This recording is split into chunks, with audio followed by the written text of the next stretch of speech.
Generally speaking, Jesus was not a miracle worker and exorcist against his will. Miracles are often the work of the crowd rather than the one to whom they are attributed. The weaknesses of the human spirit only breed weakness. In the nature of man, great things always have great causes, even if they are often accompanied by a multitude of small things that obscure their greatness in the eyes of superficial spirits. Although Jesus had constantly insisted on not performing miracles, the crowd would have created them to attribute them to him. The greatest miracle of all would have been his failure to do any. That would have been a complete reversal of the laws of the laws of the laws. History and popular psychology. His true kingdom consisted in the circle of children, that a freshness of imagination similar to his, and a common sense of heaven, gathered around him and retained. Jesus' miracles were a violence against his century, a concession he was forced by fleeting necessity. That is why the exorcist and the wonder-worker have faded away, while the religious founder lives on and forever. Even those who did not believe in Jesus were impressed by the fame of his deeds and sought to witness them. 704. Gentiles and uninitiated people felt a sense of fear and made every effort to keep him away from their territory. 705. Perhaps some thought of abusing his name to stir seditious movements. 706. But the entirely moral and non-political direction of Jesus' character saved him from those temptations. Chapter 7. Final form of Jesus' ideas about the kingdom of God. We assume that this last phase of Jesus' activity lasted approximately 18 months, 32:707 data. During this period, Jesus' thinking did not seem to have been enriched by any new elements, but all his ideas developed and produced at an ever-increasing level of power and audacity. The fundamental idea of Jesus was, from the beginning, the establishment of the kingdom of God, which, as we have already said, seems to have been understood in different ways by him. At times, he could be taken for a democratic leader, simply wanting the kingdom of the poor and the forsaken. Other times, the kingdom of God is the literal fulfillment of Daniel's and Enoch's apocalyptic visions, and frequently, lastly, that kingdom is that of souls, and the imminent redemption is the redemption by the Spirit. The revolution desired by Jesus is, in such a case, the one that actually took place. The establishment of a new, purer cult than Moses, the first, namely, that of a temporal revolution, did not seem to have stopped him much. Jesus never noticed the world, nor the rich, nor material power as things worthy of his attention. He had no external ambition. Sometimes, as a natural consequence, his great religious importance was on the verge of changing into social importance. Different people were asking him to act as judge and arbiter in matters of interest. Jesus rejected these proposals with pride, almost as if they had been insults. 708. Possessed by his celestial ideal, he never left his dismissive poverty. With regard to the other two conceptions of the kingdom of God, Jesus seems to have retained them simultaneously. If he had been nothing more than an enthusiast, bewildered by the apocalypses that served as food for popular imagination, he would have remained a dark sectary, inferior to those whose ideas he imitated. If he had only been a Puritan, some sort of Channing or Savoy vicar, it is undeniable that he would not have achieved any triumph. The two parts of his system, or rather, his two conceptions of the kingdom of God, are based on each other, and this reciprocal support was the cause of his incomparable result. The first Christians are visionaries, living within a circle of ideas that we label as dreams, but at the same time, they are the heroes of the social war that led to the franchise of consciousness and the establishment of a religion, whose pure worship, announced by its founder, will ultimately be realized. The apocalyptic ideas of Jesus in their most complete form can be summarized as follows. The current order of humanity is coming to an end. This end will be an immense revolution, a torment, similar to the pains of childbirth, a palingenesis aura, rebirth, as per the same phrase of Jesus, 709, preceded by dark calamities, and announced by strange phenomena. 710. In broad daylight the sign of the Son of Man will shine in the sky, and it will be a loud and luminous vision like that of Sinai, a great storm renting the cloud, a bolt of fire crossing from east to west in the blink of an eye. The Messiah will appear in the clouds, clothed in glory and majesty, to the sound of trumpets and surrounded by angels. His disciples will sit beside him on thrones. The dead will rise at that time, and the Messiah will proceed to judgment. In that judgment, men will be sorted into two categories according to their works. Angels will carry out the sentences. The chosen ones will enter a delightful mansion that was prepared for them from the beginning of the world. There they will sit radiant in a feast chaired by Abraham, the patriarchs, and the prophets. The number of chosen ones will be the smallest. The others will go to Gehenna. Gehenna was the western valley of Jerusalem. Their various forms of fire worship had been practiced at different times, and that place had become something of a sewer. Therefore, in Jesus' imagination, Gehenna is a dark, impure valley filled with fire. The excluded from the kingdom will be burned there, and gnawed by worms in the company of Satan and the rebel angels, 7:17. There will also be tears and grinding of teeth, 7:18. The kingdom of God will be like a sealed chamber, bright within, amidst that world of darkness and torment, 7:19. If the first Christian generation had a deep and constant belief, it was undoubtedly in the notion that the world was about to end, 7:22, and that Christ's great revelation, 723, would be fulfilled very soon. Paradise and Gehenna will have no end.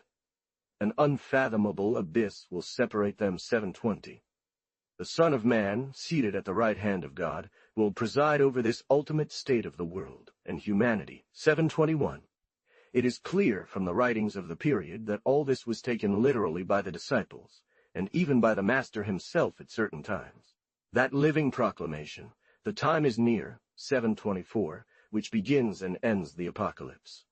That repeated call without cease, "Let him that has ears listen," 7:25, are cries of hope and of the gathering of all the apostolic age. A Syrian expression, Maranatha, our Lord cometh, 7:26, became something like a password that believers used among themselves to strengthen their faith and hopes. The Apocalypse, written in the year 68 of our era, 727, fixes the term at 3 years and a half, 728, and the Ascension of Isaiah, 729, admits a calculation very approximate to this. When asked about the time of his coming, he always refused to answer, and once he even declared that the date of that great day is known only to the Father, who has not entrusted it, nor to the angels, nor to the angels, nor to the Son, 730. But his statements about the proximity of the catastrophe left no room for misunderstanding. The generation now living, he said, will not pass away without seeing all this come to pass. Many of those present here will not die before they have seen the Son of Man coming to take possession of his kingdom. He condemned those who believe that he does not know how to read the signs of the future kingdom. Jesus said that the moment when the kingdom of God would be espied with impertinent curiosity would not precisely be the one in which it would come. And he repeated without ceasing that it would be a surprise, like in the times of Noah and Lot. It was necessary to always be on the alert to depart. That each one should have his lamp lit as for a wedding procession that comes unexpectedly. That the Son of Man would come in the same way as a thief, that is, at a time when he would not be expected. And that he would appear like a lightning flash that runs across the horizon from one extreme to another. When evening comes, you say, "It will be fair weather, for the sky is red." And in the morning there will be a storm today, for the sky is overcast and bright. How do you know to foretell from the appearance of the sky, and cannot recognize the signs of these times? 737. Thanks to a common illusion shared by all great reformers, Jesus thought the end was much closer than it actually was. He did not take into account the slow pace of human progress. He imagined accomplishing in a day what should not be finished, even accomplishing in a day what should not be finished, 1,800 years later. These precise statements worried the Christian family for almost 70 years. It was admitted that some of his disciples would see the day of final revelation before dying. John, in particular, was considered among them, 738, and many believed he would never die. Perhaps this was a late opinion produced towards the end of the 1st century, due to John's advanced age, which gave rise to the belief that God wanted to keep him indefinitely until the great day to fulfill Jesus' word.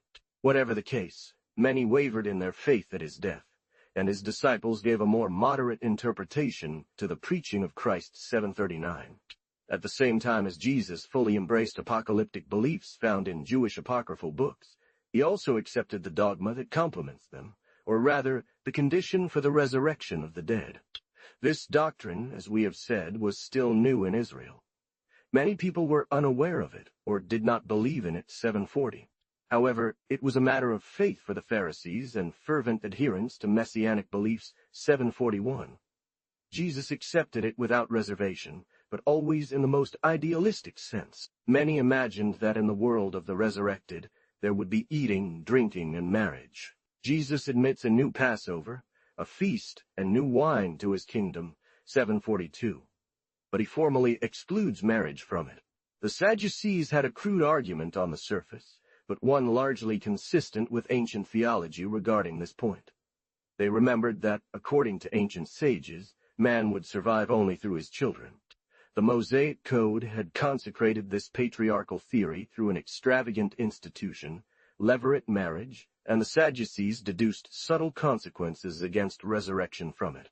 Jesus avoided these by formally declaring that in eternal life there would be no distinction of sex, and that man would be like the angels, 743. The Gospels and the writings of the Apostles do not contain anything at all regarding apocalyptic doctrines, but what is already found in Daniel 747, Enoch 748, and the Sibylline Oracles 749 of Jewish origin. Sometimes it seems he promises resurrection only to the righteous 744. The punishment for the wicked would consist of dying completely and remaining in nothingness, 745. More frequently, however, Jesus wants the resurrection to be applied to the wicked for their eternal confusion, 746. As we see, nothing was entirely new in these theories. Jesus accepted these ideas that were widely spread among his contemporaries, making them the basis of his action, or rather, one of his points of support, for he had a too deep sense of his true work to base it solely on such fragile principles, exposed to being refuted by facts. It is indeed true that a similar doctrine, taken literally by itself, had no future. The world, obstinately living, caused it to sink, and the age in which a man lives was at most reserved for him. The faith of the first generation of Christians is explained, but not that of the second. After the death of John, or the last survivor, whoever it was of the group that saw the Master, his word was contradicted 750. If Jesus' doctrine had been merely belief in an imminent end of the world, it would surely have fallen into oblivion today. What, then, has saved it? The great latitude of evangelical conceptions, which has allowed appropriate doctrines to be found within the same symbol for a wide range of intellectuals. The world has not ended, as Jesus announced, and his disciples believed, but it has been renewed in the way Jesus desired. And don't say that's a benevolent interpretation, invented to wash the honor of our great master of the cruel lie given to his dreams by reality. If his thought has been fruitful, it is due to its dual phase. His chimera has not met the fate of many others that have crossed human spirit, because it contained a germ of life that once introduced, through a fantastical appearance, into humanity, has borne eternal fruit within it. No, that true kingdom of God, that spirit kingdom that makes each one a king and priest, that kingdom which, like the mustard seed, has become a tree that provides shade to the world, and under whose branches birds have their nests, understood, wanted, and founded it. Alongside the false, cold, impossible idea of a showy advent, he conceived the true city of God, the exact palingenesia, the Sermon on the Mount, the apotheosis of the weak, the love for the people, the taste for the poor, the rehabilitation of all patient of all. That is humble, true, and innocent. He carried out this rehabilitation as an incomparable craftsman through traits that will last forever. Each one of us owes him what we have in ourselves that is best. Let us forgive him his hope in a vain apocalypse, in a great triumphal coming upon the clouds of heaven. Perhaps it was the error of others rather than his, and if he did share the illusions of the others, what does it matter, since his dream made him strive against death and sustained him in a... Therefore we must preserve different senses for the divine city conceived by Jesus. If his sole thought had been that the end of times was near, and that preparation for it was necessary, he would not have gone beyond John the Baptist, renouncing a world about to sink, gradually disengaging from present life, aspiring to a kingdom to come, would have been his last message in preaching. Jesus' teaching always had higher goals in mind, He sought to create a new state of humanity, not merely prepare for the end of what exists. Elias or Jeremiah, if they had reappeared to prepare men for the supreme crisis, would not have preached as he did. This is so certain that the moral intended in recent days has turned out to be eternal morality, which has saved humanity.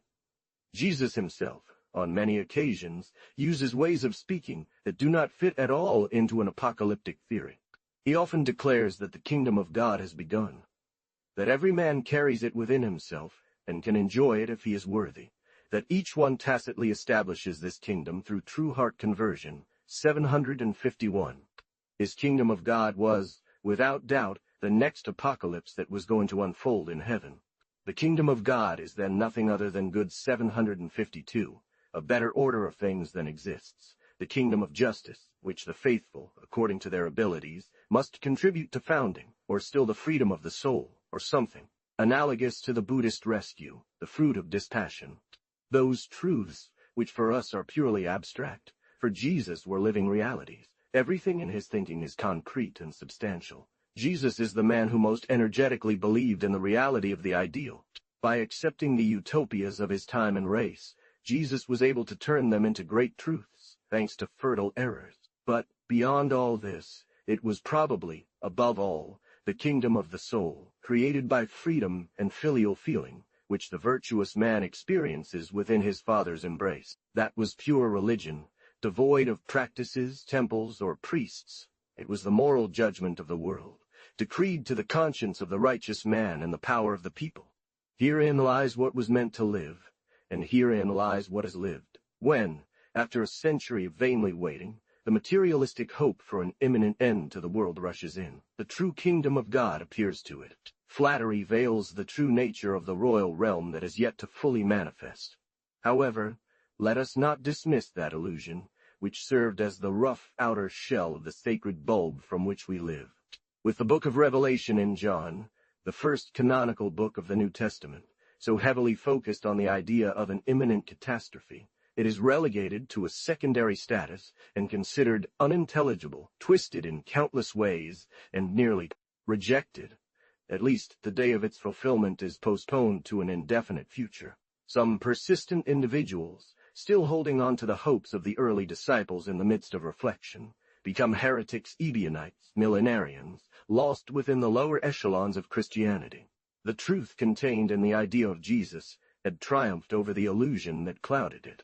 That fantastic heavenly kingdom, that endless pursuit of a city of God, which has always occupied the Christian mind in its long career, has been the source of the great instinct of progress that has animated all reformers, obstinate disciples of theologians. Apocalypse, from Joachim of Flora to the Protestant sectary of our days. Certainly great errors have come from it, hanging over humanity as a constant threat. The end of the world, through the periodic horrors it caused for many centuries, has done no little to harm all secular development. That impotent effort to found a perfect society has been the source of the extraordinary tension which has made the true Christian an athlete in struggle against the present. The idea of the kingdom of God and the apocalypse, which is here the complete image, are therefore, in a sense, the greatest and most poetic expression of human progress. Society, uncertain of its existence, contracted a kind of fear, and those customs of low humility that depicted the Middle Ages as inferior to ancient and modern times. Moreover, a radical change had occurred in the way Christ's coming was considered. The first time humanity was announced that its planet would end, just like a child embracing death with a smile, it experienced the most vivid access of joy it could ever feel. As the world aged, it clung to life. Despite feudal church, sects, and religious orders, saintly figures continued to protest on behalf of the gospel against the iniquity of the world. The day of grace, so long awaited by pure souls from Galilee, had become for those iron ages a day of wrath. Desire disila, but even in the heart of barbarism, the idea of God's kingdom remained fertile. In our own days, in these confused times when Jesus has no more genuine followers than those who seem to repudiate him, the dreams of an ideal organization of society, which have so much in common with the aspirations of the primitive Christian. Sects are merely a broadening of the same idea, one of the branches of that immense tree from which all ideas of the future germinate, and from which the kingdom of God will forever be the trunk and root. All social revolutions of humanity will be precarious upon that word, but infected with crude materialism, aspiring to the impossible, namely, to found universal happiness on political and economic measures. The phrase kingdom of God expresses, on the other hand, very happily, the need that the soul feels for a supplement of destiny, for a compensation of current life. The socialist attempts of our time will remain infertile until they adopt as their norm the true spirit of Jesus, that is, absolute idealism, the principle that to possess the earth one must renounce it. St. Paul, in this hypothesis, could still reasonably say, "In the twinkling of an eye." 7:4. Those who do not agree to conceive man as a compound of two substances, and who find the deist dogma of the immortality of the soul in contradiction with physiology, desire to cling to the hope of a final repair, which, in an unknown form, will satisfy the needs of the human heart. Who knows if the ultimate term of progress, within millions of centuries, will bring with it absolute consciousness of the universe, and in that consciousness the awakening of all that has lived. The dream of 1,000,000 years is no longer than the dream of an hour. It is undoubted that moral and virtuous humanity will have its reckoning. That one day the sentiment of the honest poor will judge the world, and on that day the ideal figure of Jesus will be the confusion of the frivolous man who did not believe in him, virtue of the selfish man who did not know how to attain it. Jesus' favorite word remains, therefore, filled with a perpetual charm. A kind of grand prophecy seems to have had it in a sublime vagueness, embracing at once different orders of truths. Jesus' institutions. What also proves that those apocalyptic ideas never completely absorbed Jesus is that, while he was most concerned with them, he established with extraordinary foresight the foundations of a church intended for long duration, that among his disciples he chose those who were distinguished as the apostles, or the 12, which is beyond doubt, since shortly after his death they are found forming a body, and filling by election the vacancies that arose within them, 755. The 12 were the 2 sons of Jonas, the 2 sons of Zebedee, James, son of Cleophas, Philip, Nathanael Bartholomew, Thomas, Levi, son of Alphaeus or Matthew, Thaddeus or Lebbaeus. It is very possible that the thought of the 12 tribes of Israel was not foreign to the choice of this number. In any case, the 12 formed a privileged group of disciples, among whom Peter, to whom Jesus entrusted the care of spreading his work, retained a completely fraternal supremacy, 757. There was nothing among them resembling an organized sacerdotal college according to Rule 758. The lists of the 12 that have reached us contain many inaccuracies and contradictions. 2 or 3 of the disciples whose names are listed remained obscure. Some, at least Peter and Philip, were married and had families. It is clear that Jesus entrusted the 12 with secrets he forbade them to share with others. At times it seems his plan was to surround himself with some mystery, postpone major trials until after his death, and not fully reveal himself to anyone but his disciples, entrusting them with the task of proving him to the world. 761. Whatever I tell you in private, proclaim from the rooftops. Whatever I say to you in secret, let it be known publicly. Thus he avoided too precise and conclusive statements, creating a kind of intermediary between him and public opinion. What is certain is that he had special teachings for his disciples, and explained the meaning of some parables that were indecisive and obscure to the common people. 762. The teaching of the doctors of that time, as seen from the sentences of the Parquet Aboth, suffered from an enigmatic and somewhat strange twist in the development of ideas. Jesus explained to his closest friends what was singular in his aphorisms, or allegories, presenting them with his bare teachings free from the embellishments that sometimes obscured them. 763. Many of those explanations were carefully preserved. The guest holds great authority in the East, and is superior to the host, whom he inspires with absolute trust. That house-to-house preaching, within the domestic sphere, is excellent for promoting new doctrines. The apostles preached during Jesus' lifetime of 765, but did not deviate much from their teacher's doctrine. It is true that their preaching was limited to announcing the coming of God's kingdom. 766. They traveled from town to town, receiving hospitality, or rather taking it themselves, as was customary in the East. She serves as a payment for the benefit received, and spurred by policy and good relations, facilitates the expression of ideas and the conversion of families. Without the hospitality of the East, the rapid propagation of Christianity would be incomprehensible. Jesus, who had great attachment to old customs, so long as they were good, advised his disciples not to have scruples about availing themselves of that ancient public right, which was probably already abolished in the large cities. Establishment of inns, 767. When the apostles stayed in someone's home, they were to remain there, eating and drinking what was given to them, until their mission was complete. Jesus desired that the messengers of the good news, taking example from him, made their preaching pleasant through kindness and benevolence. He wanted them, when entering a house, to give the owner the salam or peace greeting. Being the selam then in the East what it still is today, that is, a sign of religious communion that does not change with people whose beliefs are unknown, some hesitated to follow the command. "Fear nothing," Jesus said to them. "If the master of the house does not deserve it, your peace will return to you." 768. And indeed, the apostles of the kingdom of God were sometimes poorly received and complained to Jesus, who always sought to calm them. Persuaded as they were by the omnipotence of their master, some expressed disgust at such long-suffering. The sons of Zebedee wanted him to bring down fire from heaven upon unwelcoming cities. 769. Jesus received these displays of zeal with fine irony and calmed them by saying, "I have not come to lose souls, but to save them." The teacher always sought to establish the principle that his apostles were himself, or similar to him, and all believed he had communicated his wonderful virtues to them. Indeed, the disciples drove out demons, prophesied, and formed a school of renowned exorcists. 771, although many things were beyond their strength. 772.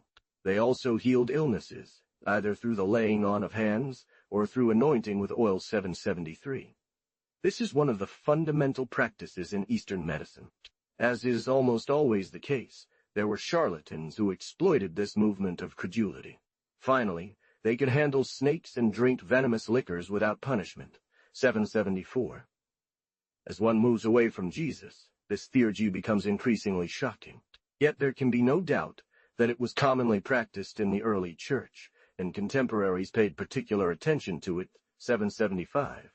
Even during Jesus' lifetime, some people who were not his disciples would cast out demons in his name. The true disciples resented this audacity and tried to stop it. But Jesus did not show them much severity. Moreover, the power or ability to exorcise had become, in a sense, a profession. Certain people took the logic of absurdity to its extreme by casting out demons in the name of Beelzebub, prince of demons. They thought that since this sovereign of the infernal legions had absolute authority over his subordinates, the intrusive spirits could not help but flee when acting in his name. Some even sought to buy from Jesus' disciples the secret of the miraculous powers their master had conferred upon them. The germ of a church was already beginning to emerge. That fertile idea of the power of men gathered together the church seems to have belonged to Jesus, overflowing with the idealist doctrine that union through love is what constitutes the presence of souls. He declared that whenever some gather in his name, he will be among them. Jesus entrusted the church with the right to bind and loose, that is, to make certain things lawful or unlawful, to forgive sins, to rebuke and exhort with authority, and to pray with the certainty that their prayers will be heard favorably. 780. It is possible that many of those words were attributed to the Master in order to serve as support for the collective authority by which his was later sought to be replaced. In any case, particular churches were not constituted until after his death, and even that first constitution was made according to the model of synagogues. Several of the characters who had loved Jesus dearly and placed great hopes in him, such as Joseph of Arimathea, Lazarus, Mary Magdalene, and Nicodemus, did not, it seems, become part of those churches and stuck to the tender and respectful memory they had preserved of him. He makes some vague indications regarding the Father, Son, and Spirit, 782, from which the Trinity and Incarnation would later be deduced, but these were still in a state of undefined images at that time. Otherwise, in Jesus' teaching, There is no indication of applied morality or canonical law, even if vaguely defined. He only speaks clearly once about marriage, prohibiting divorce, 781. There is also no theology or symbol discernible.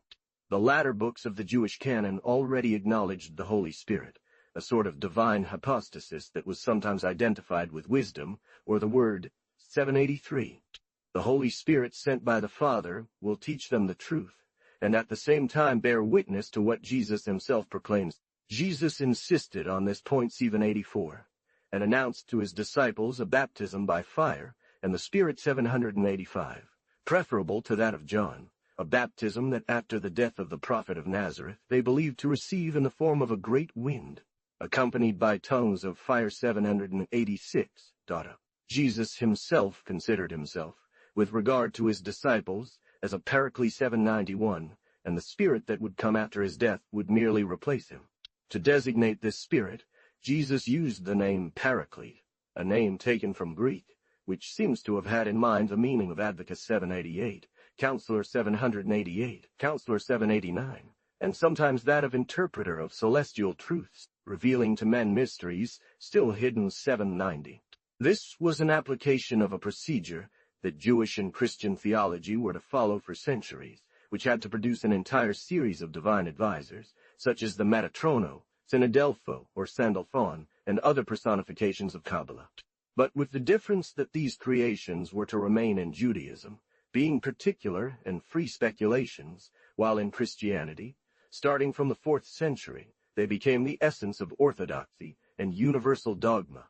They were convinced that they were on the eve of the great final catastrophe, and that the Messiah was coming, not to promulgate new texts, but to seal the law and the words of the prophets. It seems useless to point out that the idea of a religious book containing a code and articles of faith was far from Jesus' thinking. Not only did he never write, but the production of sacred books was contrary to the spirit of the emerging sect. However, did the sect have any sacrament, any rite, any sign of union and mutual recognition? Yes, it had one that all traditions trace back to Jesus. One of the Master's favorite ideas was that he was the new bread, superior to manna, on which humanity would live henceforth. Thus, except for the Apocalypse, the only revealed book of the nascent Christianity, other writings from the apostolic age are circumstantial works that in no way claim to provide a complete dogmatic set. The Gospels at first had only a purely private character and an authority far inferior to tradition 792. That idea, the germ of the Eucharist, sometimes took on particularly concrete forms in Jesus' mouth.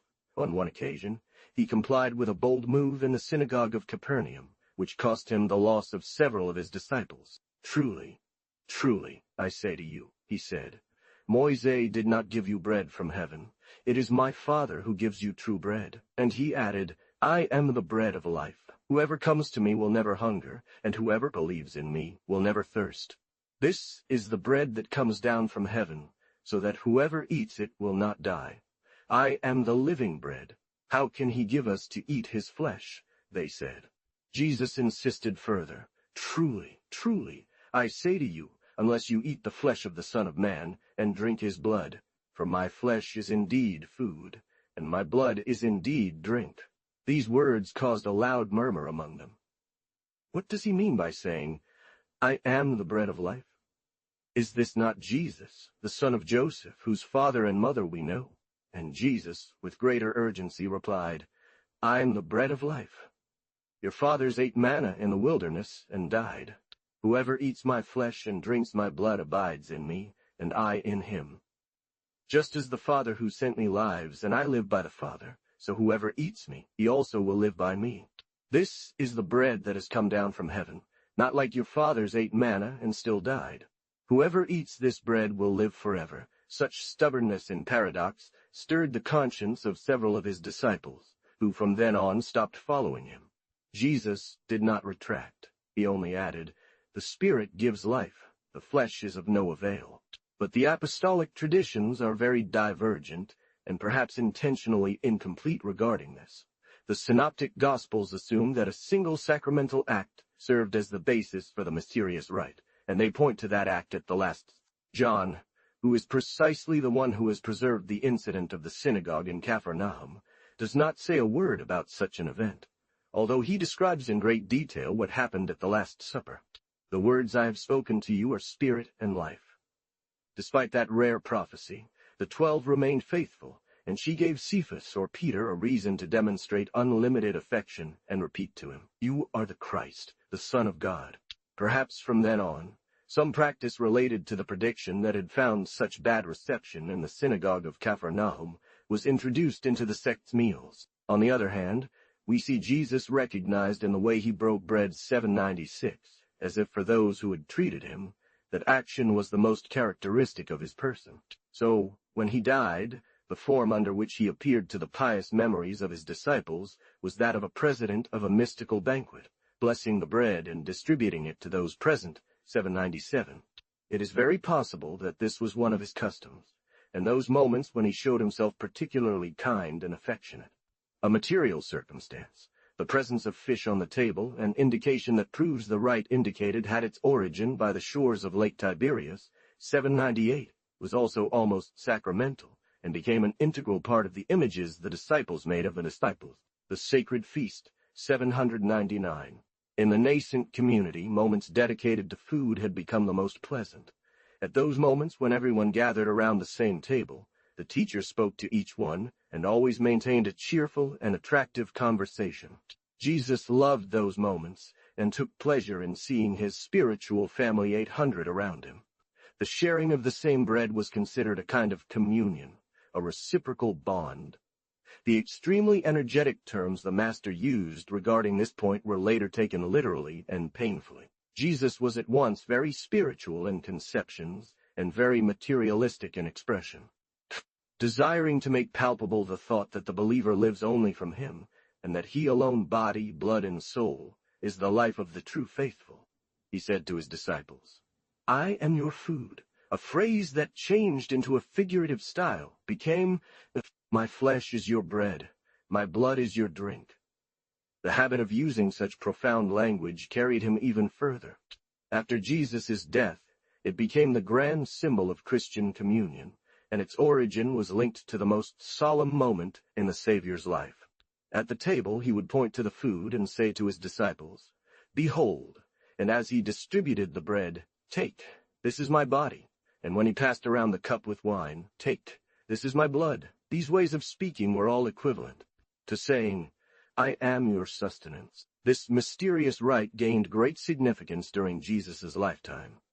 It was probably established long before his final journey to Jerusalem, and it could also have been the result of a general doctrine rather than a specific event.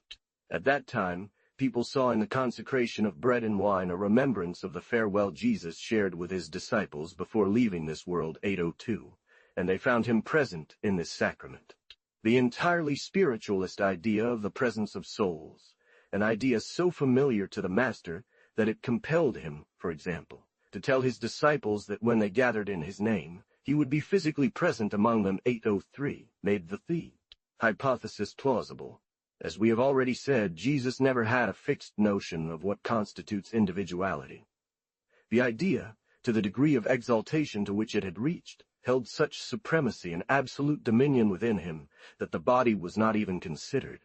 It was therefore to him that they ate and drank, and he became the true Passover, as the old one was abolished by his blood. Two beings who love each other form but one. They live in one another. How could he and his disciples not be one? 804 they adopted the same language. Those who had lived from him for several years continued to see him always with bread and cup in his holy and venerable hands, 805 offered to them. Impossible is to translate into our language a determined distinction that demands between the proper sense and the metaphorical, those stylistic customs whose essential character consists in lending to the metaphor, or rather to the idea, tangible form and an exuberant reality. Chapter 19. Growing Progress of Enthusiasm and Elevation. It is evident that such a religious society, founded solely on the hope of God's kingdom, must have been very incomplete in itself. The first Christian generation lived entirely in expectation and dreams. Believing themselves to be on the eve of the end of the world, they considered as useless whatever contributes to its continuation. Ownership was prohibited, and all ties that bind man to the earth, everything that separates him from heaven, had to be avoided. Although some disciples were married, marriage seemed to be renounced from the moment one entered the sect. It was preferred openly to celibacy, and even in marriage itself, continence was recommended. 808. There is a moment when the teacher seems to give his approval to those who mutilate themselves in the hope of being more worthy of the kingdom of God. 809. The lack of procreation was often considered as the sign and condition of the kingdom of God. 811. As can be seen, that primitive church would never have formed a durable society without the great variety of seeds that Jesus deposited in his teaching. In this, he was consistent with his principle. If your hand or foot is causing you to stumble or sin, cut it off and throw it away from you. For it is better for you to enter eternal life maimed or lame, than with 2 hands or 2 feet to be thrown into the fiery pit. 810. For the true Christian church, the church that converted the world, to break away from that small sect of saints and become a model applicable to society as a whole, it will still need more than a century. The same happened with Buddhism, whose doctrine was initially founded by monks. The same would also have happened with the order of St. Francis, if the claim of that order, which aspired to become the rule for human society, had been successful. Born in states of utopia, and succeeding in making their way due to their own exaggeration, the great foundations we mentioned did not fill the world unless they deeply modified themselves and renounced their excesses. Jesus did not pass through that first monastic period when man believes himself authorized to attempt the impossible. Indeed, he who shows such ease and tolerance towards strangers, contenting himself at times with feeble affections, 814, displays extraordinary rigor towards his own. He does not accept middle terms. It would seem that his school was an order founded on the strictest rules. Thus he boldly preached war against nature, the total rupture of blood ties. Truly, truly, I say to you, he exclaimed, he who does not leave house or parents or brothers or wife or children for the sake of God, who will receive much more in this age and eternal life in the next. 812. The same exaltation breathes in the instructions supposed to have been given by Jesus to his disciples. 813. Jesus, faithful to his idea that the cares of life trouble and dwarf man, demands a complete detachment from the earth, absolute adherence to his work. His disciples must not carry money, or provisions for the road, nor even a pack, or a spare set of clothes. They are to practice absolute poverty, living on alms and hospitality offered to them. Give freely what you have received freely, he told them in his beautiful language. If they are arrested or brought before judges, they must not prepare their defense. The heavenly advocate, the Paraclete, will inspire them with what to say. The Father will send his Spirit from on high, which will become the source of all their actions, guiding their thoughts and leading them through the world. When they are driven out of a town, they must shake the dust off their feet as they leave, yet also announce the nearness of the kingdom of God so that they cannot claim ignorance. And he added, You will not finish going through the towns of Israel before the Son of Man comes. An unusual fire animates all those speeches, which may be partly the creation of the enthusiasm of the disciples, but they still come directly from Jesus. Jesus announces to those who want to follow him great persecutions, and that they will be objects of human hatred. He sends them like sheep among wolves, telling them they will be whipped in the synagogues and led to prison. The brother will be betrayed by the brother, and the son by his father. He advises them to flee to another country when persecuted in one land. The disciple is no greater than his master, he said, nor the servant than his Lord. Fear not those who kill the body but cannot kill the soul. Is it not true that 2 birds are sold for a quarter, and yet neither of them will fall to the ground without your Father's will? Even the hairs on your head are counted. So do not fear. You are worth more than many birds. 818, and he added, Whoever acknowledges me before men, I also will acknowledge before my Father in heaven. But whoever denies me before man, I also will deny before my Father. 819. In these moments of intense rigor, Jesus would exalt himself to the point of suppressing his flesh. His demands knew no bounds. Ignoring the nature of human beings, he wanted them to live only for him, to love only him. If anyone comes to me and does not hate his father, mother, wife, children, brothers, sisters, yes, even his own life, he cannot be my disciple. 820. Anyone who does not give up everything that he has cannot be my disciple. 821. Then something strange and superhuman would enter his words. Something like a devouring fire that dried up the roots of life, turning everything into an awful desert. The harsh and sad feeling of disgust for the world, and of boundless abnegation that characterizes Christian perfection, had for its founder not the witty and jovial moralist of early days, but the gloomy giant, to whom a sort of grand intuition drove him more and more away from the human race. In those moments of war against the most legitimate needs of the heart, one might say that Jesus had forgotten the pleasure of living, of loving, of being, and of feeling, and carrying his exaltation to the extreme, he exclaimed, "If anyone wants to be my disciple, let him renounce himself and follow me." Two anecdotes belonging to the genre of those that should not be taken as historical paint perfectly, though exaggerating, that challenge Jesus launched at nature. "Follow me," said the Master to a man. "He who loves father or mother more than me is not worthy of me, and he who loves son or daughter more than me either is not worthy of me. He who keeps his life will lose it, but he who loses his life for my sake will find it again."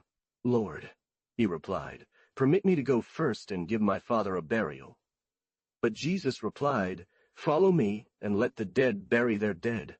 And another said, "Lord, I will follow you, but first let me go and bid farewell to my home." Jesus answered, "No one who puts his hand to the plow and looks back is fit for the kingdom of God." 823.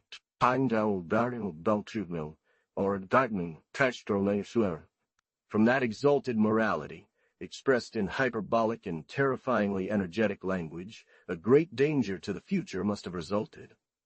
By detaching man from the earth, life itself was attacked at its very sources. An extraordinary composure, and sometimes a note of singular sweetness, made those exaggerations tolerable. "Come to me," he would exclaim, "all you who are burdened with labor and heavy loads, and I will ease your burden. Take my yoke upon you. Learn from me, for I am gentle and humble in heart, and you will find rest for your souls. For my yoke is easy, and my burden is light." 824. The ancient city, the republic, mother of all, the state, common law for all, are constituted in open hostility to the kingdom of God. Henceforth, the Christian who is a bad son, a bad father, a bad patriot, will deserve praise for it if his attacks against the homeland and the family recognize their origin in the love of Christ. That moral, designed for a moment of crisis, will seem impossible when transferred to a calmer medium within the embrace of a secure society.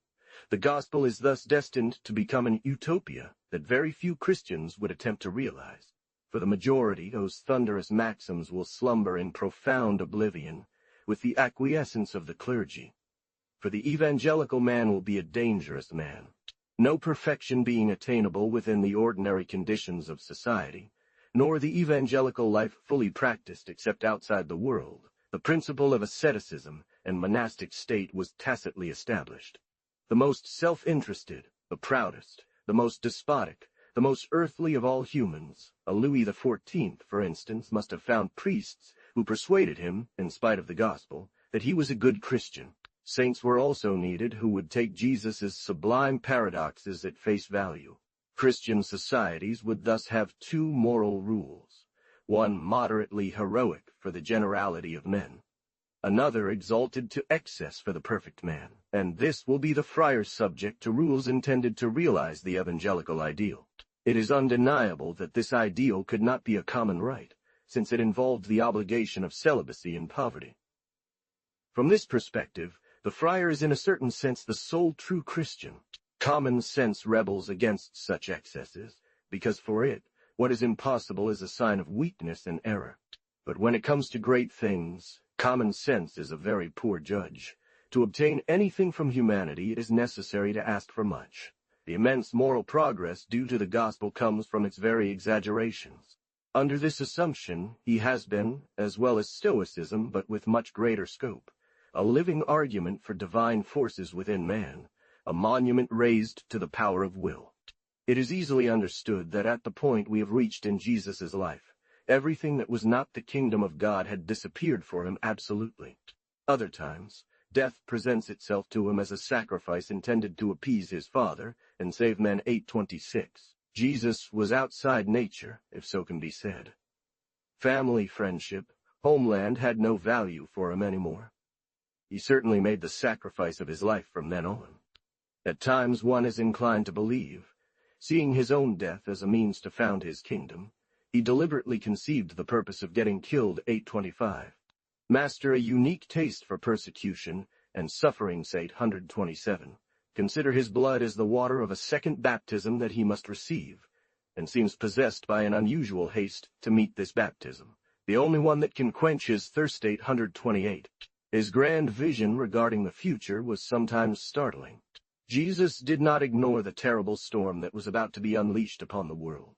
"You do not think," he said energetically and boldly, "that I have come to bring peace to the earth. I have not come to bring peace to the earth. I have not come to bring peace, but war.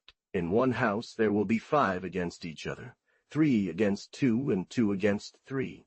For I have come to put a son against his father, a daughter against her mother, and a daughter-in-law against her mother-in-law. And a man's enemies will be those of his own household. 829. I have come to set the earth on fire. And what should I want but for it to burn? 830.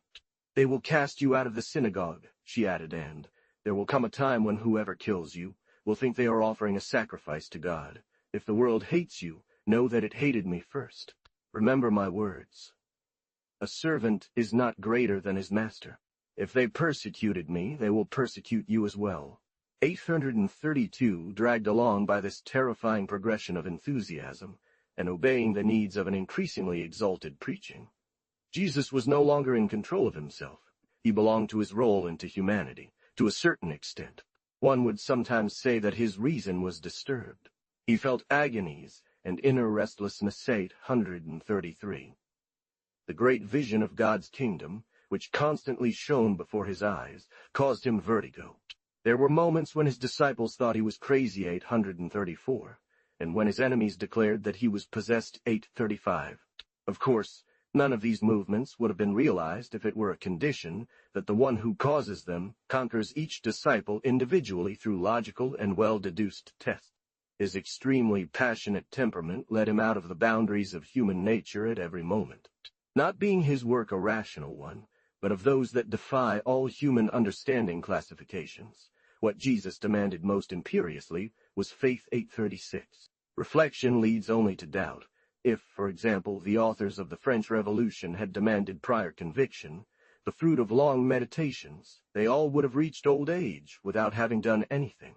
Jesus, in the same way, aspired rather to seduce than to convince, and his notion of Son of God was disturbed and exaggerated.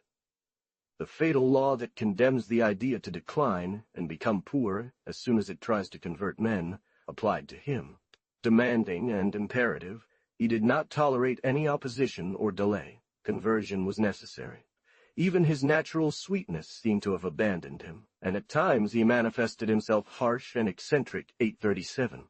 There were moments when his disciples did not understand him, and when they inspired a kind of fear. 138. His bad humor against obstacles led him to commit acts that sometimes seemed inexplicable and absurd. 839.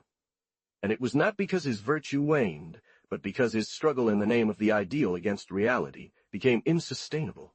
Resistance irritated him. The touch of earth exasperated and harmed him. The tone that had been adopted could not be maintained for more than a few months. Time was already ripe for death to put an end to a situation so violent, and for it to liberate him from the impossibilities of a path without a goal, to free him from a trial too prolonged, to introduce him into his celestial serenity unimpeachably and forever. Chapter 20. Opposition to Jesus. Jesus did not, apparently, encounter great opposition during the first period of his ministry. Thanks to the extreme freedom enjoyed in Galilee, and the infinite number of teachers appearing everywhere, his preaching was then known only within a fairly small circle of people. But the storm began to roar as soon as he set foot on a bright path of miracles and public success. More than once he had to flee and hide for fear of persecutions. 840, however. Antipas never troubled him, as one might infer from the severity with which Jesus spoke of him at times 841. Tiberias, the tetrarch's ordinary residence, was only 1 or 2 leagues away from the country that Jesus had chosen as the center of his activity. Antipas heard from there about his miracles, which he undoubtedly took to be signs of skill, and being curious, like all unbelievers at that time, about this kind of prestige, he desired to see them 842. But Jesus, with his usual tact, refused to satisfy the tetrarch's curiosity, carefully avoiding straying into an irreligious world that only intended to see him for a vain pastime. Not aspiring to gain the people, he kept for the simple folk means that could only be effective for them. There was a time when the rumor spread that Jesus was no one other than John the Baptist, who had risen from the dead. The news disturbed Antipas a little 843, who employed cunning to remove the new prophet from his domain. Under the pretext of taking an interest in Jesus, some Pharisees went to tell him that Antipas wanted to have him killed. But despite his great simplicity, Jesus perceived the trap that was laid for him and did not leave the country 844. His peaceful character and his lack of involvement in popular agitators ultimately tranquilized the tetrarch and averted danger. The reception given to the new doctrine in all the cities of Galilee was not equally favorable. Not only did incredulous Nazareth continue to reject him, who was to bring him unceasing glory. Not only did his brothers persist in not believing in him 845, but some of the towns by the lake, which were generally not hostile to him, were far from being entirely converted. "Woe unto you, Chorazin," he exclaimed. "Woe unto you, Bethsaida! If the miracles that have been done among you had been done in Tyre and Sidon, they would have repented long ago, covered with ashes and sackcloth. Therefore, I tell you that on the day of judgment, Tyre and Sidon will be treated less severely than you." Jesus often complains of the incredulity and hardness of heart he encounters at every step, and though such rebukes contain much exaggeration, characteristic of a preacher, and though they display that sort of convictum seculi to which Jesus was inclined, in imitation of John the Baptist 846, it is nevertheless known that not all the country was devoted to the kingdom of God. "And you, Capharnaum, do you think you can rise to heaven? You will indeed be brought down to hell.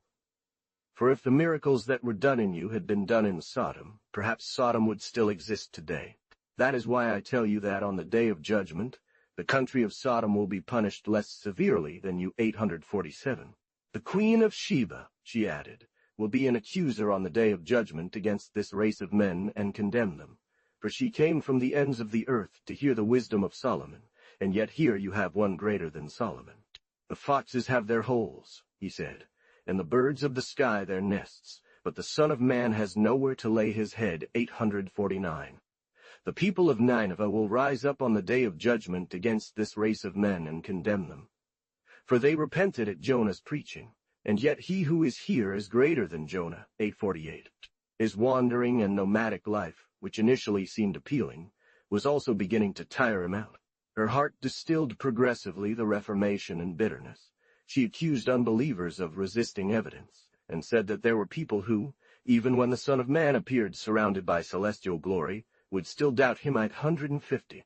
Jesus could not, indeed, meet opposition with the calmness of a philosopher who, understanding the reason for the diversity of opinions contending for the world, finds very natural that not everyone adopts his principles. One of the main defects of the Jewish race is acridity in debate, and the injurious tone mixed therein.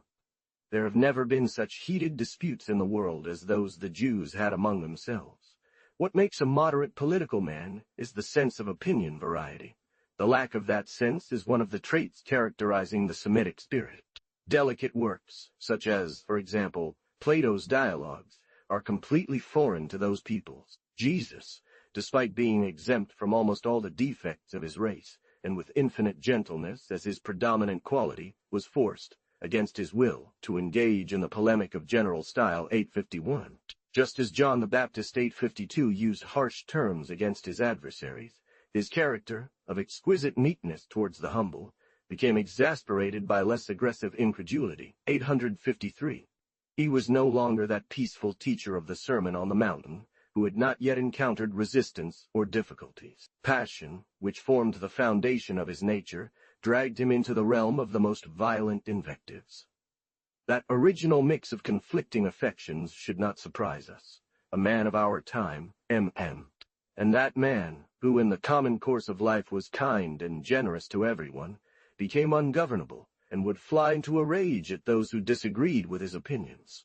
De la Menet has presented the same contrast with rare vigor in his beautiful book Words of a Believer, where unbridled anger and the softest, most delicate turns alternate at every step. Likewise, Jesus applied, not without reason, the passage from the book of Isaiah 8:54. "You will not argue with anyone. He will not cry out, nor will anyone hear his voice in the marketplaces. He will not break the bruised reed, or quench the smoking flint." 8:55 Dotty. Yet several of the recommendations he makes to his disciples contain the germ of true fanaticism. 856, a germ that medieval times would develop in a cruel manner. But should he be censured for this? No revolution has been accomplished without some rudeness. All the great events recorded in the history of humanity have been carried out in the name of absolute principles.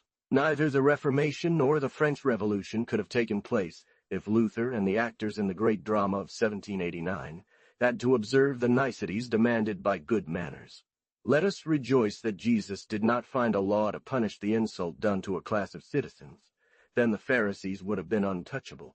A critical philosopher would have told his disciples, "Respect others' opinions and believe that, in this world, no one possesses the treasure of truth completely." But Jesus' actions have nothing to do with the disinterested speculations of the philosopher.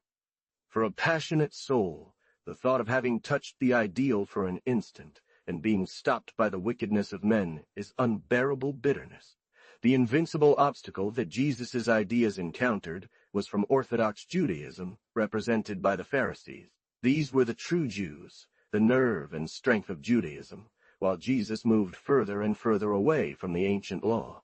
Although the center of that party was in Jerusalem, there were nevertheless some adherents in Galilee, settled in the country or staying there accidentally 857. As a rule, they were men of limited understanding, with a great attachment to vain exteriorities and a disdainful official and very self-satisfied devotion. 858. Their manners were ridiculous, and made those who respected them smile. Evidence of this are the satirical nicknames by which the people distinguished them. And indeed, that rigorism was often no more than an empty show that hid a great moral relaxation. 860 at its core. Nevertheless, public credulity did not suspect all the deceit inherent in those precinesses. The town, whose instinct is always straight, even in those moments when it suffers greater deviations regarding personal matters, is easily deceived by false devotes. What they love in them is undoubtedly good and worthy of being loved, but it lacks depth to discern the appearance from reality.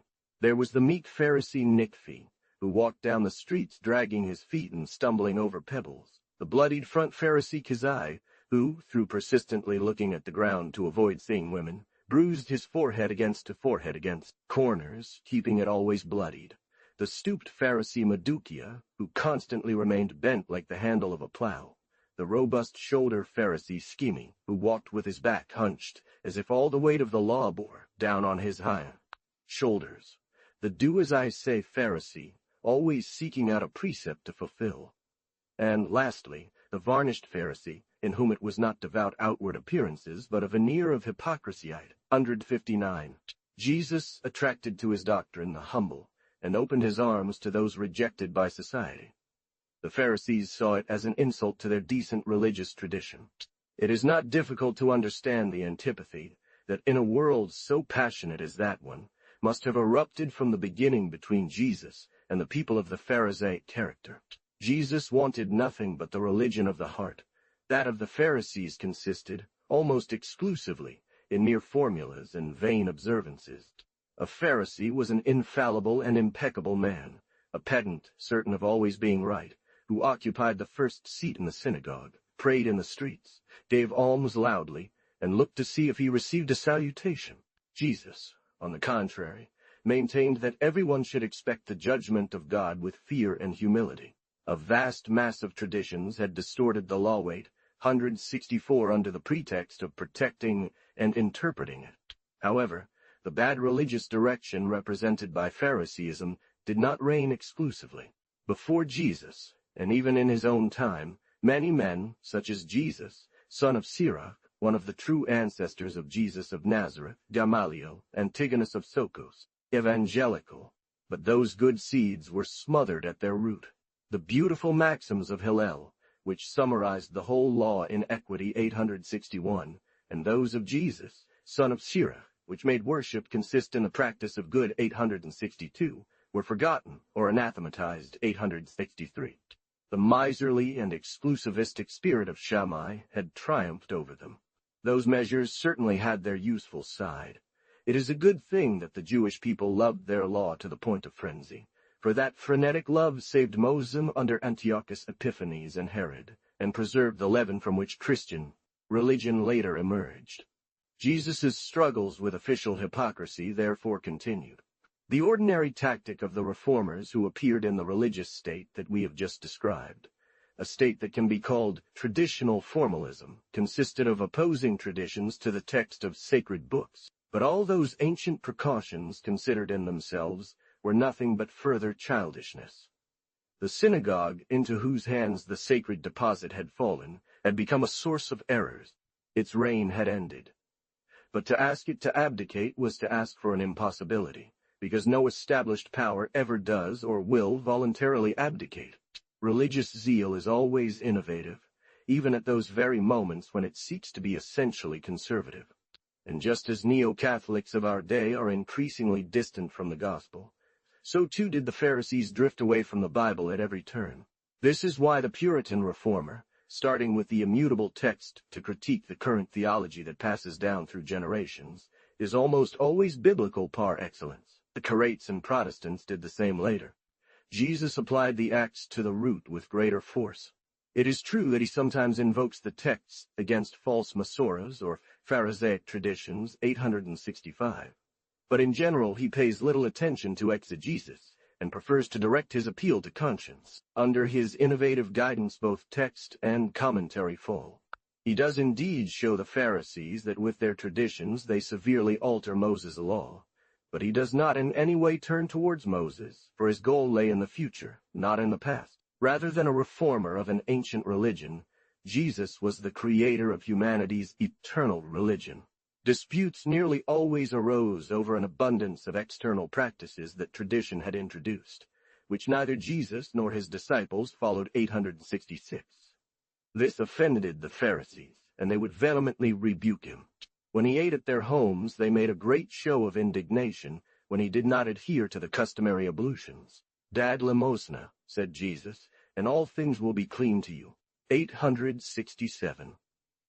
What most hurt his tender touch was the air of security that the Pharisees displayed regarding religious matters, and their stingy devotion, whose motive was always in preeminences and titles, never in the improvement of hearts. "I fast twice a week, give tithes of all that I possess." The tax collector, on the other hand, standing there at a distance, dared not even lift his eyes to heaven, but beat his breast. "So I tell you." He returned to his house justified, but not the other. 868. The consequence of these struggles was hatred that could be satisfied only with death. Jesus expressed this idea with great accuracy and charm in an admirable parable. Two men went up to the temple to pray, one a Pharisee and the other a tax collector. The Pharisee, standing, prayed thus within himself, "God, I thank thee that I am not like other men, thieves, unjust, adulterers, nor even like this tax collector." John the Baptist had already provoked enmity of this kind 869, but the aristocracy of Jerusalem, who despised him, had allowed the common people to take him for a prophet 870. But this time the war was to the death, because a new spirit had appeared in the world, marking with the seal of prohibition whatever had preceded it. John the Baptist was deeply Jewish. Jesus was very little so. Jesus always addresses himself to the sensitivity of moral feeling. He is not an ergotist except when he argues against the Pharisees, when his adversary forces him, as always happens, to adopt their own tone. 871. Masterpiece of high irony. Its traits are inscribed in lines of fire on the skin of the hypocrite and the false devotee, incomparable traits worthy of a son of God, for only a god knows to kill like that. Socrates and Molière do but scratch the epidermis. Jesus introduces the hot iron right down to the marrow of the bones. Her exquisite irony, his malicious provocations always hit right at the heart. Eternal stigmas, they have remained coagulated in the wound. That tunic of Nesso's ridicule, whose tears he drags behind him, the Jew descendant of the Pharisees, for 18 centuries, is a work of Jesus. He wove it with divine artifice. It was natural for that great master in irony to pay with his life for his triumph. In Galilee, the Pharisees had tried to lose Jesus by employing a maneuver that he would later replicate in Jerusalem to further his sinister plans. This tactic involved enlisting the support of those aligned with the existing political order. The ease with which Jesus could hide in Galilee and the weakness of Antipas's rule thwarted these attempts. However, Jesus soon offered himself up to danger. He knew that confined to Galilee, his actions would be necessarily very limited. Judea was an irresistible magnet for him, so he wanted to make one last attempt to convert the rebellious city. It seems he was determined to justify the proverb, "No prophet should die outside Jerusalem." For a long time, Jesus had been aware of the dangers surrounding him. The evangelist John seems to indicate that such encouragement concealed some malevolent project. "Make yourself known to the world," they said. "No one does things in secret if he wants to be known." During a period that can be calculated as 18 months, he avoided going on pilgrimage to Jerusalem, 875. For the Feast of Tabernacles in the year 32, according to the hypothesis we have adopted, his relatives, always incredulous and not well disposed toward him 876, incited him to undertake the journey to the capital. "Go to Judea so that they can see there the works you do." Suspecting a betrayal, Jesus at first refused. But when the caravan of pilgrims set off, he also went to Jerusalem, almost alone, and as if hiding from others 877. That was his last farewell to Galilee. The Feast of Tabernacles was celebrated at the autumn equinox. Therefore 6 months still remained until the fatal outcome. But during that interval, Jesus did not return to see his beloved northern provinces. Thus has passed the time of sweetness, and now it is necessary to tread the painful path which will end in the anguish of death. His disciples and the pious women who served him found him again in Judea, 878. But how changed things were for him there. In Jerusalem, Jesus was a stranger, and he knew that an impenetrable wall stood before his steps in that city. The malice of the Pharisees constantly pursued him, surrounding him with traps and objections, 879.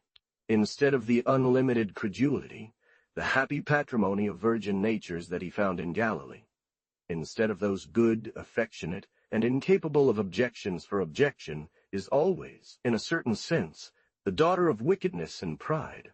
Jesus found in Jerusalem only stubborn incredulity, against which his means of action, which had offered such good success in the north, were about to crash. His disciples were there despised merely for being Galileans. Nicodemo, who had had an interview with him at night during one of his previous journeys, was on the point of committing himself by having wanted to defend him before the Sanhedrin. "Are you perhaps like him, a Galilean?" They asked him.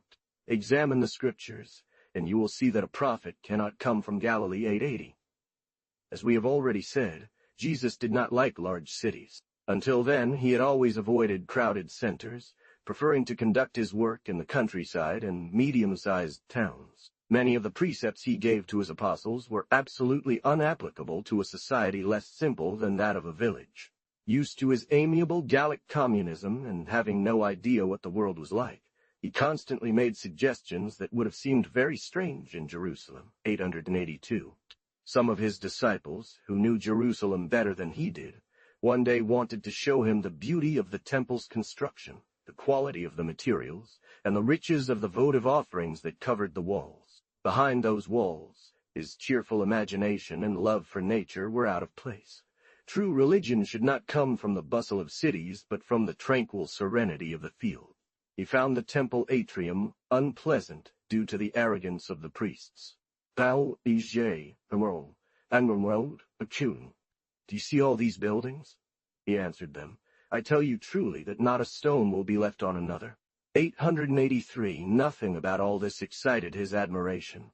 Rather, It was a poor widow who passed by at that moment and deposited an obol in the ark or collection box for offerings that moved him. "Truly, I tell you," he exclaimed, "more than all the others, the temple, like the Muslim haram that succeeded it, was the seat of a conservative aristocracy, and consequently the least suitable place in the world to proclaim revolutionary ideas successfully, for they have all contributed from what they had left over, but this woman has given everything she had." 884 that way of criticizing everything that was done in Jerusalem, of praising the poor who gave little while demeaning the rich who gave much, of censuring the opulent clergy who did nothing for the people's good, naturally exasperated the priestly caste. To attempt such a thing was the same as if a modern innovator were to preach around the Mosque of Omar the abrogation of Islam. And yet there lay the center of Jewish life, and at that point it was necessary to win or die. The sensitive and kind heart of Jesus, however, found a peaceful sanctuary amidst that restless life, where he forgot his usual bitterness. In that Calvary, where Jesus undoubtedly suffered much more than on Golgotha, his days passed in the midst of bitter disputes, annoying canonical controversies and exegesis, but on the contrary, it made him appear inferior to his adversaries. After spending the day questioning in the temple, Jesus descended in the evening to the Cedron Valley, rested for a while under the shade of an agricultural establishment, probably some oil mill, called Gethsemane 886, spot for the locals, and spent the night on the Olive Mountain that marks the eastern horizon of the city 887. On Mount of Olives stood two great cedars, whose memories Jews scattered over a long time preserved. Doves as clouds sought shelter among their branches. That is the only place in the vicinity of Jerusalem which offers a somewhat shady and cheerful aspect. Olive groves, fig trees, and palm trees were numerous there, and from them the villages, farms, or enclosures of Bethphage, Gethsemane, and Bethany took their names. 88.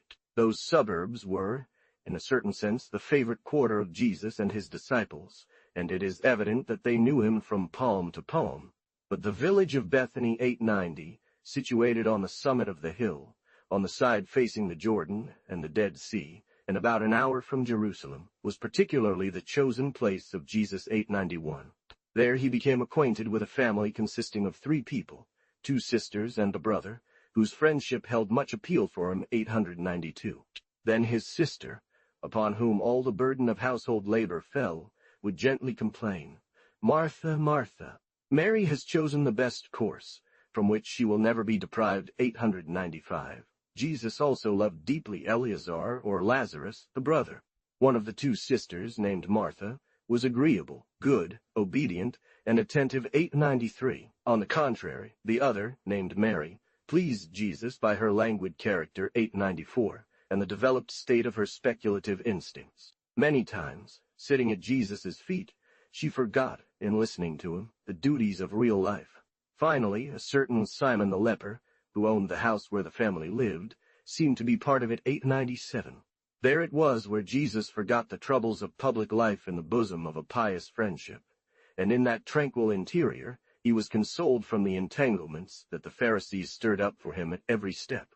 Jesus often sat on the Mount of Olives, facing Mount Moriah, with his feet resting on the splendid perspective offered by the temple terraces and their roofs covered with shining scales. That view filled foreigners with admiration. Above all, at sunrise, the sacred mountain dazzled the eyes as if it were a mass of gold and snow. But that spectacle, which caused so much pride and joy to the other Israelites, inspired in Jesus a feeling of deep sadness. "Jerusalem, Jerusalem, who kills the prophets and stones those sent to you," he exclaimed in moments of bitterness. "How many times I have wanted to gather your children as a bird covers its nest under its wings, but you would not let me." 899. And not because there, like in Galilee, there were no souls predisposed to receive the seed of the new doctrine. But such was the influence of dominant orthodoxy that very few dared to embrace it openly. To confess that they followed the school of a Galilean would have been, in their opinion, discrediting themselves before the Hierosolymitans, and exposing themselves to being expelled from the synagogue, which, in a modest and stingy society like theirs, was the most shameful disgrace. 900. Moreover, excommunication entailed the loss of all goods to the Fist 901. He who ceased to be a Jew did not thereby become a Roman, but he remained undefended under the yoke of a theocratic legislation of the most terrible severity. One day the lower-ranking ministers of the temple attended one of Jesus' speeches and were amazed to listen to him. Immediately they went to share their doubts with the priests. Has any of the rulers or the Pharisees believed in him? They asked. Only that common people, who do not understand the law, are cursed, they replied. 902. Jesus remained in Jerusalem as a provincial, admired by others like him but rejected by the nation's aristocracy.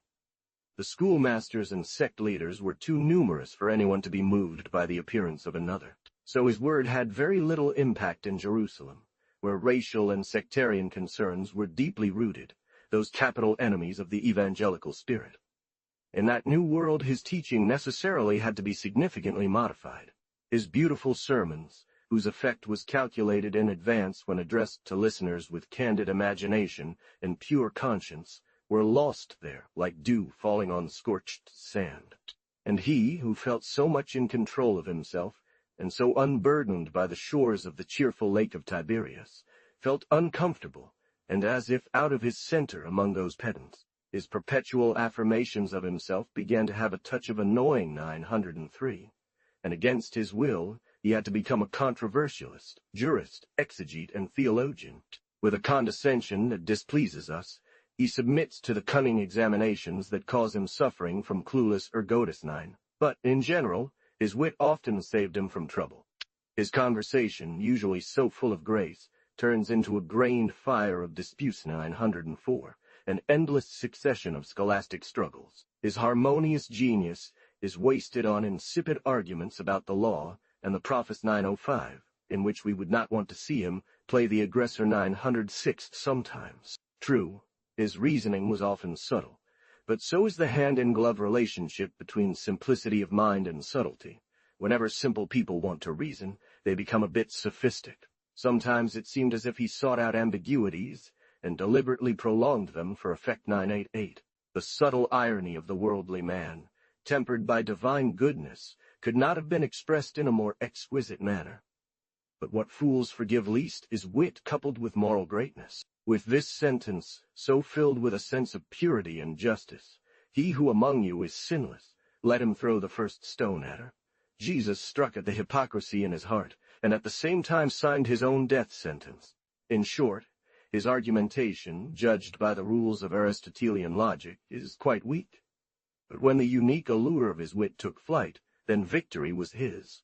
One day they tried to corner him by presenting an adulterous woman and asking how she should be treated. The admirable response of Jesus 909 is well known. Indeed, without the exasperation caused by so many bitter reproaches, it is very possible that Jesus would have gone unnoticed, losing himself in the terrible storm that was soon to engulf all the Jewish nation. The high priesthood and the Sadducees felt more scorn than hatred for him. As for the great priestly families, the Boethim, the family of Annas, if they showed any fanaticism, it was for peace. In any case, it was not from that party that a serious reaction against Jesus could come. The official priesthood, fixated on political power and intimately linked to it, did not understand much of those enthusiastic movements either. The doctrine of the new master particularly threatened the concerns and interests of the Pharisees, of that innumerable class of sophrim, or scribes who lived off the knowledge of traditions, and that class was the one experiencing grave disquietude. By a rare originality, those unbelievers who denied the resurrection, the oral law, and the existence of angels, were the true Jews. In other words, as the simplicity of the ancient law no longer satisfied the religious needs of the time, those who strictly adhered to it rejected modern inventions, and were seen by devotees as impious, no more or less than a Protestant evangelical is considered unbelieving in Orthodox countries today. The Pharisees made constant efforts to drag Jesus into political issues, in order to involve him with Judas the Galilean. The tactic was clever, because Jesus' profound naivety had yet to cause any strife with Roman authority, despite his proclamation of God's kingdom. Seeking to clear up this confusion and force him to explain himself, One day a group of Pharisees and politicians, called Herodians, probably from the Boetusum, approached him under the guise of pious zeal. "Teacher," they said, "we know you are truthful and teach the way of God without favoritism. Tell us what you think about this. Is it right to pay taxes to Caesar?" Undoubtedly, they expected an answer that would give them a pretext to turn him over to Pilate, but Jesus' response was remarkable. "But he who enters by the door is the shepherd of the sheep. The sheep hear his voice, and he calls his own sheep by name and leads them out. He goes before them, and they follow him, for they know his voice. The thief comes only to steal and kill and destroy. The hireling, who is not the owner of the sheep, when he sees the wolf coming, leaves the sheep and flees. He had them show him the coin, and said, 'Give Caesar what is Caesar's and God what is God's.'" 911 deep phrase that determined the future of Christianity. Spiritualist phrase par excellence, and of wonderful accuracy, which founded the separation of the spiritual and temporal realms, and laid the foundations for true liberalism and true civilization. When Jesus was alone with his disciples, his sweet and penetrating genius inspired accents full of allure. "Truly, truly, I say to you, whoever does not enter by the door into the sheepfold, but climbs another way, is a thief and a robber." The idea of a forthcoming solution to humanity's crisis frequently returned to him. "When the branches of the fig tree do bear leaves, ye know that summer is nigh. Lift up your eyes and see the world around. Youth harvest is already ripe." 913. His robust eloquence resurfaced whenever he had to confront the hypocrites. "The scribes and Pharisees have sat on Moses' chair. Therefore put into practice everything they tell you, but do not copy their actions, for they say but do not do. In fact, they add heavy, unbearable burdens onto others' shoulders, while they themselves are unwilling even to lift a finger to move them. All their works are done to be seen by men. For this reason they wear wider and longer phylacteries, 914, and broader strips on their garments. They also love the first seats at banquets, and the first chairs in synagogues, and greetings in marketplaces, and that men give them the title of teacher. Woe to you, for you travel over land and sea to convert a Gentile, and then make him worthy of hell. Woe to you! You are like tombs that are covered, and unknown to men who pass over them. 917. Woe unto you, scribes and hypocritical Pharisees! You shut the kingdom of heaven. 9:16 to men. For neither do you enter yourselves, nor do you allow those who would enter to come in. Woe to you! For you devour the houses of widows under the guise of long prayers. Therefore you will receive a much stiffer judgment. Foolish and blind ones! You pay tithes for mint, dill, and cumin, but you have neglected the more important things of the law. O blind leaders! You strain at a gnat but swallow a camel. Clean first the inside of the cup and dish if you want the outside to be clean. The bold call to the humble was even more subversive. It declared that he had come to give sight to the blind and to blind those who claim to see. 926. Truly I say to you, all these things will come upon this present generation. His terrible dogmatic belief in the substitution of the Gentiles, that is, the idea that God's kingdom was to be transferred to others who did not want it for themselves. 924. Was like a bloody threat aimed at the aristocracy. God, which Jesus openly confessed in fiery parables. 925, where he presented his enemies as the executioners of celestial messengers, was a challenge to legal Judaism. Woe to you, scribes and hypocritical Pharisees! For you are like whitewashed tombs. What you make the tombs of the prophets, and adorn the monuments of the righteous, and say, if we had lived in our fathers' time, we would not have been their accomplices in the death of the prophets, by which you bear witness to yourselves that you are children of those who killed the prophets. Therefore finish filling up the measure of your fathers, for this is what the wisdom of God says.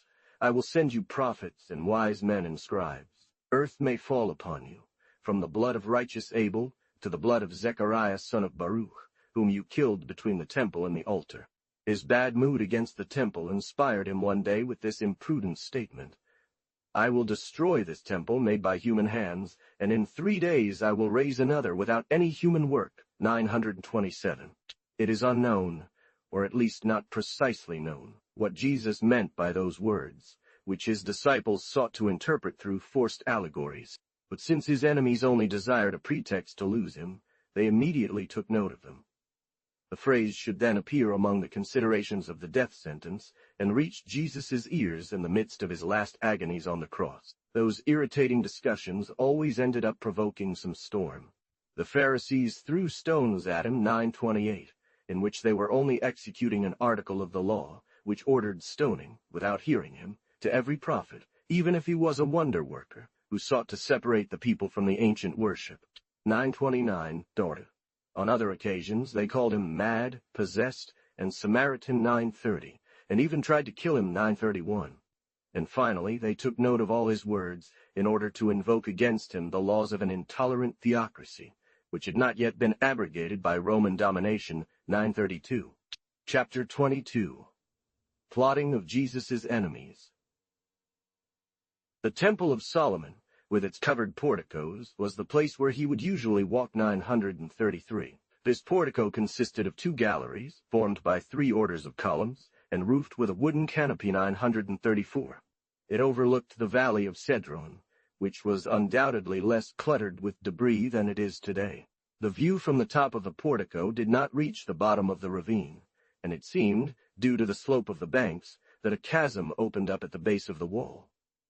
On the other side of the valley stood its adornment of luxurious tombs. By the end of December, Jesus celebrated in Jerusalem the festival established by Judas Maccabeus in commemoration of the purification of the temple after the sacrileges of Antiochus Epiphanes, 937. Some of the monuments still visible today might have been those cenotaphs erected in honor of the ancient prophets, 935, that Jesus pointed out with his hand when, seated on the portico, he denounced threats against the official classes who hid their hypocrisy or vanity behind these colossal structures, 936. It was also called the Festival of Lights, because during the 8 days of the celebration lamps were kept lit in homes, 938. Jesus soon afterwards embarked on a journey to Perea and the banks of the Jordan, that is, to the same country he had visited a few years earlier, when he was following John's school, 939, and where he himself had administered baptism. There, especially in Jericho, he appears to have received some comfort. In that city, either as a major crossroads or due to its perfumed gardens and rich culture, 940, there was a significant tax collection post. The chief collector, Zacchaeus, a wealthy man, desired to see Jesus. Since he was of small stature, he climbed up a sycamore tree that stood near the road along which the procession had to pass. Jesus was moved by such innocence in one of consideration, and wanted to enter Zacchaeus' house, even at the risk of causing a scandal, 941. Indeed, there was much murmuring when they saw him honor with his presence the house of a sinner. As he left, Jesus declared that his guest was a good son of Abraham, and as if to increase the dismay of the Orthodox, Zacchaeus became a saint. He reportedly gave half of his goods to the poor and repaired beyond measure the evils he might have caused. The delicious oasis of Jericho, well watered then, must have been one of the most beautiful places in Syria. Josephus speaks of it with the same admiration as he does of Galilee, calling it, like the latter province. This was not the only joy for Jesus. On leaving the city, the beggar Bartimaeus, 942, gave him great pleasure by persistently calling him Son of David, even though they ordered him to be quiet. The cycle of Galilean miracles seems to open again for a moment in that country, which bore many analogies to the northern provinces. Jesus, after completing that kind of pilgrimage to the sites of his early prophetic activity, returned to his beloved residence in Bethany, where a remarkable event took place that seemed to have had decisive consequences for the end of his life, 944. Tired of the poor reception the kingdom of God was getting in the capital, Jesus' friends desired a great miracle that would sharply hit Jerusalem's incredulity. The resurrection of a man known in Jerusalem must have seemed the most convincing thing. It is necessary to remember here that the essential condition of true criticism is to understand the diversity of ages and to be rid of instinctive repugnances that are the fruit of purely reasonable education. It is also necessary to remember that in that clumsy and impure city of Jerusalem, Jesus was no longer the same. His conscience, due to the lack of men, not his own, had lost something of its primordial clarity. Desperate, pushed to the limit, He was no longer in control, his mission was imposed on him, and he obeyed the torrent that pushed him. As always happens in all great divine races, public opinion forced him to perform miracles against his will. From our distance from that time, and in the presence of a single text that offers evident signs of compositional artifices, it is impossible to decide if, in this case, everything is fiction, or if a real event that took place in Bethany served as the basis for the rumors spread. However, it is necessary to recognize that the turn of John's narrative has something entirely different from the accounts of miracles, born from popular imagination, with which the synoptic Gospels are filled. Let's add that John is the only evangelist who has an accurate knowledge of Jesus' relationships with the family of Bethany, and it doesn't make sense for a popular creation to take a place in a circle of such personal memories. What seems probable is that the miracle in question was not one of those completely legendary miracles for which no one is responsible. In other words, we believe that something considered a resurrection took place in Bethany. Jesus was already attributed with 2 or 3 feats of this nature 945. The family of Bethany may have been inadvertently induced into the important event desired. Jesus was adored there. It seems that Lazarus was sick, and as a result of a message from his alarmed sisters, Jesus left Perea 946. The joy of his arrival might have brought Lazarus back to life. Perhaps the burning desire to silence those who, with insult, denied the divine mission of his friend, drove those passionate people beyond all limits. Perhaps Lazarus, still pale from his illness, was wrapped in bandages like a dead man and buried in his family's tomb. Those tombs were spacious chambers carved into the rock, entered through a square opening that was sealed by a massive tile. Martha and Mary went before Jesus. The emotion that Jesus felt beside his friend's tomb, whom he believed dead 947, could be regarded by the witnesses as that turmoil, that trembling 948 that accompanied miracles, epileptic and convulsive principle. Jesus, always under the hypothesis, stated above desired to see once more him whom he had loved, and having the stone rolled away, Lazarus came out wrapped in his shrouds and with a cloth over his head. That appearance must naturally have been regarded by all as a resurrection. Faith knows no other law than the interest of what is believed to be positive. Being completely holy the object which it proposes, it has no scruple in invoking bad arguments in favor of its thesis when it cannot achieve what it desires with good ones. If such evidence is not solid, how many there are that are? If such a miracle is not true, how many others have been? Convinced inwardly that Jesus was a thaumaturge, Lazarus and his 2 sisters could assist in the execution of one of his miracles, as so many pious men who, convinced of the truth of their religion, they considered rather weak. The state of her consciousness was that of the stigmatized, of the convulsed, of the possessed in convents, dragged along by the influence of the world in which they lived, and by their own belief to false acts. As for Jesus, he was no more master than St. Bernard or St. Francis of Assisi to temper the avidity of the crowd and that of his own disciples for the marvelous. Death, moreover, was about to return him his divine freedom within a few days and free him from the fatal needs of a role that became increasingly demanding and difficult to maintain each day. Everything suggests that the miracle of Bethany significantly contributed to hastening Jesus' end, 949. Those who had been witnesses spoke extensively in the city about the event. The disciples related the facts with detailed arrangements designed for argumentation. The other miracles of Jesus were transient acts, accepted spontaneously by faith, magnified by popular reputation, and about which, once they occurred, no more was spoken. The one in Bethany was a true event intended for public notoriety, and with which they hoped to silence the Pharisees 950. Jesus' enemies were greatly irritated by those rumors and tried, as it is said, to kill Lazarus 951. Nothing is known about his character, and many circumstances suggest that his power was only nominal. Since Jerusalem depended on procurators, the office of high priest had become a removable post, with dismissals occurring almost every year 953. Caiaphas, however, held his position longer than others. He had been provided with his post in 25, and did not lose it until 36. Alongside him, and above him, we see another figure who appears to have exercised a preponderant power at the decisive moment we are concerned with.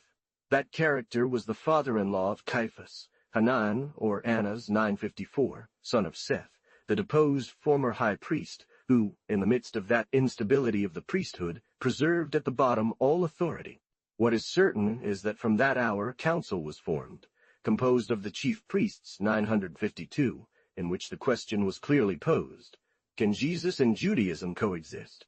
Presenting the question was to resolve it, and without needing to be a prophet, as the evangelist claims, the high priest could very well utter his bloody axiom: it is necessary for one man to die for the people. The high priest of that year, using an expression from the fourth evangelist which perfectly describes the state of humiliation to which the highest priesthood had been reduced, was Joseph Caiaphas, appointed by Valerius Gratus, and belonging to the Thalaeus Gata, and belonging to the thigh, Roman's body and soul. Annas had received the sovereign priesthood from the legate Quirinus in the 7th year of our era, ceasing in his office in the 14th year upon the advent of Tiberius. But he remained very highly regarded. He continued to be called high priest, even though he no longer held the office 955, and was consulted on all serious matters. For 50 years the priesthood remained almost uninterrupted in his family. 5 of his sons successively assumed that dignity 956, not counting Caiaphas. That is why it was called the priestly family, as if the priesthood had been hereditary 957 within them. Annas was therefore, in reality, the leader of the priestly party. Caiaphas did nothing without his consent. They had become accustomed to associating their names, and Annas's name was always mentioned first. Nearly all the high offices in the temple were in their hands 958. It is true that another family alternated in the priesthood with that of Annas, namely the family of Boethus, 959.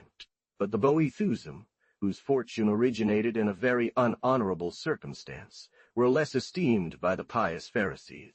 It is understandable that under that regime of annual pontificate, transmitted alternatively according to the whims of the procurators, an ancient pontiff who had preserved the secret of the traditions, seen many newer fortunes collapse, maintained enough credit to have power delegated to him by people completely subject to him, must have been a very important figure. Like all the aristocracy of the temple, Annas was a Sadducee, a sect, says Josephus, extremely severe in its practices. All his sons were also fierce persecutors. One of them, named Annas, like his father, had James, the brother of the Lord, stoned under circumstances that bear some resemblance to Jesus' death. The family's character was bold, haughty, and cruel, possessing a particular kind of contemptuous and covert malice characteristic of Jewish politics. Thus, the blame for all the subsequent acts. It was Annas, or rather, the party he represented, who caused Jesus' death. Annas was the main actor in that terrible drama, and more so than Caiaphas or Pilate, should bear the weight of humanity's curses. It is in Caiaphas's mouth that the evangelist places the decisive words that led to Jesus' sentence of death. That party was very exposed to popular seditions, and sought to check the religious enthusiasts. It was supposed that the high priest possessed a certain prophetic gift. The phrase became, under this assumption, an oracle of profound meaning for the Christian community. But those words, whatever they were, translated the thought of the entire sacerdotal party. Although the agitation caused by Jesus had nothing temporal about it, the priests saw, as its last consequence, an aggravation of the Roman yoke and the ruin of the temple. But the causes that should bring about, 37 years later, the ruin of Jerusalem consisted in something other than the nascent Christianity. They were in Jerusalem itself, not in Galilee. Yet it cannot be said that the reason urged by the priests under those circumstances lacked verisimilitude to such an extent as to see in their conduct nothing but a flagrant act of bad faith. In a sense, if Jesus achieved his purpose, it truly brought about the ruin of the Jewish nation. Unconcerned about the future, it does not know that declaring war on all initiative endangers ideas intended to triumph one day. Based on principles accepted as common by all ancient politics, Annas and Caiaphas were within their rights to say, "The death of one man is better than the ruin of a people." This reasoning is, in our opinion, detestable, but it has been that of conservative parties since the origin of human societies. The party of order, I take this phrase in a poor and mean sense, has always been the same. Believing that the last word of government consists in preventing popular emotions, It imagines to act patriotically by preventing through legal death the tumultuous effusion of blood. The movement he led was entirely spiritual. But it was a movement, and consequently men of order, convinced that rest is essential for humanity, had to prevent the development of the new spirit. Never did a more palpable example appear of the ineffectiveness of such conduct, and the opposite result it leads to. Left free, Jesus would have been consumed in a desperate fight against the impossible. The intelligent hatred of his enemies determined the success of his work, sealing his divinity. Therefore, Jesus' death was resolved towards the end of February or the beginning of March 966, but Jesus escaped for some time yet. He retired to an obscure city called Ephraim or Ephron, on the side of Bethel, barely a day's journey from Jerusalem, 967. There he lived for a few days with his disciples, waiting out the storm. However, orders had been given to arrest him as soon as he was seen in Jerusalem, 968. The solemnity of Easter was approaching, and it was presumed that Jesus, according to his custom, would go to the capital to celebrate the feast. Chapter 23. The last week of Jesus, and indeed, he left with his disciples to see for the last time the unbelieving and rebellious city. The hopes of the people who surrounded him had reached the highest degree of exaltation. When he ascended this time to Jerusalem, all believed that the kingdom of God would be manifested there 969. Having reached the peak of human impiety, this circumstance was, in his opinion, an evident sign that the fulfillment of the expected event was near. And such was the persuasion regarding this point, that they even disputed about the preeminence each one would have in the future kingdom 970. It seems that it was then when Salome, Zebedee's wife, asked Jesus to grant her children the two preferred places, on his right and left hand 971. Jesus' imagination was, on the contrary, besieged by grave thoughts. Sometimes he let slip a deep and dark resentment towards his enemies. He told the parable of a nobleman who left for a distant country to assume the rule of a kingdom, but as soon as he turned his back, his fellow citizens rose up against him. Upon his return, the king ordered that those who had not wanted him to reign over them be brought before him, and condemned them to the ultimate punishment, 972. At other times, as they journeyed along the rocky paths north of Jerusalem, Jesus went thoughtfully ahead of his companions. They all looked at him silently, feeling fear and not daring to question him. On different occasions he had already announced their future sufferings, which did not suit the disciples 973. Jesus took the floor last, and no longer concealing his forebodings, spoke to them of his impending end 974, news that was met with signs of profound sorrow. The disciples expected that a sign would soon appear in the clouds, and the joyful accents of the inaugural cry of the kingdom of God, "Blessed is he who comes in the name of the Lord 975, already rang in their ears. However, this bloody perspective filled them with unease. In the mirage of their dreams, the kingdom of God drew near or receded at every step they took on the fateful path. As for Jesus, the idea that he was going to die, but that his death would save the world 976, grew ever more firmly rooted in his mind. The misalignment, or divergence of views, between him and his disciples became increasingly profound. It was custom that pilgrims travel to Jerusalem a few days before Easter to prepare for the feast. Jesus arrived after the others, and there was a moment when his enemies lost hope of taking control of him 977. On the 6th day before the feast Saturday, 8 Nisan, 28, March 978, Jesus finally entered Bethany and, as was customary, went to the house of Lazarus. Simon the leper prepared a meal for this occasion 979, to which many people attended, drawn both by the desire to see Jesus and by the wish to see Lazarus. Lazarus was sitting at the table and seemed to be the center of all eyes. The diligent Martha served as she usually did 980. In order to enhance the high dignity of the guest and overcome the coldness of the audience, it seems that greater signs of respect were intended to be shown to him then. During the meal, with the aim of giving the feast a more solemn appearance, Mary entered with a vessel of perfume that she poured over Jesus' feet. Immediately she broke the vessel, according to the ancient custom which dictated breaking the serving utensils after hosting a distinguished guest. Finally, taking her demonstrations of respect to an extreme not known until then, she knelt down and wiped the master's feet with her long hair. The pleasant scents of the perfumes filled the entire house, causing great joy among those present, except for the greedy Judas from Caria. Indeed, given the economic customs of the community, such behavior was a true waste. The avid treasurer immediately calculated how much the perfumes could have been sold for, and the amount that their sale would have brought into the poor box.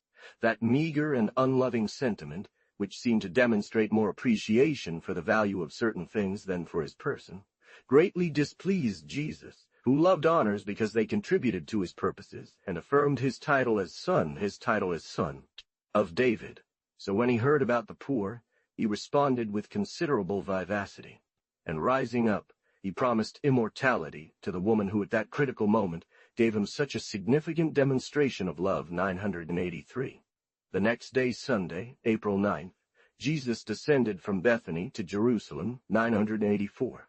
When, while turning a bend in the road, he saw the city spread out before him at the foot of the Mount of Olives, they say that he wept over it and addressed a final appeal to it. 985.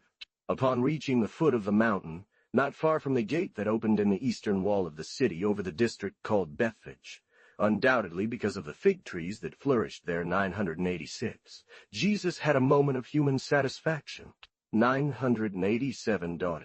Having news of his arrival spread, the Galileans who were in Jerusalem for the festival went out joyfully to meet him and gave him a small ovation. They sought a donkey, upon which was followed by a colt, according to custom, spread over its back their most beautiful clothes, as if it were a cloak, and made him sit on that poor mount.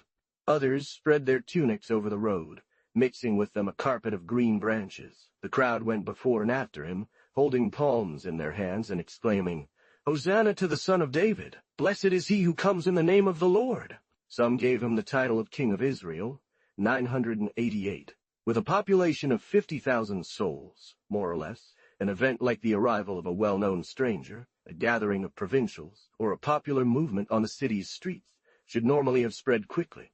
But as confusion was at its peak during the feast 990, Jerusalem belonged to the foreigners in those days. Thus, it seems the excitement was more intense among them. "Rabbi," they said to Jesus, "tell them to be silent." "If they are silent, the stones will cry out." Jesus answered, and he entered the city. The Jerusalemites, who barely knew him, asked who he was. "He is Jesus, the prophet from Nazareth, in Galilee," they replied. Some proselytes who were familiar with the Greek language and had attended the Easter party took an interest in seeing Jesus, and so went to his disciples. At that moment, they believed that a voice from heaven had been heard. Others said that an angel had descended to comfort him. According to the most authorized version, the event took place in the Garden of Gethsemane. As for Jesus, he went, as was his custom, to spend the night in his beloved village of Bethany. 9:2, returning likewise to Jerusalem during the 3 successive days, Monday, Tuesday, and Wednesday. After sunset, he would climb the hill of Bethany, or go to the farms on the western side of the Mount of Olives, where many of his friends 993 lived it. While his disciples were sleeping, Jesus retreated from them at a stone's throw, keeping only Cephas and the 2 sons of Zebedee by his side. Then, prostrating himself with his face to the ground, he prayed, and his sorrowful soul experienced agonies of death. In his final days, a deep sadness seems to have mastered his soul, usually so cheerful and serene. All accounts agree in attributing to him, before his arrest, an instant of uncertainty and hesitation, a kind of anticipatory agony. According to some, Jesus suddenly exclaimed, "My soul is troubled. O my Father, deliver me from this." R. 994.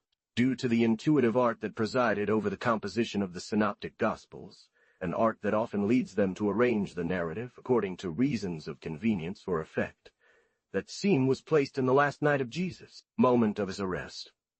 But if that version were the true one, it wouldn't be understood why John, an intimate witness of such a moving episode, didn't say a single word about it in the very detailed account he gives of the night on Thursday 997.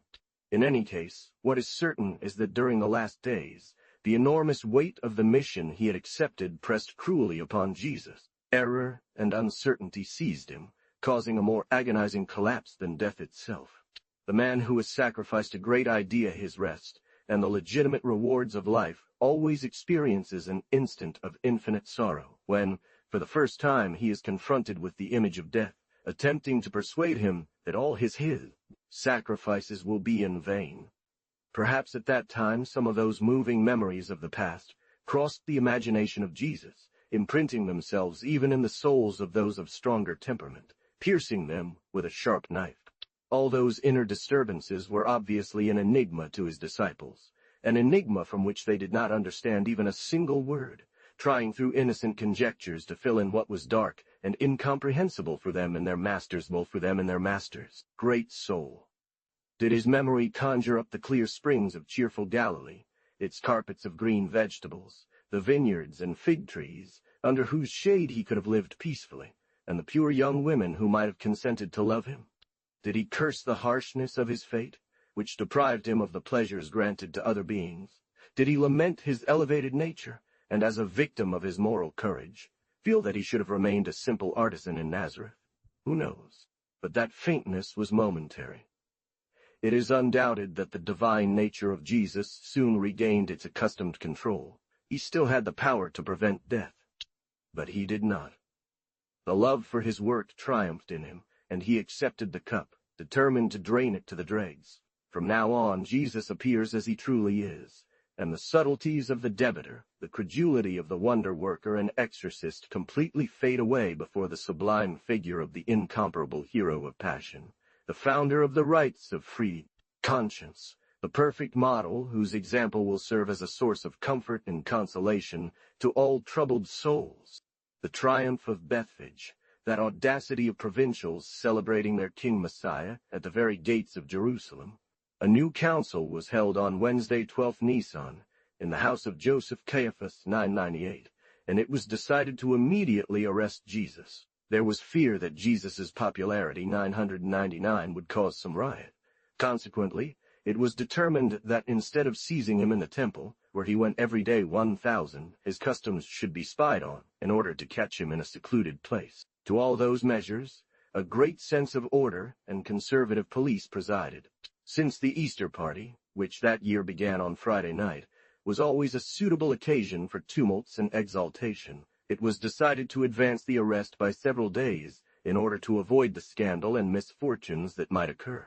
With this objective, the agents of the priests entrapped his disciples, hoping to obtain from their weakness or simplicity some useful information, which they found in Judas of Caria. That wretched man, for reasons impossible to explain, betrayed his teacher, not only giving all the indications requested, but also taking charge of leading the brigade or patrol that was supposed to carry out the arrest, although such an excess of evil seems almost incredible. The memory of horror that necessity, or the infamy of that man left in Christian tradition, must have introduced some exaggeration on this point. Up until then, Judas had been a disciple like the others, with the title of apostle, and even performing miracles and casting out demons. The legend, which rejects middle grounds, has not been able to acknowledge in the Scenical anything but 11 saints, and 1 reprobate. But reality does not proceed by such absolute categories. Greed, which the synoptic Gospels point to as the motive for the crime in question, is not enough to explain it satisfactorily. It would indeed be very strange for a man who administered the common fund, and knew what he would lose with the death of the chief, to have exchanged the benefits of his office as treasurer for an insignificant amount. Had Judas's self-esteem been hurt by the rebuke he received at Bethany's banquet? Neither reason seems sufficient. John insists on presenting him from the start as a thief and an unbeliever, which is completely improbable. One would rather incline to believe that he obeyed some feeling of rivalry, or the irritation caused by internal disputes. The particular hatred John manifests against Judas confirms this last hypothesis. From a heart less pure than the others, Judas could very well have been dominated, without realizing it, by the sentiments proper to his office, and through a bias extremely common in the exercise of active functions, he might have come to attach more importance to the interests of the treasury than to the work itself for which they were intended. The murmur that escaped him in Bethany suggests that the greatness of the apostle had succumbed in him before the meanness of the steward, and that at times it seemed to him that the master cost his spiritual family too much. That wretched economy had undoubtedly caused some other displeasures in the small society. The secret societies of the Republican Party harbored deep conviction and great sincerity within their ranks, yet informers were numerous among them. Without denying that Judas contributed to the imprisonment of his master, we believe there is some injustice in the curses launched against him. Perhaps there was more clumsiness than malice in his conduct. The moral conscience of the common man is alive and just but unstable and inconsistent, and he cannot resist a momentary impulse. But if the mad desire to acquire some miserable coins disturbed the poor Judas's mind, it does not seem he had completely lost his moral sense. Foreseeing the consequences of his act, he repented 1005, according to reports, and even took his own life. Every minute of those to follow is a solemn moment that has equaled entire centuries in the history of humanity. We have arrived at Thursday, Nisan 13, April 3. The Easter festival began the following night, inaugurated with the Feast of the Lamb. Later, it continued for a space of 7 consecutive days, during which the unleavened bread was used. That night he celebrated his Last Supper with his disciples, which was not the ritual feast of Passover, as later supposed, committing the error of a day 1007. New Covenant. The first and last of those 7 days had a character of particular solemnity. The disciples were already engaged in making preparations for the feast of 1006. As for Jesus, everything seemed to indicate that he was not ignorant of Judas's betrayal, and that he did not harbor illusions regarding the fate that awaited him. Each disciple transferred to it his dearest memories, and the multitude of moving traits that each one preserved of the Master converged in that supper, which became the cornerstone of Christian piety and the starting point of the most fruitful institutions. Indeed, at that solemn moment, the love and tenderness that Jesus' heart held for the small church around him must have overflowed 1008. His strong and serene soul, superior to the weight of the dark worries assailing it, knew how to find a word of affection for each of his friends. 2 of them, John and Peter, were particularly objects of tender shows of affection. John, according to his own statement, was reclining on the sofa near Jesus, with his head resting on the Master's chest. Judas was present. Perhaps Jesus, who had had reasons to distrust him for some time, sought by those words to probe his heart and see if in his pregnant silence he could find the certainty of his treachery. At the end of the meal, the secret that pressed on Jesus' heart was on the verge of escaping. "Truly, I tell you," he exclaimed, "one of you will betray me 1009. Such words produced a moment of horrible distress in those naive and simple men. They looked at each other, and each wondered if it would be he who committed such treachery. But the unfaithful disciple remained impassive, and even they say that he dared to ask, like the others, "Am I, Master?" However, Peter's noble and upright soul was like coals, and he signaled to John to try to discover to whom the Master had been alluding. John, who could converse with Jesus without the others hearing, pleaded with him in a low voice for the key to that enigma. But Jesus, who had only suspicions, refused to name anyone. He simply told John to pay attention to the one he was about to offer the sop in the sauce. At the same time, he offered soup to Judas. At the time, that meal did not attract anyone's attention, and except for the apprehensions that the Master confided to his disciples, which were only partially understood, nothing extraordinary happened during it. Therefore, only John and Peter were aware of the event. Jesus spoke to Judas a few words that involved a bitter reproach, but they were not understood by those present, who believed, upon seeing Judas leave immediately, that Jesus had given him some order concerning the feast of the following day, 1010. However, after Jesus' death, solemn meanings were attributed to that night, and the imagination of believers poured a gentle and sweet mysticism over it. The last moments of a beloved person are the ones most deeply etched in memory. Through an inevitable illusion, conversations had with her at that time are attributed a meaning they would not have acquired without her death, and memories of entire years crowd into the space of a few hours. After the dinner we have just spoken of, most of the disciples did not see the Master again. That was therefore the last farewell, the departure banquet. At that meal, just as at many others, Jesus practiced his mysterious rite of breaking bread.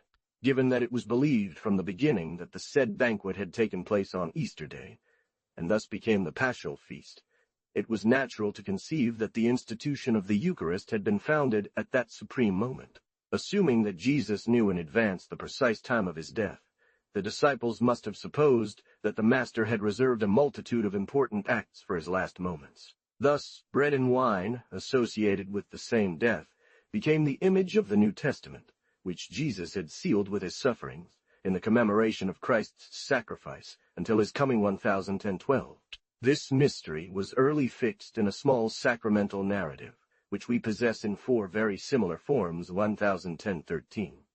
And as one of the fundamental ideas of the early Christians consisted in the belief that the death of Jesus had been a sacrifice intended to replace all those of the old law, the supper which we are supposing, for the last time, to have been celebrated on the eve of the Passion became the supreme sacrifice, the constitutive act of the new covenant, the sign of the blood shed for the salvation of all 1011. And yet John, who is so concerned about the Eucharistian ideas 1014, who relates the Last Supper with such detail and accuracy, connecting it with so many circumstances and discourses 1015, first-hand knowledge of this point, does not know the story in question, which proves that he did not consider the institution of the Eucharist as a particularity of the dinner. In his opinion, the rite of the dinner is the washing of feet, a ritual that may have gained importance among certain families of early Christianity and lost it over time in 16. Jesus undoubtedly practiced it on some occasions to teach his disciples humility and brotherly love. The essence of the symbols and discourses that Christian tradition placed in that sacred moment is always the unity of his church, constituted by him or his Spirit. "A new commandment I give unto you," he said, "that ye love one another. As I have loved you, so love ye one another." But it was transferred to the eve of his death due to the tendency that arose later to associate all of Jesus' great moral and ritual recommendations with the dinner. For the most part, a strong feeling of love, charity, harmony, and mutual respect animated the memories that the disciples believed they preserved of Jesus' last hours. 1017. "By this shall all men know that ye are my disciples, if ye have love for one another." 1018. Some rivalries and struggles for preeminence still occurred during those final moments. 1019. Jesus noted that if he, who was the Master, had been among his disciples as their servant, they should all the more submit to one another. According to some, it seems he said to them while drinking wine, "I declare to you that I will no longer drink this fruit of the vine from now on, until the day I drink it with you anew in my Father's kingdom." 1020. Others claim he promised them very soon a celestial feast, where they would be seated on thrones near him. 1021. Towards the end of the evening, Jesus' premonitions spread to the soul of his disciples. Everyone felt that they were close to a crisis, and that a grave danger threatened the Master. There was a moment when Jesus considered taking some precautions. He spoke of swords, and when they told him there were 2 among the surrounding people, "Enough," he replied. 1022. But he rejected the idea, and never spoke of it again, undoubtedly understanding that those timid provincials could not oppose the armed force of the great powers of Jerusalem. Cephas, driven by his great heart and filled with confidence in himself, swore to accompany him to prison and die with him. Jesus opposed some doubts to him with his usual subtlety, and according to a tradition, which probably dates back to Peter himself, he challenged him for the cock's crow 1023. All, imitating Cephas, swore that they would not abandon him. He sat down there, and dominating his disciples with his immense superiority, he remained awake and in prayer while they slept. Suddenly, an armed patrol entered the garden, equipped with torches. Chapter 24. Arrest and Cause of Jesus. The night had already closed completely 1024 when they left the hollow, town 25. Following his custom, Jesus crossed the valley of Cedron, and accompanied by his disciples, he went to the Garden of Gethsemane, located at the foot of the Mount of Olives. 1026. They were the temple agents, a sort of police brigade left in charge by the priests, armed with sticks and escorted by a detachment of Roman soldiers with swords. The order for arrest came from the high priest and the Sanhedrin. 27.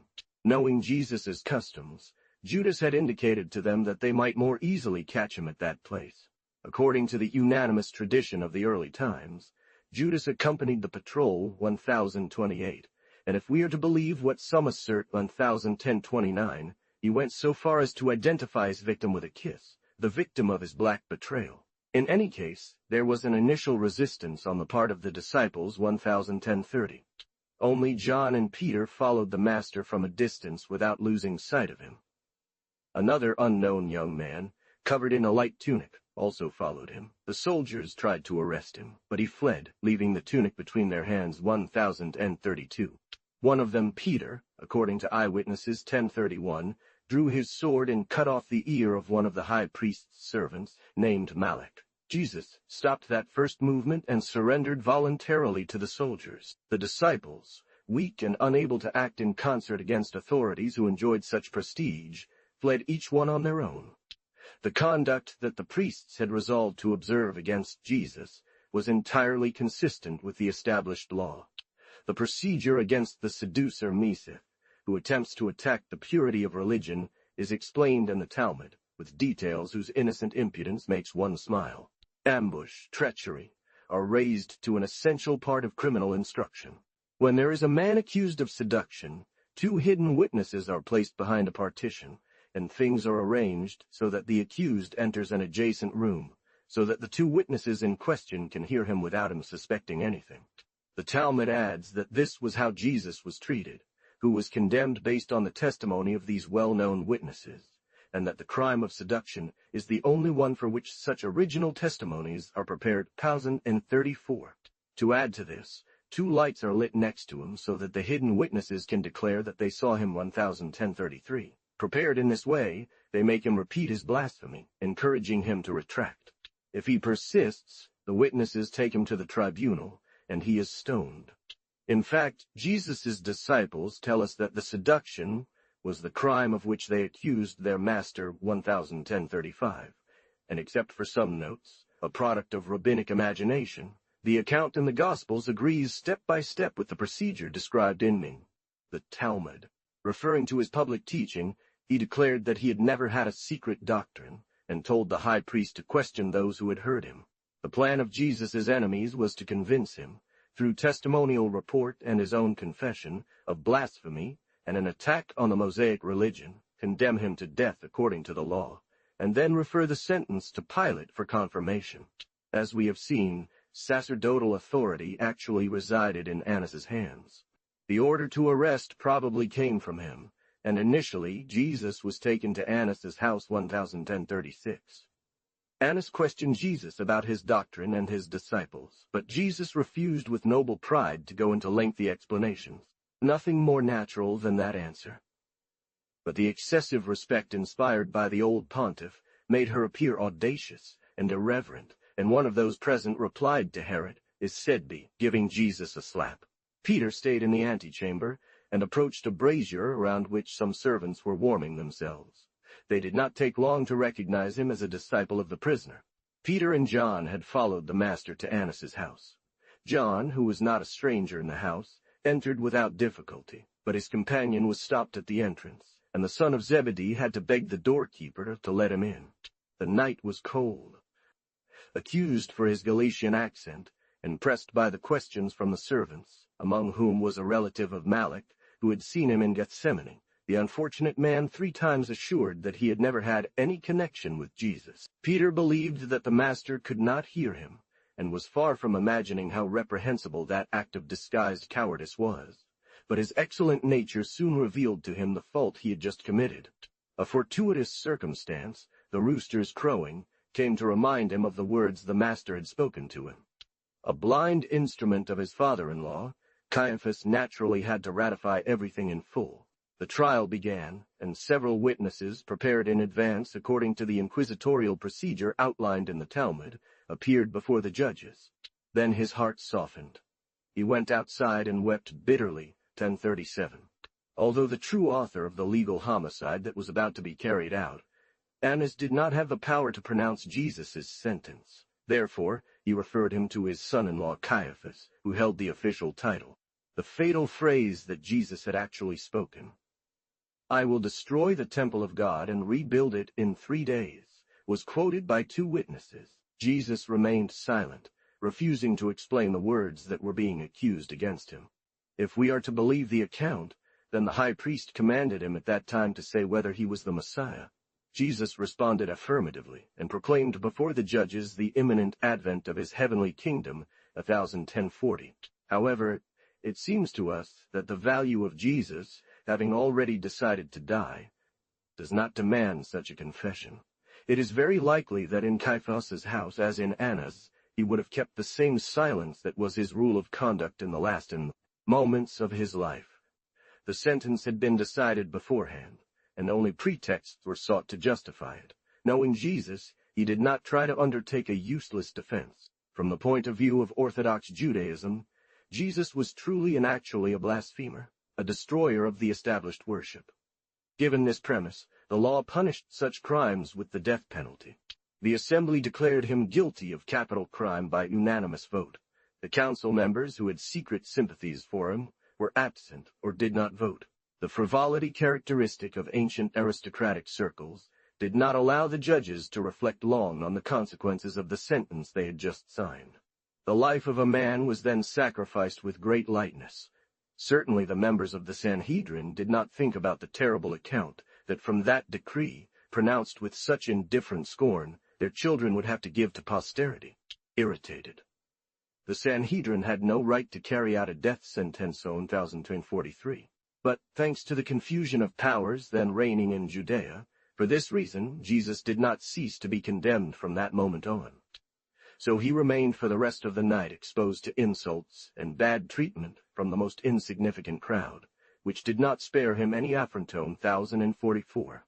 The following morning, the elders and chief priests on 1045 gathered again to try to get Pilate to approve the sentence pronounced by the Sanhedrin, a sentence that could not have had effect without such a requirement, indispensable since the Roman occupation. The prosecutor was not invested, as the imperial legate, with the right of life and death. But since Jesus was not a Roman citizen, the authorization of the government sufficed to give effect to the decree pronounced against him. Josepho claims, though there is much doubt about it, that if a Roman broke the stele containing the inscriptions prohibiting Gentiles from advancing, the procurators would hand him over to the Jews to be killed 1046. Although neutral in religion, the Romans frequently sanctioned the punishments imposed for religious offenses. The situation was therefore very similar to that of the holy cities of India under English domination, or rather, to that which Damascus would find itself in on the day Syria were conquered by a European power. The Romans, as always happens when a political people subjects a nation in which civil and religious law are confused, had come to give a sort of official support to Jewish law. Roman law did not apply to Jews. They remained subject to canonical law, as we see recorded in the Talmud, just as the Arabs of Algeria are still governed by Islamic code. The agents of the priests tied Jesus and led him to the Praetorium, the former palace of Herod 1047, adjacent to the Antonia Tower 1048. It was morning on the day when the Passover lamb was to be eaten, Friday, 14 Nisan, April 3rd. As soon as he was informed of the accusation, Pilate expressed his distaste at having to get involved in the matter 1052. He was immediately locked up with Jesus in the Praetorium. The procurator Pontius, surnamed Pilatus, undoubtedly because of the pilum or honored dart with which he, or one of his ancestors, had been decorated 1053, had had no previous relationship with the nascent sect. The precise details of the interview that took place there, as no witness could reveal them to the disciples, remained shrouded in mystery. However, John seems to have guessed them quite accurately. His account is in perfect harmony with what history tells us about the reciprocal situation of the two interlocutors. The Jews would have defiled themselves entering the Praetorium and could not have celebrated the sacred feast. For this reason, they stayed outside on 49. Notified of their presence, Pilate ascended to the Bema 1050, or tribunal, located outdoors 1051 in a place called Gabbatha, in Greek Lithostrotos, due to the paving that covered the ground. Indifferent to the internal quarrels of the Jews, he saw in all these sectarian movements only the effect of heated imaginations and misguided minds. In general, Jews inspired him with very little affection. But if the procurator hated the grandchildren of Moses, they repaid him with usury. They found him hard, violent, and contemptuous, and accused him of incredible crimes. Jerusalem, as a center of great popular agitation, was a very seditious population and an unbearable place for a foreigner. The excited ones claimed that the new procurator had made a firm purpose to abolish the law 1055. His mean fanaticism and religious hatred could not help but stir up that wide feeling of justice and civil government that even the most incapable Roman subject carried with him wherever he went. All the acts we know about Pilate present him as a good administrator, 1056. In the first period of his office, he had serious difficulties with his subjects, which he resolved in a rather brutal manner. But even then it seems that reason was on his side. The Jews had to appear before Procurator Pontius, extremely backward peoples, and undoubtedly deserved the same judgment as a liberal prefect once merited the Bretons of the Low Countries, who revolted against the opening of a new road, establishment of a new school. Pilate at first made very little case of those susceptibilities, but they afterwards compelled him to resort to bloody repressions 1059, the severity of which was subsequently to occasion his deposition 1060. In his best projects for the country's good, especially regarding public works, Pilate always found the law to be an insurmountable obstacle. The law, in its absurdly conservative spirit, restricted life to the point of opposing any change or improvement. Even the most useful Roman constructions were objects of particular revulsion for the jealous Jews. 2 votive shields with inscriptions, which Procurator Pontius had placed in his palace, adjacent to the sacred enclosure, sparked an even more violent storm 1058. The experience of so many conflicts had, however, rendered him prudent in his relations with that untamable people who avenged themselves on their masters by compelling them to use towards him odious cruelties. The procurator experienced supreme disgust at being compelled to play an active and abominable part in that new affair by a law which he detested 1061. Pilate knew that religious fanaticism, having once obtained some violence from civil governments, is afterwards the first to throw upon them the responsibility, and even almost permits itself to level bitter accusations against them. Supreme injustice, since in such a case the real culprit is the instigator. Pilate, who was perhaps impressed by the accused's dignified and calm attitude, desired to save Jesus, who, if we are to believe a tradition, also found support from the procurator's own wife. Perhaps she had seen sweet Galileo from one of the windows of the praetorium overlooking the temple porch, and who knows if the sight of that beautiful young man's blood, innocent blood about to be shed, caused her some terrible nightmare. In any case, it is certain that Jesus found Pilate predisposed in his favor. The governor kindly questioned him, showing a desire to use all possible means to acquit him. The title of King of the Jews, which Jesus had never given himself but which his enemies inferred from his role and pretensions, naturally caused the greatest concern for the Roman authority. Thus, special care was taken to accuse him in this regard, presenting him to the procurator as a seditious and guilty of high treason. And yet nothing was more unjust, since Jesus had always recognized the civil authority of the Roman Empire. But it is known that conservative religious parties do not have the habit of retreating before any calumny. They deduced against their will all the consequences of his doctrine, transforming him into a disciple of Judas the Galilean, and claimed that he forbade paying the tax to Caesar in 1063. Pilate asked if he was indeed the King of the Jews, 1064, and Jesus answered without concealing his thoughts. But the great misconception that had been the origin of his strength, and which was to constitute his kingdom after his death, lost him then. Jesus, the idealist who did not distinguish between spirit and matter, and whose word, according to the image of the Apocalypse, was a sword of 2 edges, never fully tranquilized the powers of the earth. John affirms that Jesus confessed his royal dignity before Pilate, but at the same time added this profound phrase, "My kingdom is not of this world." And then he explained the nature of his kingdom, which consisted entirely in the possession and proclamation of truth. Pilate did not understand a single word of that sublime idealism 1065, and undoubtedly Jesus had the effect of an harmless dreamer on him. The Romans of that time, due to their lack of philosophy and religious proselytizing, regarded sacrifice for truth as a chimera. Similar debates seemed tedious and devoid of meaning to them, and not seeing the danger that such new speculations might pose to the empire, it was natural that they found no reason to employ violence against them. Thus, all their discontent fell upon those who, through vain subtleties, sought to demand the punishment of some innovator. 20 years later, Gallium still conducted himself in the same manner with the Jews 1066. The rule of conduct, followed by the Romans until the fall of Jerusalem, was always the most absolute indifference regarding these sectarian disputes.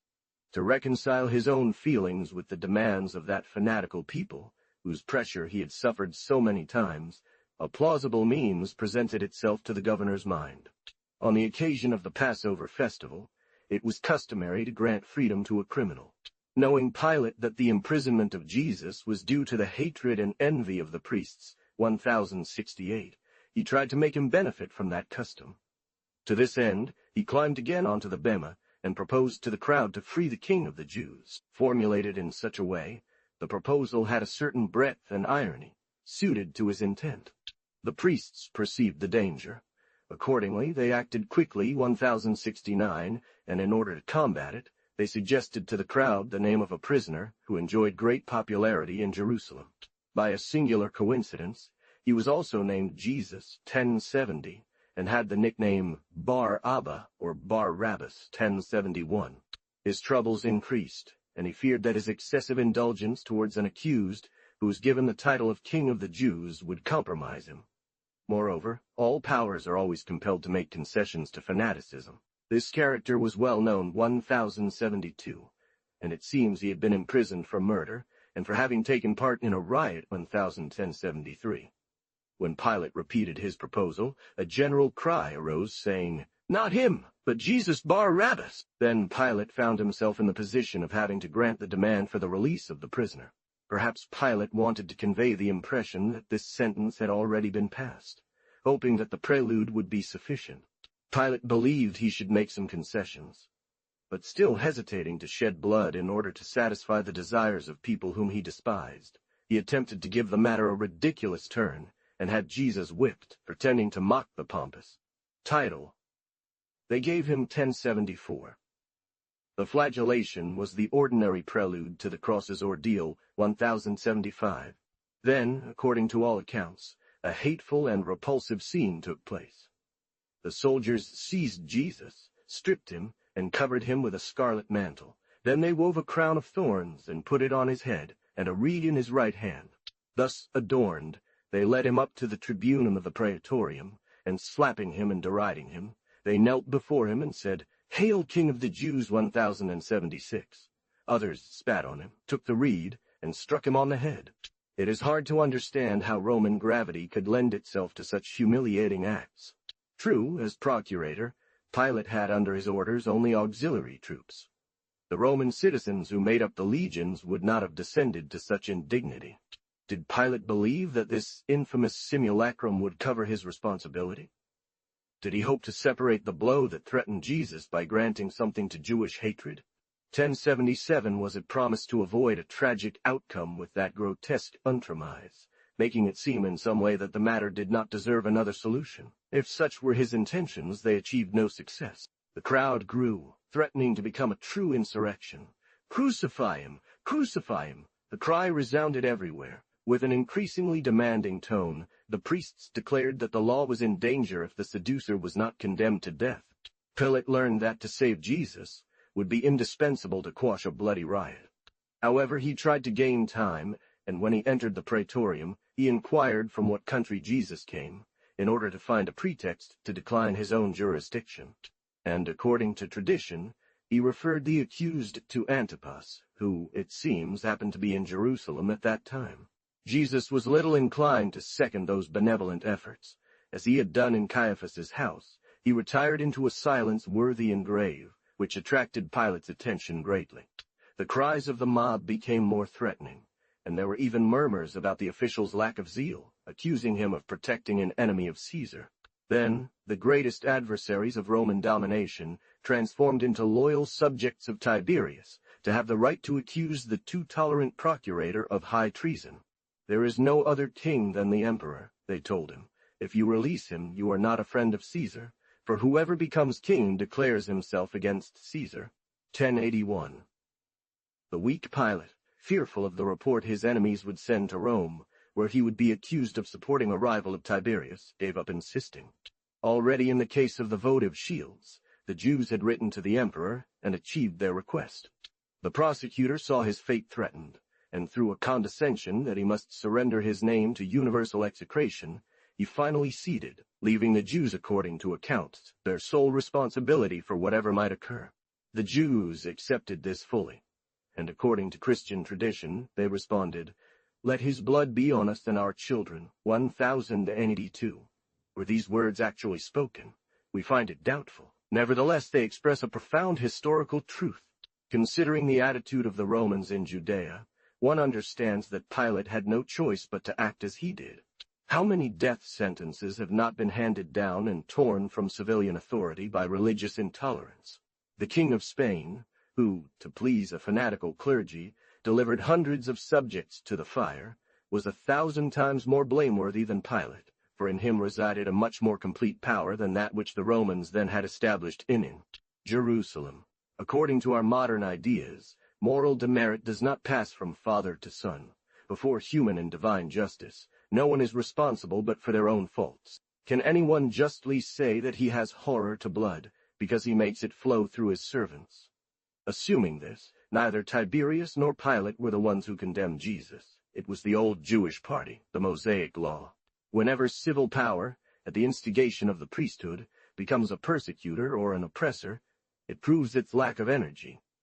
But if there is any government that stands sin guilt on this point, let it cast the first stone at Pilate. The secular arm, behind which the cruelty of the clergy hides, is not to blame. The Mosaic law, in its modern form, is true, but accepted, pronounced the death penalty against any attempt to change the established worship. Jesus attacked the worship, without a doubt, and aspired to destroy it. For the blood that Jesus is about to shed to bear fruit, it will take 1,800 years. Noble thinkers such as that sublime martyr will suffer torture and death in his name for many centuries. Even today, in countries considered Christian, religious offenses are punished with severe penalties. The Jews told Pilate with a frankness, whose truth and simplicity cannot be denied, "We have a law, and according to this law he must die because he has become the Son of God." Van 83. The law was abhorrent, but it was the law of ancient ferocity, and the hero called to abolish it had above all to suffer its terrible decisions. Consequently, the Jew who still suffers from Jesus' death has a right to complain, for if he had lived then, perhaps he would have been a Simon of Cyrene. Perhaps he would not have been among those who cried, "Crucify him." But nations, like individuals, have their responsibility, and according to this, if there was a crime committed by an entire nation in the world, it was undoubtedly the death of Jesus. But Jesus is not responsible for these deviations. The martyr on the Golgotha could not have foreseen that the fanaticism of certain peoples would lead to him being turned into a kind of horrible Moloch, greedy for burnt flesh. Even the pagan world had its religious violence, but if it had been governed by a similar law, would it have converted to Christianity? The Pentateuch was thus the first code of religious terror in the world, and Judaism the first example of an immutable dogma armed with a blade. If Christianity, instead of pursuing Jews with blind hatred, had abolished the regime that killed its founder, it would have been more consistent and much more deserving of human gratitude. Not long ago, some Protestant propagandists from Granada were sentenced to prison by the O'Donnell administration. Christianity has been intolerant. But intolerance is not essentially a Christian fact. It is a Jewish fact, since Judaism was the first to establish the theory of the absolute in religious matters. Innovator, even if supported by miracles, must be stoned without mercy and without prior trial. N.D. T. Capitulo 25. The death of Jesus, although the true reason for Jesus' death was entirely religious, his enemies had succeeded in presenting him before the Praetoria as guilty of a state crime. Otherwise, that is, a crime of heresy, they would not have obtained from the skeptical Pilate the sentence of condemnation. Thus, indeed, he was punished, not the heterodox dogma, but the chimera of King of the Jews. It is known that among the Romans, soldiers whose profession was to kill acted as executioners. Consistent with this idea, the priests, taking advantage of the crowd, demanded that Jesus be subjected to the punishment of the cross. If Jesus' condemnation had been purely Mosaic, stoning gone 1085 would have been applied to him. The cross was a Roman punishment reserved for slaves, and used when it was intended to aggravate the death penalty by adding ignominy. Applying it to Jesus, he was treated no more nor less than a highwayman, a felon, or those low enemies whom the Romans did not grant the honor of dying under the Bladion 1086. Jesus was handed over to a cohort of auxiliary soldiers, and all the odious apparatus of cruel customs introduced by the new conquerors was deployed for his execution. It was about noon, 1087. They put back on him the garments they had stripped from him for the mockery of the tribunal, and having 2 thieves also to be executed ready, they gathered together the 3 condemned ones, and the procession moved toward the place of suffering. That place was a site called Golgotha, located outside Jerusalem, though not very far from its walls, 1088. The name Golgotha means skull. It seems to correspond to our word Chaumont, and probably designated a bare hill that had the shape of a bald skull. It is not known with certainty the location of that hill, but it is undoubted that it was to the north or northeast of the city on the elevated and uneven plateau, extending between the walls and valleys of Shedron and Hinnom 89, an area rather common and still today retains a sad aspect due to the repulsive details it lends through its proximity to a large population. It is difficult to place Golgotha at the exact site where, since Constantine, the entire Christian church has revered it, 1010-90. That location occupies a point too central in the city, and it is to be supposed that at the time of Jesus it was included within the walled enclosure, 1010-91. The French word Chaumont is a contraction of Chauvemont, that is, bare mountain. N of T, the condemned to death had to carry on his shoulders the instrument of his suffering, 1010-92. But Jesus, having a weaker physical constitution than his 2 companions, could not bear the weight of his own. The troop found on the way a certain Simon of Cyrene, who was returning from the field, and the soldiers, with their brutal behavior typical of foreign garrisons, forced him to carry the fatal cross. Perhaps they were exercising a recognized right, as it was forbidden for Romans themselves to bear the infamous wood. Simon later, according to appearances, belonged to the Christian community, in which his 2 sons Alexander and Rufusoni 1093 were well known. None of the disciples was present at that time near Jesus in 1094. It seems that the same ladies from Jerusalem brought to the unhappy ones who were led to that suffering the grace wine. When none of them offered it to him, it was bought with public treasury funds. Jesus, after having approached the cup to his lips, refused to drink that drink. Finally, the somber procession arrived at the execution site. In accordance with Jewish custom, inspired by a sentiment of pity, a stupefying, intoxicating drink composed of strongly perfumed wine in 1095 was given to the victims. That sad relief for the common condemned did not suit his high nature. He preferred to abandon life in all the fullness of his reason and wait for death with a lucid and serene conscience. Then they stripped him of his clothes, 1098, and tied him to the cross, which consisted of 2 wooden beams joined in the form of T999. The cross was usually so low that sometimes the condemned man's feet touched the ground. Jesus tasted one by one all the horrors of this atrocious torture. He felt devoured by a scorching thirst, which is not the least of the torments of crucifixion 1103, and asked for a drink. They began by raising and fixing the wood in the ground 1100, and then proceeded to hang the patient, piercing his hands with nails. Sometimes the feet were also nailed. Other times they contented themselves with binding them 1101. A kind of wooden cut, or rather a small fixed antenna towards the middle of the crossbeam, passed between the condemned man's legs, serving as a point of support 1102. Without it, his hands would have ripped, and his body fallen to the ground. On other occasions, the point of support consisted of a tablet fixed at waist height. There was a jar nearby filled with the ordinary drink of Roman soldiers, consisting of a mixture of vinegar and water called pasta, a drink that soldiers had to carry with them on all expeditions 1104, including capital executions. The executioners, whose hands held the spoils panicularia of the condemned 1116, divided among themselves his garments, casting lots. A soldier took a sponge, soaked it in that concoction, and using the end of a reed, gave it to Jesus to suck 1105. To the right and left of the prophet of Nazareth were crucified two thieves. According to a tradition, Jesus uttered the following words, which, if they did not come from his lips, were at least in his heart. Father, forgive them, for they do not know what they are doing. 1:8.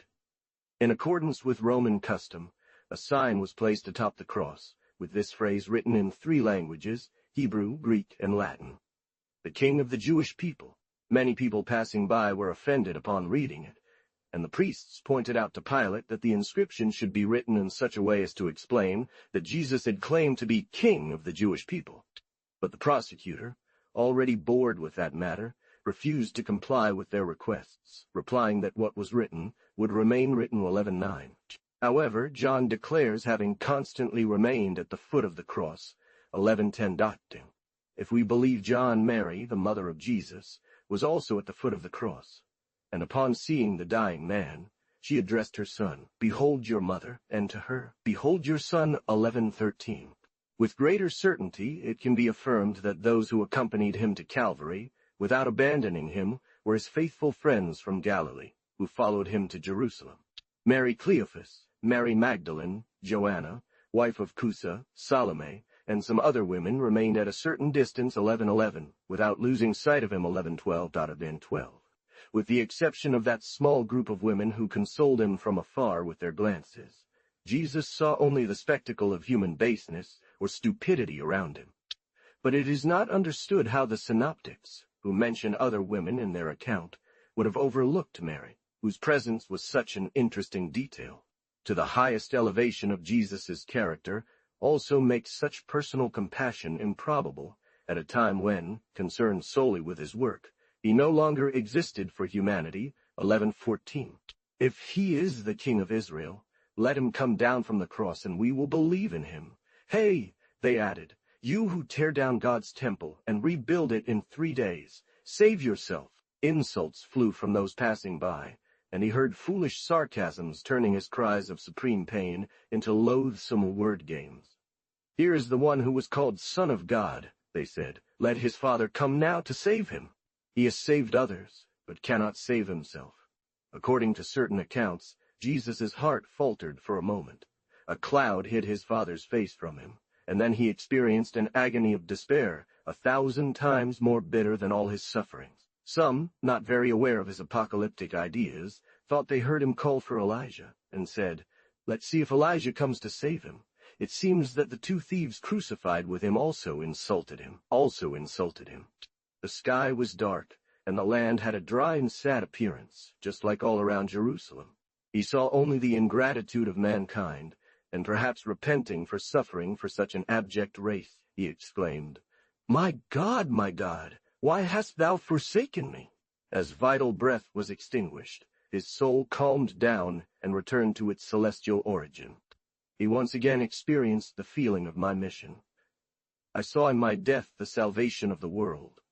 The loathsome scene that unfolded before me disappeared from view, and deeply united with my Father, I began on the crossbeam the divine life that for centuries was to be enjoyed within the heart of humanity. The most horrific aspect of the crucifixion was that the victim could live for 3 or 4 days in this dreadful state, impaled on that ladder of suffering. The bleeding from his hands soon ceased and was not immediately fatal. The true cause of death lay in the violent position of the body, which caused a complete disruption in blood circulation, terrible headaches and heartaches, and finally, stiffness in the limbs. Those crucified with robust complexions did not die of bleeding, but rather of hunger. Everything suggests that the rupture of a vessel in his heart caused him, after 3 hours, an abrupt death. The main idea of that cruel torture was not to kill the condemned directly through specific injuries, but to expose the slave by nailing him by his hands, of which he did not know how to make good use. Cross. The delicate organization of Jesus preserved him from that slow agony. Your work is completed. Your divinity is established. Do not fear, for a lack that comes to destroy the building due to your efforts will be prevented by the divine peace you have attained. Far from the reach of human fragility, henceforth you shall witness the infinite consequences of your deeds. Suddenly he let out a terrible cry, 11:21, which some heard as, "O Father, I commit my spirit into your hands."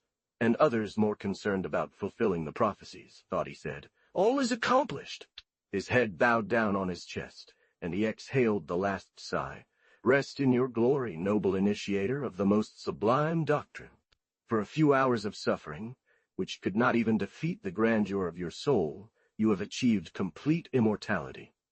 Your name, the glory and pride of the world, will exalt you for thousands of years. The banner of our contradictions, you will be the flag around which the hottest of all battles will be fought.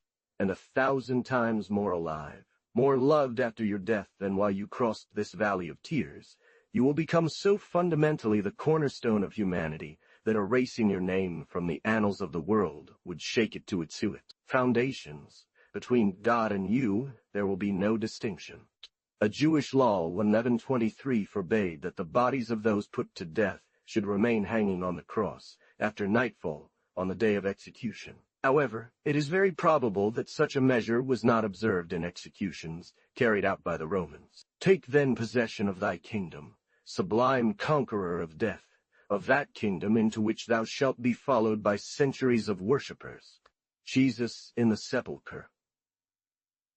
According to our way of counting, 11:22, it was about 3 o'clock in the afternoon when Jesus breathed his last. But since the next day was a Saturday, and a Saturday of extraordinary solemnity, the Jews expressed to the Roman authority, 11:24, their desire that the holy day should not be profaned by such a spectacle. Their request was granted, and appropriate orders were given to hasten the death of those executed, in order to remove them from the cross as soon as possible. The soldiers carried out the order by applying the crucifixion, or breaking of legs, to the two thieves, a much more expeditious second torment than that of the cross. Then blood and water came out of the wound, which was considered the sign of complete demise. John, who claims to have witnessed the scene, emphasizes this detail. Indeed, it is evident that many doubts arose regarding the reality of Jesus' death. As for Jesus, when the soldiers found him dead upon going to execute the order, they considered it useless to apply the crucifixion. Nevertheless, one of them, in order to avoid any uncertainty about the death of the third crucified man, and to finish him off if there remained any sign of life, pierced his side with a spear. To those accustomed to witnessing crucifixions, a few hours of suspension on the cross did not seem sufficient to produce such a result. Many cases were cited of crucified men who, released in time, had returned to life thanks to vigorous cures, 11:27. Origen later believed that such a quick end should be considered a miracle. The same sentiment of admiration is found in Mark's account, 11:28. However, we believe that the best guarantee an historian can have regarding a fact of this nature is the jealous hatred of Jesus' enemies. It does not seem likely that the Jews then feared they would make Jesus appear to be risen. But in any case, it was natural for them to ensure he was dead and well dead. Whatever may have been the neglect of the ancients, at certain times in all that pertained to legal proof, and to the strict inspection of business, it is not to be believed that the interested parties would have omitted to take some precautions in the case we are considering, 1129. According to Roman custom, Jesus' body should have been left hanging on the cross for birds of prey to Deveron 1130, and under Jewish law, once taken down during the night, it should immediately have been deposited in the infamous place where condemned men were buried, 131. This would have been the fate of Jesus' body, had he not had more disciples than his poor Galileans, timid and lacking in reputation. But as we have seen, despite Jesus' limited success in Jerusalem, he had won the sympathy of some notable individuals who looked forward to the kingdom of God, and, without openly declaring themselves his disciples, were entirely devoted to him. Among those people was a certain Joseph, a native of the small city of Arimathea Haramathaim, 1132, who came that night to request the body from the procurator, Pilate, 1133. Joseph was a rich man, very prominent in the city, and a member of the Sanhedrin. After listening to the official's statements, he granted Joseph's request. The body may already have been taken down from the cross, and it was handed over to the requester, who could dispose of it as he saw fit. Moreover, at that time Roman law prescribed that the corpse of an executed person be delivered to whoever claimed it, 1134. Pilate, unaware of the circumstances of the crucifixion, was surprised that Jesus had died so quickly, and he summoned the centurion who had presided over the execution to inquire into the matter. Another secret friend of Jesus, Nicodemo 1135, whom we have seen more than once using his influence in favor of the Master, also appeared at that moment by the cross, carrying with him a large supply of substances necessary for embalming. Joseph and Nicodemo therefore wrapped Jesus according to Jewish custom, that is, enveloping him in a shroud prepared with myrrh and aloe. The Galilean women were present 1136, and undoubtedly accompanied the scene with tears and sharp sobs. Since it was already late, all these preparations were made hastily. In a garden, not far from that place, there was a freshly opened tomb in the rock, a tomb that had not yet been used and which undoubtedly belonged to someone affiliated. The place where the body would be permanently deposited had not yet been chosen, and since transport could perhaps prolong itself until very late at night, and cause a violation of the Sabbath, the disciples, prescriptions of Jewish law, decided to place him in a provisional tomb, 1137. The funeral caves intended for a single body consisted of a small compartment, at the bottom of which an opening was made in the wall, supported by an arch, the space or niche where the body was placed. But since the following day was a solemn Saturday, the operation was postponed until Sunday. The women retired after carefully noting the manner in which the body had been placed, and spent the rest of the night making new preparations for embalming. On Saturday, everyone rested. As these caves were cut into the side of inclined rocks, they had their entrance at ground level, and a heavy slab served as their door, which was very difficult to handle. They therefore placed Jesus' corpse in this provisional tomb, adapted the stone to the opening, and agreed to return later to place it in a definitive grave. Just as dawn broke on Sunday, the Galileans went to the tomb. The first to arrive was Mary Magdalene, but the stone had been removed from the opening, and the body was no longer in the place where they had left it. At the same time, strange rumors circulated among the Christian community. The cry of "He has risen" spread like lightning among the disciples, and thanks to love, such a belief found easy acceptance. What had happened in Jesus' tomb? In examining the history of the apostles, we will look into this point and investigate the origin of the legends concerning the resurrection. Let us say, however, that at that time the exalted imagination of Mary Magdalene, 1144, played a first-order role, 1145. For the historian, Jesus' life concludes with his last breath. But so deep was the impression he had left in the hearts of his disciples and some devoted friends that for several weeks Jesus remained alive, comforting those souls. Was his body taken from the tomb, 1143, or was it the fervent, always credulous enthusiasm that produced a mass of narratives afterward, by which faith in the resurrection was sought to be established? Herein lies what we will never know, for the absolute lack of contradictory documents. Divine power of love. Sacred moments when the passion of a deluded woman gave the world a risen God. Chapter 27, Fate of Jesus' Enemies. Jesus' death occurred in the year 33 of our era, according to the calculation we have adopted, 1146. The pontificate continued for a long time in the hands of the Sedutian family of the Annas, which, more influential and powerful than ever, continued to wage an implacable war against the disciples and relatives of Jesus, the founder. In any case, it could not have taken place before the year 29, since John's and Jesus' preaching began in the year 28, 1147, nor after 35, as Pilate and Caiaphas lost their respective offices before Easter of the year 36, 148. The removal of those officials does not seem to have been influenced by Jesus' death, 1149. Possibly the procurator Pilate, upon retiring from office, no longer thought about the forgotten episode that was to transmit his sad reputation to the most remote posterity.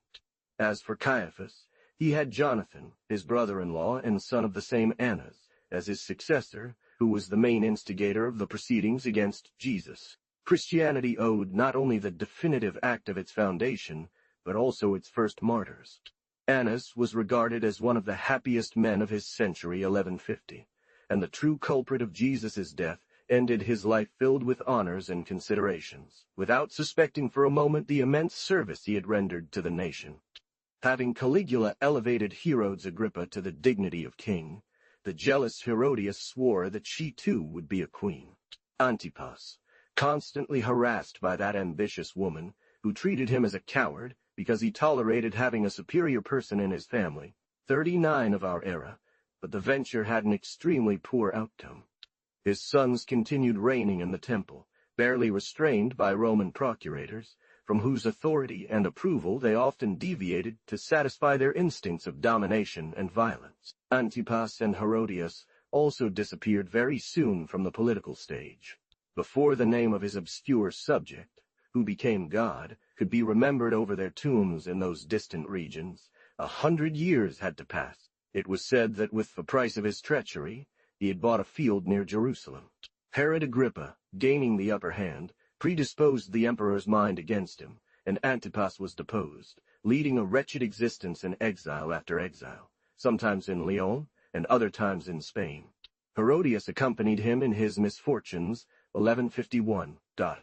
Indeed, there was a place called Haceldama Field, of 1152 south of Mount Zion, which they believed to be the property acquired by the trader 1153 with the money from his infamous sale. According to one tradition, Judas committed suicide 1154. Others claim that he suffered a terrible fall on his property, leaving his entrails scattered across the ground 1155. Some also suppose that he died of a kind of hydropsy, accompanied by revolting circumstances, considered as a divine punishment 1156.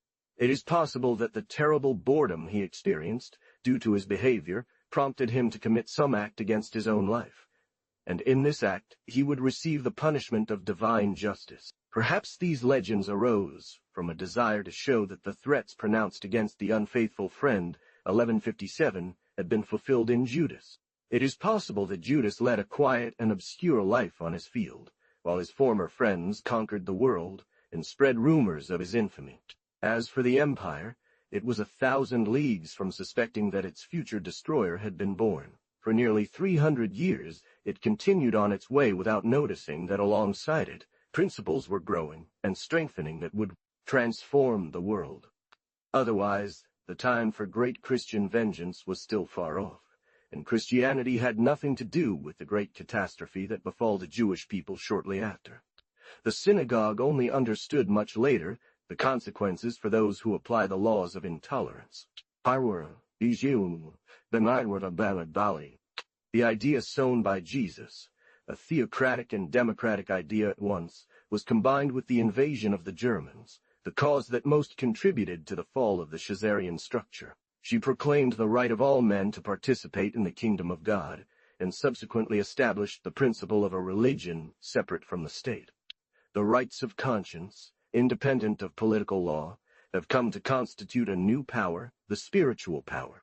It is true that this power has often renounced its origin. For centuries bishops have been princes and the Pope a king, and the alleged empire of souls, frequently changing into horrible tyranny, has resorted to torture and the stake to maintain itself. But there will come a day when the separation of the human and the divine will bear fruit, when the dominion over spiritual things will cease to be called power and take the name of freedom. Christianity germinated in the conscience of a man from the people, grew within the people, and it was the popular class that at first consecrated its affection and admiration to it. The seal impressed upon its original character will never be erased. Although the civil power was innocent of Jesus' death, since it had only given its assent to the sentence, against its will, by presiding over the scene on Calvary, the state inflicted on itself a grave wound. He was the first triumph of the Revolution, the victory of popular sentiment, the advent of those of simple heart, the inauguration of beauty, as the people understand it. The word of Jesus thus opened, in the aristocratic societies of antiquity, a breach through which future generations were to pass. It did not take long for a legend, brimming with all sorts of irreverences, to gain prominence and spread around the world. In this legend, the established authorities play an odious role. The accused is innocent, the judges are murderers, and the judges are murderers. Police are a united phalanx against the truth. The story of passion, spreading through thousands of popular images, presented Roman eagles sanctioning the most wicked of tortures to a governor issuing an order for his execution, and the soldiers of the empire acting as executioners. What a terrible blow was then dealt to the established powers. They have never fully recovered from it. How can one adopt an infallible tone regarding subordinates when there is the huge error of Gethsemane on one's conscience? 1158. Chapter 28. Essential nature of Jesus' work. As we see, Jesus' action never left the Jewish circle, although her sympathy for all those despised by orthodoxy led her to admit pagans into the kingdom of God, and yet she had more than once resided in Gentile lands and on one or two occasions been on friendly terms with infidels, that her whole life passed within the limited circle where her eyes saw the light. In Greek and Roman countries not even his name was known. He does not figure in profane authors for 100 years afterwards, and then only indirectly, that is, in connection with seditious movements caused by his doctrine or the persecutions suffered by his disciples 1160. Even within Judaism, the impression made by Jesus was not durable. On the other hand, the Mishnah provides no indication of the new school. The passages in the two Gemaras that name the founder of Christianity do not go beyond the 4th or 5th century, 1163. Philo, who died in 50 A.D., does not even suspect his existence. Josephus, who was born in 37 A.D. and wrote towards the end of the 1st century, mentions his execution in a few lines 1161, as if it were a secondary event, and in the enumeration of the sects of his time, he omits Christians 1162.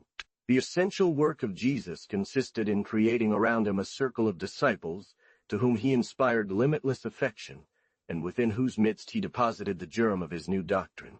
To be loved to the utmost, so as never to cease loving him after his death, there lies the masterpiece of Jesus, which caused the most admiration among his contemporaries 1164.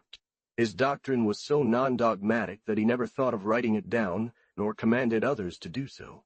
Jesus is not a founder of dogmas or an inventor of symbols. He is the initiator of the new spirit called to regenerate the world. To be a disciple of Jesus did not require believing in this or that. What was needed was to adhere to him, to love him deeply. What remained of him after his death were some sayings that had been memorized from very early on, and above all, his moral type and the impression he had made. The least Christian of those who have claimed that title were the doctors of the Greek Church, who, from the 4th century, embarked Christianity on a path of childish metaphysical discussions, and the scholastics of medieval Latin, who sought to deduce thousands of articles from the gospel in a colossal summa. Adhering to Jesus in the hope of the kingdom of God, such was what came to be called being Christian in the beginning. This is how it is understood that, by some exceptional destiny, pure Christianity still presents itself after 18 centuries as a universal and eternal religion. And this is because, in fact, the religion of Jesus contains within itself the germ of the definitive religion. Christianity, a product of a perfectly spontaneous movement of souls, freed from all dogmatic pressure in its cradle, and having fought for 300 years for the freedom of conscience, falls it has suffered. To renew itself, it only needs to return to the gospel. The kingdom of God, as we conceive it, differs significantly from the supernatural appearance on the clouds that the first Christians expected. But the feeling that Jesus introduced into the world is ours, pure and virtuous life. For those who take refuge in that ideal kingdom of God, Jesus is still the great master. Jesus created the sky of pure souls, that refuge where what is vainly sought on earth is found. He created absolute purity, the total absolution from the stain of the world, and finally, freedom that societies exclude from their midst as impossible, and which has its full extent only in the domain of the idea. He was the first to proclaim the sovereignty of the Spirit, the first to say, giving example with his deeds, "My kingdom is not of this world." Thus, the foundation of true religion is his work, and after him, only the cultivation and nurturing of the divine seed that his hand cast into the world remains. And so it is that the word Christianity has almost become synonymous with religion. Everything that is practiced without regard to this great and beautiful Christian tradition will be sterile. Jesus founded the religion of humanity. just as Socrates founded philosophy and Aristotle founded science. Before Aristotle and Socrates, there was science and philosophy. After them, philosophy and science have made immense progress, but all their advancements rest on the broad foundation laid by those great men. Similarly, the religious idea had undergone many revolutions before Jesus. Afterward, it has made great conquests, but it has not and never will depart from the notion created by the martyr of Golgotha, because he was the one who forever fixed the idea of pure worship. From this perspective, Jesus' religion is unlimited. All professions of faith distort and falsify Jesus' thinking, just as medieval scholasticism, by proclaiming Aristotle the sole master of perfected science, falsified the thought of that sage. If Aristotle had attended school debates, he would have surely rejected that skeletal doctrine and applauded his critics, joining the progressive ranks to fight against those who hid behind his authority. The Church has had its eras and different phases. The symbols in which it often encloses itself are, or will be, transient. Jesus founded absolute religion, a religion that excludes nothing, that determines nothing but images susceptible to infinite nothing but images, interpretations. In vain will a theological proposition be sought in the gospel. Similarly, if Jesus were to return today, he would gather his disciples, not those who seek to confine him entirely within some catechism phrases, but those who work to continue his work. In all greatness, the greatest glory, immortality, lies in laying the first stone. It is possible that in the physics and meteorology of modern sciences, not a single word from Aristotle's treatises bearing the same titles can be found. But this does not make Aristotle any less the founder of the science of nature. Under this concept, we are Christians even when separating ourselves on almost all points of the tradition that preceded us. That great foundation was a personal work of Jesus. Regardless of the transformations of the dogma, Jesus will remain, in religion, the creator of pure sentiment, and there will be nothing beyond the Sermon on the Mount. No revolution can prevent us from following the great intellectual and moral line led by the name of Jesus. Love does not exist without an object worthy of inspiring it, and even if we knew nothing about Jesus' life, the passion he inspired in those around him would be enough to believe that he was great and pure. Faith, enthusiasm, and the persistence of the first Christian generation can only be explained by assuming at the origin of the movement a man of colossal proportions. When examining the wonderful creations of the ages of faith, the spirit experiences two equally disastrous impressions for good historical criticism. On one hand, one is inclined to consider these creations too impersonal, attributing to collective action what was often the work of a powerful will and a superior spirit. And on the other hand, it is difficult to imagine that the authors of these extraordinary movements that have shaped humanity's destiny were like us. Let us therefore have a broader sense of the powers that nature harbors within itself. In our civilizations governed by meticulous police, we cannot fathom what human value was in times when the originality of each had a much freer field in which to develop their action. Let us imagine for a moment that in the quarries near our capitals lives a solitary man who from time to time leaves his lair to present himself, defying the order, in the palaces of kings and announces, with a thunderous voice revolutions, whose promoter he has been. This alone makes us smile. Yet such was the prophet Elijah. Today, Elijah the Thesbaton could not even pass through the gate of the Tuileries. Jesus' preaching and his free behavior in Galilee are also entirely separated from the social conditions to which we are accustomed. Free from our pristine inventions and uniform education, which, as it polishes us, greatly diminishes our individuality, those souls full of integrity demonstrated surprising energy in action. They appear to us, viewed from a distance, like giants from a heroic age of fabulous existence. Deep error. Those men were our brothers. They had our stature and felt and thought as we did, but the breath of God was free in them, while in us it is chained by the iron bonds of a mean society, condemned to irremediable mediocrity. Neither should it be said that the glory of founding Christianity belongs to the first Christian generation, and not to him who deified the legend. In the East, the inequality of men is much more noticeable than among us. There, in the midst of a general atmosphere of malice, Let us therefore place the personality of Jesus on the pinnacle of human greatness, without being led astray by excessive distrust, a child of a legend that keeps us always in a superhuman world.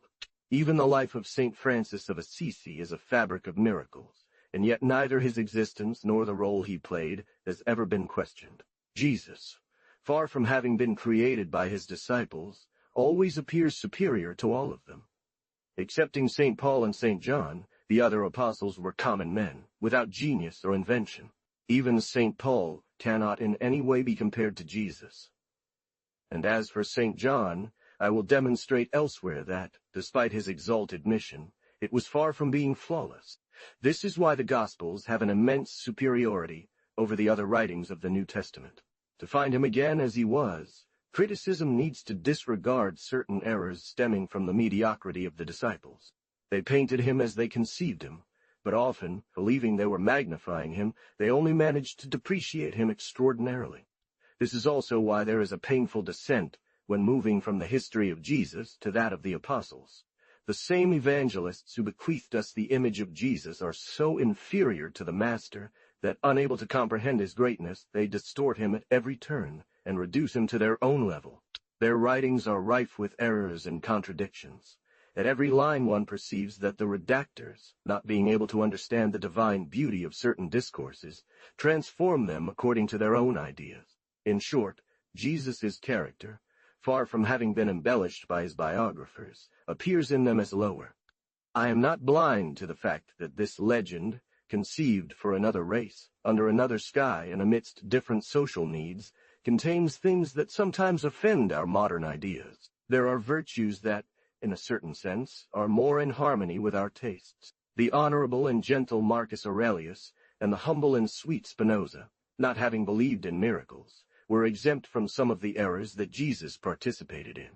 In his deep darkness, the second of these characters had an advantage that Jesus did not seek. Due to our extreme delicacy in the use of means of conviction, and our absolute sincerity and disinterested love for pure ideas, all those who dedicate their lives to science have founded a new ideal of morality. But historical appraisals should not be limited to personal merit considerations. Marcus Aurelius and his noble teachers did not exert a lasting action on the world. Marcus Aurelius left behind beautiful books, an abhorrent son, a world that was disappearing. Jesus continues to be for humanity an inexhaustible principle of moral rebirth. For the great majority of people, philosophy is not enough. It must be accompanied by sanctity. An Apollo of Tyana would have achieved more success with his miraculous legend than Socrates with his cold reason. Socrates, they said, leaves men on earth, while Apollo transports them to heaven. Socrates is merely a sage. Apollo is a god 1165. Even today, religion has not been able to exist without a part of asceticism, piety, and the marvelous. When, after the Antonines, it was intended to establish the religion of philosophy, it was necessary to transform philosophers into saints, write edifying biographies of Pythagoras and Plotinus, abstinence and contemplation, as well as supernatural powers, without which they would have had neither credit nor authority. Who wouldn't prefer to be sick like Pascal rather than healthy like the common people? The meager ideas about madness prevalent in our era gravely mislead our historical judgments in these matters. Today, a man who says things he is not conscious of, or exposes thoughts that are not governed by his will, would risk being locked up as an insane person in some madhouse. Well, that state was once called prophetic inspiration. So let us guard against mutilating history to suit our petty sensibilities.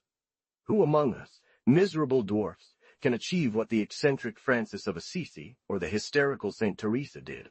What difference does it make that medicine has names to explain these great vagaries of human nature?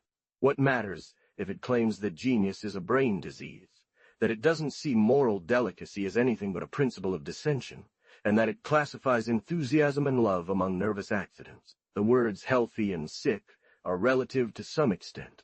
The greatest things in the world have been achieved under the empire of fever. All great creation implies in it a violent state, a rupture of equilibrium.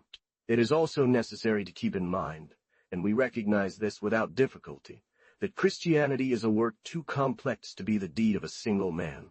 It can be said that, In a certain sense, humanity as a whole has contributed to it.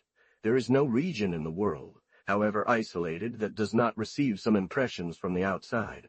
The history of the human spirit is full of strange synchronisms, which prove that often different fractions of the human species, far from each other, and without having communicated, produce almost identical ideas and reach similar results. It seems that, like epidemics, great moral influences sweep across the world from pole to pole, disregarding races and borders. In the human species, the exchange of ideas does not occur solely through books and direct instruction. Great men, though they dominate the era in which they live, also reflect to some extent the ideas circulating in their time. Jesus even ignored the names of Buddha, Zoroaster, and Plato. He had not read any Greek books, any Buddhist sutras, yet many elements in him, unbeknownst to Jesus. These currents operate through mysterious channels, through a kind of sympathy that exists between different portions of humanity. In the 13th century, from York to Samarkand, Latins, Greeks, Syriacs, Muslims, and Jews engage with passion in scholastic disputes of a similar nature. In the 14th century, Italy, Persia, India, the entire world is gripped by the fever of mystical allegory. In the 16th, art flourishes similarly in Italy, on Mount Athos, at the court of the great Moguls. And yet there was no connection between St. Thomas, Bar Hebraeus, the Rabbis of Narbonne, or the Motka Kalaman of Baghdad. Dante and Petrarch encountered no Sufi. No disciple of the schools of Perugia or Florence reached Delhi, proving that the religion founded by Jesus was the natural consequence of what had existed before does not diminish its excellence, but rather shows that it had a reason for being, that it was legitimate, meaning it conformed with the instincts, needs of the heart in a particular century. Would it be fair to say that Jesus owes everything to Judaism and his greatness is merely that of the Jewish people? I am the first to recognize the great elevation of that people, unique on earth, whose peculiar gift seems to have been to contain within its bosom the opposing seeds of good and evil. Jesus came undoubtedly from Judaism, but he emerged from it as Socrates emerged from the schools of sophists, as Luther emerged from the Middle Ages, as Lamennais from Catholicism, as Rousseau from the 18th century. Man belongs to his age and to his race, even if his actions are against his race and his age. Jesus, far from continuing Judaism, represents, on the contrary, a rupture with Jewish spirit. Even assuming that his thought could lend itself to some ambiguity on this point, the general direction of Christianity would leave no doubt, for we see him from his cradle, distancing himself more and more from Judaism. His perfection will consist in returning to Jesus, but not to Jewish spirit. The great originality of the founder remains intact, without any legitimate participant sharing his glory. No intellectual endeavor can immediately produce the masterpieces that nature creates during these feverish moments through inspired geniuses. The age of Jesus was to religion what the beautiful centuries of Greece were to the arts and profane letters. It is undeniable that circumstances contributed greatly to the success of this wonderful revolution, but it is also true that circumstances only support what is just and true. Every branch of human development has a specific era in which, through some spontaneous instinct, it attains its highest perfection without violence. Then, Jewish society presented the most extraordinary moral and intellectual state that the human species has ever known. That was truly one of those divine hours when 1,000 hidden forces conspire to produce the great and sublime, when torrents of admiration and sympathy break forth to support elevated souls. The world, rescued from the waning tyranny of the municipal republics, then enjoyed great freedom. Roman despotism did not make itself felt in a fatal way until much later, and indeed, in those distant provinces, it was always less oppressive than at the heart of the empire. Our petty and suspicious preventive measures, much more harmful to spiritual things than death itself, did not exist at that time. The life Jesus led for 3 years would have brought him before the courts of justice 20 times in our society. Only our laws on the illegal practice of medicine would have been sufficient to stop him at the beginning of his career. On the other hand, the incredulous dynasty of Herod paid no attention to religious movements. Under the Hasmoneans, Jesus would likely have gone no further than his initial attempts. It is permitted to call that sublime personality, which still presides over the destinies of the world, divine. Not because Jesus has absorbed all that is divine in himself, or using scholastic terms because it was fitting for him, but because he is the individual who has caused his species to take the most advanced step towards the divine region. Humanity, considered as a whole, presents a collection of abject, selfish beings who are superior to animals in that their selfishness is more reflected. But amidst this uniform vulgarity rise columns toward heaven, whose brightness testifies to a nobler destiny. Of all these columns that show men their origin and their destination, Jesus is the highest, the most magnificent. In him is concentrated all that is noble and good in our nature. In such a social state, an innovator risked only his life. But isn't death the means that facilitates the path for those working for the future? Let anyone imagine Jesus reduced to bearing, until 60 or 70 years, the weight of his divinity, losing the celestial flame that burned in him and gradually wearing himself out under the needs of an unheard-of role. Those who are born marked with a seal of greatness go to glory through some kind of irresistible attraction, a fatal order, and everything conspires to facilitate their path. Jesus was not impeccable.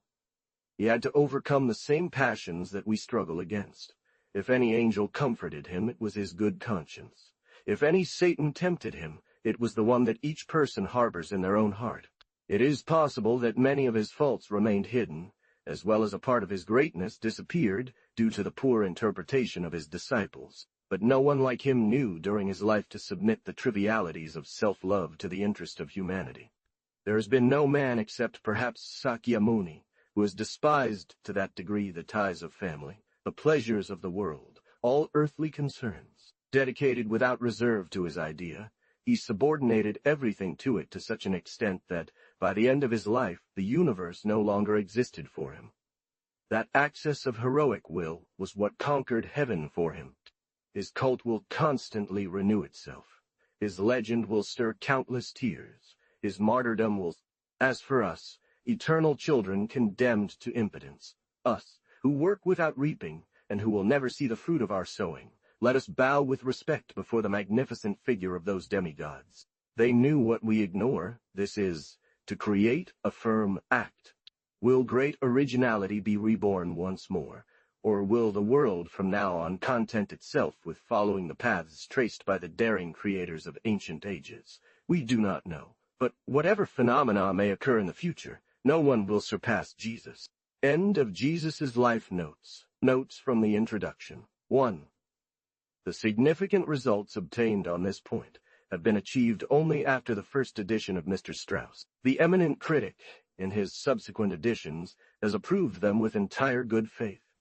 2. It is unnecessary to remind that nothing in Mr.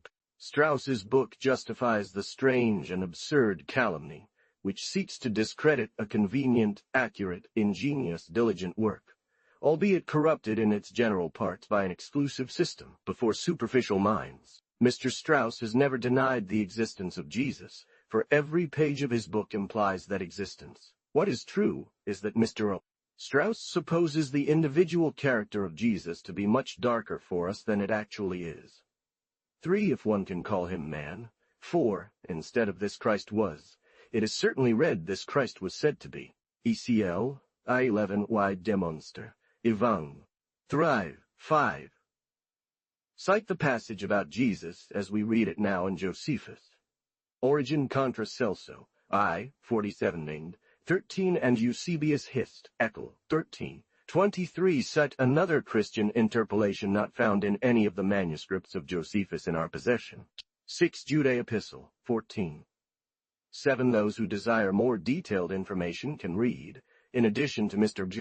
Reville's work, the writings of Mr. Rius and Scherer in the Revue de Théologie, Vols, XXAA, New Series, Estin Ova, and also Nicolas' work in the Revue Germanique, September and December 1862, April and June 1863. 8. It was thus called, Gospel according to the Hebrews, Gospel according to the Egyptians, 9 Luke, I, 1-4, 13 verses 9, 20, 24, 28, 32, Comte 2, 36, 14 in Eusebius. Indeed, far from exaggerating Papias's authority, Eusebius struggles with his naivety and poor vocabulary, and gets out of a tight spot by referring to him as having a feeble intellect. Comp. 10 Acts, I, 1, Comp. Luke, I, 1 4 Tor. 11 from Esistede 10, the author is given as a witness. 12-2, Tim, Orth, 11, Philemon 24, Colonel, 5-14. The name of Lucas, a contraction of Lucanus, is so rare that one need not fear one of those homonyms that cause much perplexity in the critical questions relating to the New Testament. Irenaeus, ADV, Hire, the third, 1, 15, that is, in a Semitic dialect. 16 Luke I, 1-2. Origen, Palm, in Luke 3, I and 8. St. Jerome, Comment, in Math, Prologue. 18 Thus the beautiful narrative of John the 8th, 1:11, has always been fluctuating without finding its fixed place on the canvas of the accepted Gospels. 19 Justino, Apol, I, 33, 66. 20 Julio Africano, on Eusebio, Hist, ECL, I, 7. 3 Sets D, 5, 8 CF, Euseb, East, XLLV, 833-1, Shirtenlanes 33, Tites 23, X6. Philosophumina, VID, 2, 29 Ones, Sig. 27 Iron, Ad VV. 30 Epist, Aid Philip. 731 UCB, Hist, ECL thread 39, 32 ADV. 21 APOL, I, 32, 61, Dial, Cum Trife, 88, 22 Legatio, Pro Christ, 10, 23 ADV, Brace, 5, Thethithy, 29, Teodoredo, H. Eda 4th, 29, Teodoredo, Acde, 22, 25 ADV, 26 Iron, ADV, Higher, I, the third, 6th thread, G7, Sanhipol, 36. The way Erishan, or Presbyteros, John expresses himself regarding the Gospel of Mark in the presence of Papias, indeed implies a benevolent criticism, or, better yet, an excuse, understanding of the same matter. 37 Comp Tauta. John, FD 15 and following, with Matthew XE6, 58. John XX 26. Note the strange effect that passages such as John, X 35, XX 31, 20-24, 25 have when compared to the lack of any reflection distinguishing the synoptic Gospels. 40, for instance. Many voices remembered by John are also found in the synoptics 12, 16, 20, 20. 41. Thus Napoleon became a liberal in the memories of his fellow exiles, when these last, after his return, found themselves amidst the contemporary political society. 44, for example, what corresponds to the announcement of Judas's betrayal. 45c, for instance, John 2:25, 32-33, and the lengthy debates in caps, Evan 8, Zepton 8. 46 often, it is known that the author seeks pretexts. 47, in addition to the synoptic Gospels, see Acts, St. Paul's Epistles, Apocalypse. 48 John 3, 3-5, see 37-3 and following. G.X. 5, 51, 53, 60, Xe 8, 2 and following, compared with Mark 51, Mark 4, 41, 34. The rules of the apostleship in chapter X have a very exalted character. 57, for instance, regarding Quirinius, Lysanias, Theudas. 58, Compua. 49, for example, the forgiveness of the sinful woman. Luke's knowledge of Bethany's family, his description of Martha's character corresponding to John's de Tove. 2. The act of the woman who wiped Jesus' feet with her hair, a vague notion of Jesus' feet with her hair, a vague notion of Jesus' journeys to Jerusalem, the idea that he appeared before 3 authorities during his passion, the author's belief that some disciples witnessed his crucifixion, his knowledge of Anna's role alongside Caiaphas, and the apparition of an angel during his agonies. Compare John de Tove, 28, 29, 50, especially in chapters I and II. The words to the women of Jerusalem 28, 28, 29 could not have been conceived, but after the siege of the year 70. 65c, for example, John Diet Times, 23, 24. Luke, I, 31, with Matt. I, 21, 59. The meal in Bethany provides 2 accounts 7, 36-48, and X, 38, 42. 60 Luke to 7, 21, 22, 39, 41, 42. This is an Ebionite trait. V. Philosopherna, 39, 41, 42, 34, 61. The parable of the rich man and Lazarus. Vi. 20 and full. 24 and full. 2:13 and full. Acts 2, 44, 45. V. 1 and full. 62. The woman who anoints the feet. Zacchaeus, the good thief. The parable of the Pharisee and the tax collector, the prodigal son. 63, for example. Mary of Bethany is for him a converted sinner. 64, Jesus, weeping over Jerusalem, the sweat of blood, the meeting of the holy women, the good thief, etc. Notes from chapter 167. This term simply designates peoples who speak, or have spoken one of the languages known as Semitic. This designation is entirely defective, but it is one of those words, like Gothic architecture, Arabic numerals, that must be preserved to facilitate understanding. 71 Matthew, 23, 15. Josephus, Life 23, Jewish Wars the Second, Deset 10, Dan 7-3. Antiquities, X 7-3, Antiquities. 72 Mishnah. Sheviot, X 9, Babylonian Talmud, Nida, Bull. 68 Isaiah, 2:1-4, and particularly chapters XL and following, LX and subsequent chapters. Micah, Aviv, 1 and following. 69 Isaiah, Le'i, 13 and following. And the entire chapter, Lati. 70 Esther 9:27. 13b. Jebamoth, 47b. Kiddushin, 70b. Midrash, Jalkut Ruth, Fol, 163d. 73 Apocryphal Letter of Baruch, in Fabricius Cod, Sud VT, Detmi, 147 and following. Epistle to the Hebrews, G. 33 and following. 75 Third Book Apocryphal of Maccabees. Rufinus, superadded to Josephus, Contra Apionem the Second, 5. 76 Daniel 7, 13 and following. 77 Vendidad, Gichinwo, 1819, Menachard, a fragment published in the Zeitschrift der Deutschen Morgenländischen Gesellschaft, I. 263, Boundehesh, Ex. Tacit, Hist. V. 13, 79 Luke de Sue, 25 and following. Notes on chapter 280, Matthew 3 54 and following. Mark the 6th, 1 and following. John, I 45-46, 82 Mark, I 24, Luke UHC 37. The lack of secure chronology for these texts leaves much doubt about these similarities between Jewish and Persian beliefs. 78 Virgil, Eclobes 5, Dar. The Cumaeum Carmen Versi, 4 was a kind of Sibylline oracle soaked in the philosophy of history familiar to the East. See Servius on this verse, and Carmina Sibyllina III, 97-817. From this comes the name Nazarenes given long ago to Christians, and by which they are still designated in all Muslim countries. 83.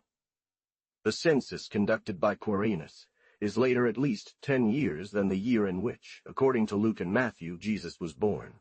In any case, registration would only have been applied to territories that had become Roman provinces, not to tetrarchies. 2, 1, 19, 22. Luke I 5. The census by Quirinus took place after Archelaus's deposition, that is, 10 years after Herod's death, in the year 37 of the Action era. Josephus, the inscription which was sometimes used to establish that Quirinus conducted 2 censuses, has been recognized as false. What proves that the journey of Jesus' family to Bethlehem has no historical basis is the reason attributed to it.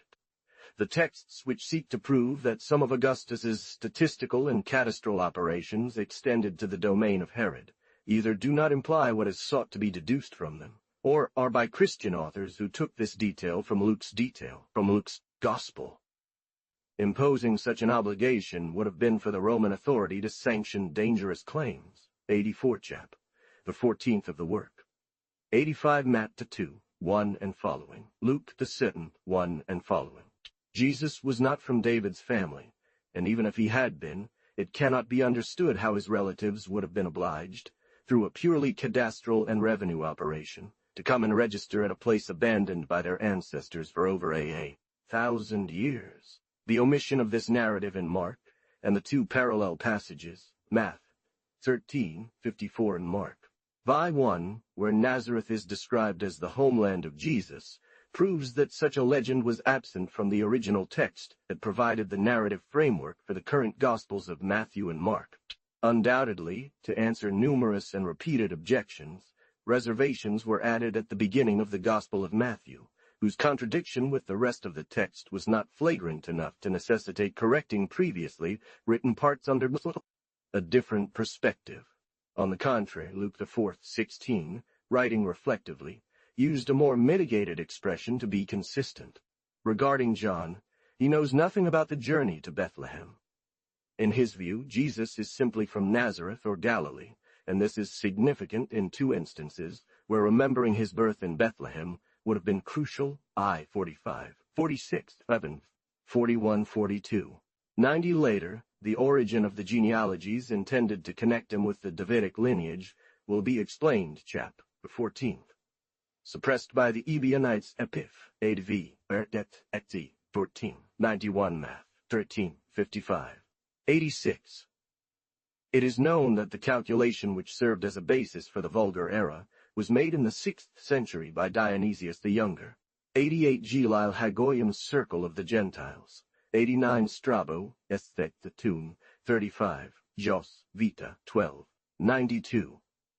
The rough aspect of the ruins that cover Palestine shows that the cities that were not rebuilt in Roman style were very poorly constructed. Regarding the layout of houses, it is so simple and suitable to the climate in Syria that it has never needed to be changed. 93 Math, 12, 46. 8, 19 OF. John Seton, 12, 7, 3, 5, 10. There is probably some inaccuracy due to the custom of giving the name of Mary almost indiscriminately to Galileans. Alphaeus is the transcription of the Syro-Chaldean name, Halphi. Clopas or Cleopas is a shortened form of Cleopatra. However, there may be an artificial substitution between them, just as Joseph's were called Hegesipo, Eliakim Alcimus, etc. 97 John, 7:3 and following. DCCX. History of the Church, the 3rd, 1132. Apostolic Constitutions, 1146. 98 Indeed.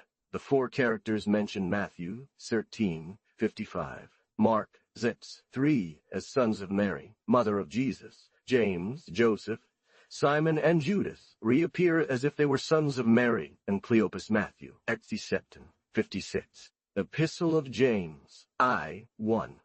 Epistle of Jude, 1. Eusebius, Chronicles, ad An.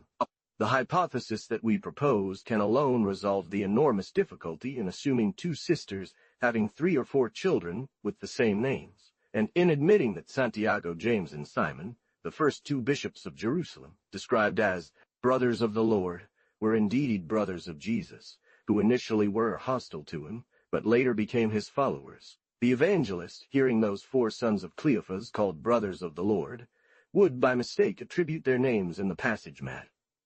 13, 55 marks the sick 3, instead of the names of the true brothers who remained in the shadows. Thus is explained how the character of the characters called brothers of the Lord, such as James, differs so much from that of the true brothers of Jesus. The expression brothers of the Lord clearly constituted a kind of parallel hierarchy to that of the apostles in the early church. See I Cor. X 5, 99, according to Josephus B.J. III, the 3rd through, the smallest town in Galilee had more than 5,000 inhabitants. There is probably some exaggeration. Notes on chapter 3, 102, John 8, 6, 104, Matthew 7:46, Mark, F9v, 34, 105 Jewish translations and commentaries from the Talmudic period, 106 Mishnah, Shabbath I, 3, 17 Matthew, 34t, 54 et, 54, 108 Mishnah, Shekalim the 3rd, 2, Jerusalem Talmud, Megillah, Alachaji, Sota, 7th, 1, Babylonian Talmud, Baba Kama, 83a, Megillah, 8b and following, 109, Matthew, X7, 46, Mark the 3rd, 17, V 41 to 734, or 14, 36, 36, 50, 34. The expression the paternal voice among the writers of that time always designates the Semitic dialect, used in Palestine 2 Maccabees. Later, we will demonstrate that some of the documents that served as a basis for the Synoptic Gospels were written in this Semitic dialect. The same is true for certain apocryphal books, the 4th Book of the Maccabees, Esistine, A.D. Calcim, etc. Finally, the Christianity directly born from the first Galilean movement, Nazarenes, Ibionem, etc., which continued for a long time in Batane and Horon, spoke a Semitic dialect, Eusebius de situ et nomim, Luck, Heb, to the word, Epiphanius, Hair, 39:7-9, XXX3. St. Jerome in Math, 7:13, Dial, 8v, Peleg the Thread, 2. 110 Mishnah, Sanhedrin, G. 1. Babylonian Talmud, 82b and 83a. Soda, 49a and b. Contra Celsum, 2. 34, 114. Jerusalem Talmud, Pia, I. 1. Babylonian Talmud, Menikoth, 99b. I and 2. Jerusalem Talmud, Pesachim v. 1. Babylon Talmud, Pesachim 66a. Shabbath, 30b and 31a. Oma, 35b. To meet the demands of the legend, it was supposed that he lived during the Babylonian captivity. 115. The philosophers of Philo are a branch of the Essenes. That name seems to be the Greek translation of Essenes, Asaia, physicians. 116. See especially Philo's works, Quis Rerum Divinarum, Eris Sit, and De Philanthropia. 117. Parte, Aboth, Chap.A. 119. Epistle to the Hebrews, 14 and following. 2 Peter de Sude, 4:11. Testament of the 12 Patriarchs, Simeon 5, Levi 14, Judah 18, Zabdiel 3. Jabdiel 3. As known to us from the Ethiopian version, it is composed of fragments from various dates, among which the oldest are from around 130 or 150 BC. Some of these fragments have parallels with Jesus' speeches. Compare chapters XCC with Luke 6:24, and following 120 Matthew 11:8. 1-21, Matthew 22:2 and following. 122, Matthew 6:13. 123, Luke 2:42 and following. Apocryphal Gospels are filled with similar fantastical stories. 124, Matthew 13:57, Mark 6:4, John 7:3 and following. 105, Matthew 12:48, Mark 3:33, Luke 8:21, John 2:4. The Gospel according to the Hebrews, in St. Jerome, Dialogus contra Pelagium, the 3rd, 2. 126, Luke 11:27 and following. 127, Yasna, 30:24, Theopompus in Plutarch, de Iside, et Osiride, 47. Menochired, a fragment published in the Zeitschrift der Deutschen Morgenländischen Gesellschaft, reserved 28 Virgil. A close, 40. Servius Online 4 of the same Eclog. Nigidius, cited by Servius Online 10, 129 Carm. Sybil, Book 3, 97-817, 136, 13, 13, 8, 7, 11, 17 and 1-22. 122, 13 and following. 13 and following. 20, 24. 131 Ecclesia. I 11, 2, 16, 18-24, 3, 19-22. It is necessary to note that the author of this last treatise only argues in second order the motive of personal reward. The main drive of martyrs consists in pure love for the law, the advantages their death will bring to the people, and the prospect of the glory that will be attained by their names. Complement. The author of Wisdom expresses a completely opposite sentiment. 1. Greek text, 137, Esther 14th, 627 Apocryphal Epistle of Baruch. Fabricius died, pt 147 and following. 140 Wisdom, 2 Psi, on the Empire of Reason, attributed to Josephus, 813, 1618, 18. Wisdom, IV, 1 and following. Ecclesiasticus, chapter Slive, and following. Josephus, Jewish Wars the 2nd, 810, the 30, 18, 5, 1. Prom, 9, Boundahesh, Siats 21. 133. The entire book of Esther shows great attachment to that dynasty. 134 Apocryphal letter of Baruch, in Fabricius Cod. Sued, P 147 and following. 135 Job, Et State 9. 136. It is noteworthy that Jesus, son of Sirach, adheres strictly to it, Estes setting, 26-28, 26-28, 10-11, XXXX and 4, and following, XLI, 1-2. 151 Josephus, Antiquities of Titi, IV, I, 314, 317, Borghese, Fastes Consulares, year 742, R. Bergman Daensker, Lat. P.S. Quirinium, ut Videtur, Referenda Berlin, 1854.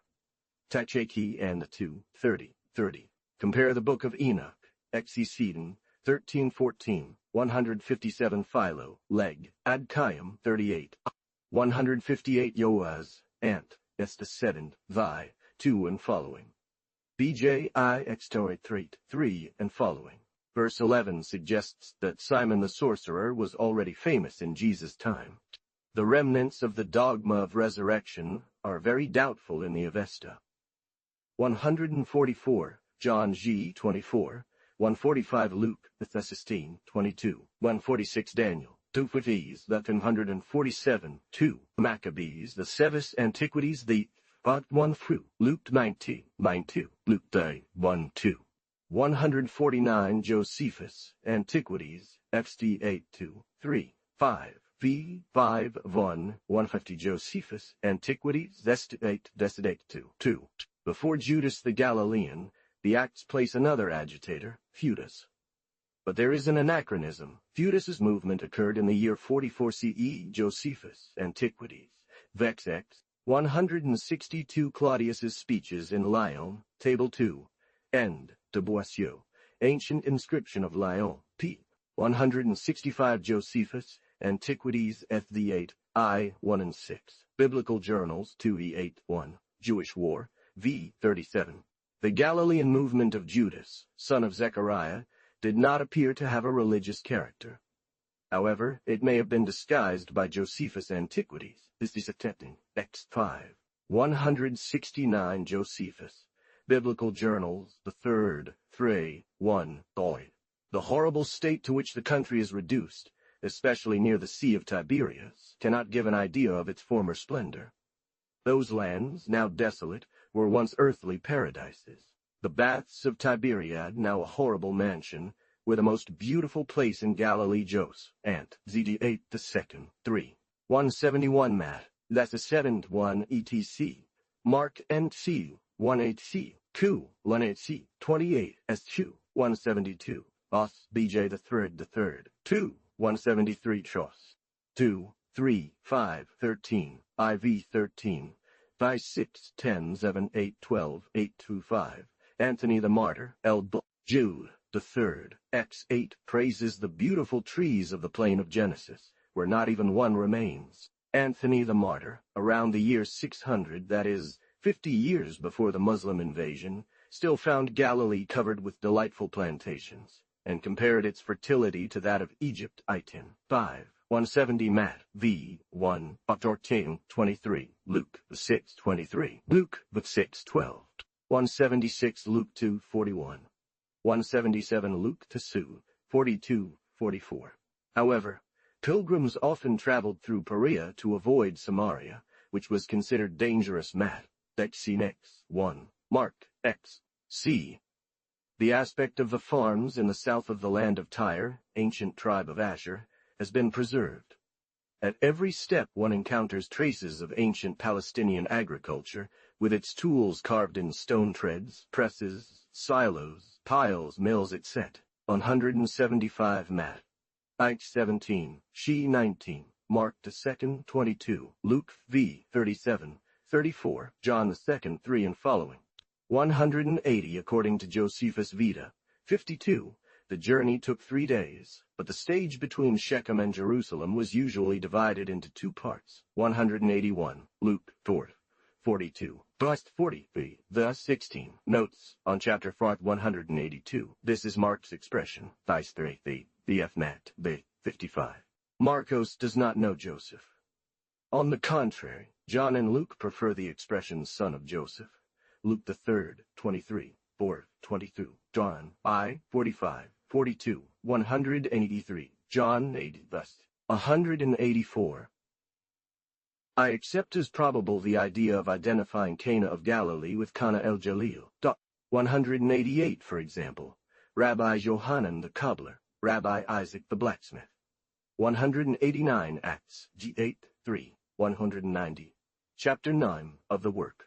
192. The speeches attributed to Jesus in the fourth Gospel already contain a seed of theology.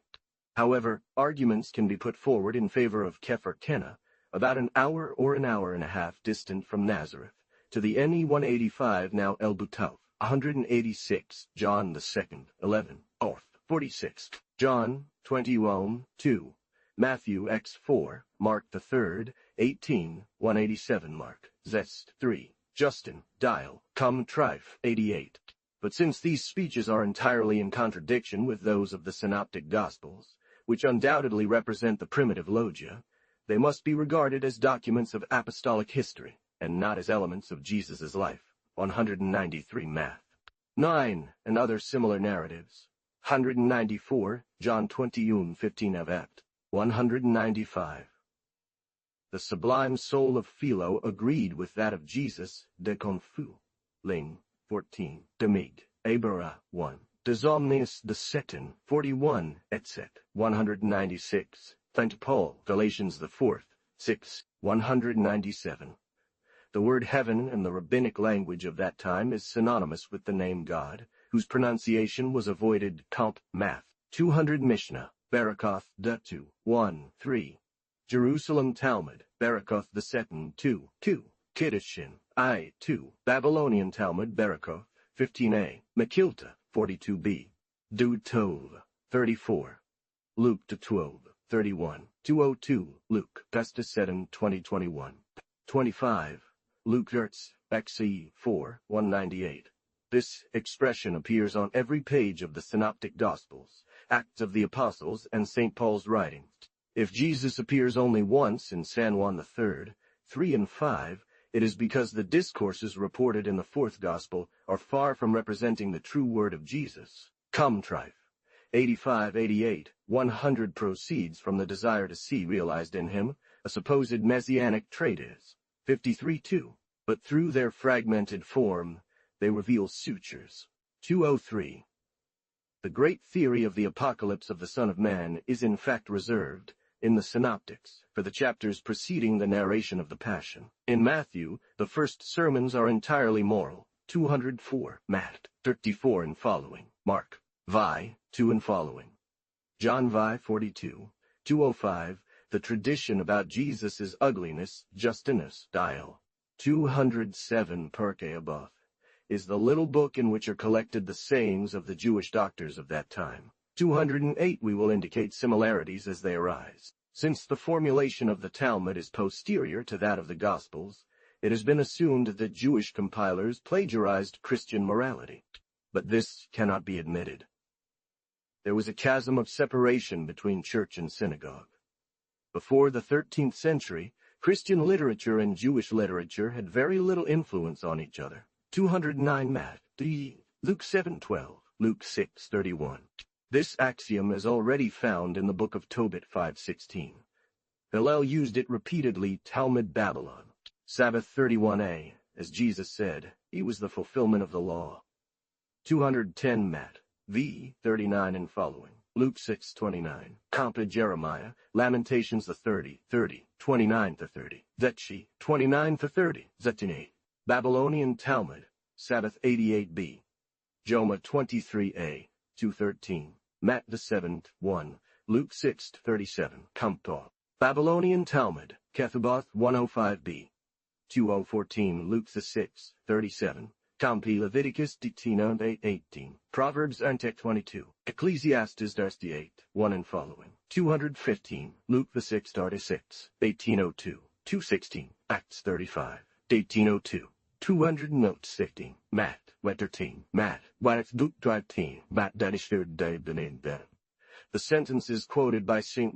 V. 20 and following 220 Mathematics, V. 22, 221 Mathematics, v. 31 and following. Computational Talmud of Babylon, Sanhedrin, 22a, 222 Mathematics. Jerome, in accordance with the Gospel, according to the Hebrews, breathed the same morality comment. On Ephesians the 5th 4, on Ezekiel the destined, Dialogue against Pelagius the 3rd, 2:18, Deuteronomy 10:3, Exishai, etc. Isaiah the 7, Proverbs 17, Perke Aboth 1, Jerusalem Talmud, Piatros 1. The law prohibited it in one way or another, yet it authorized its use. Deuteronomy, FV 7:8, Luke the 7:41 and following.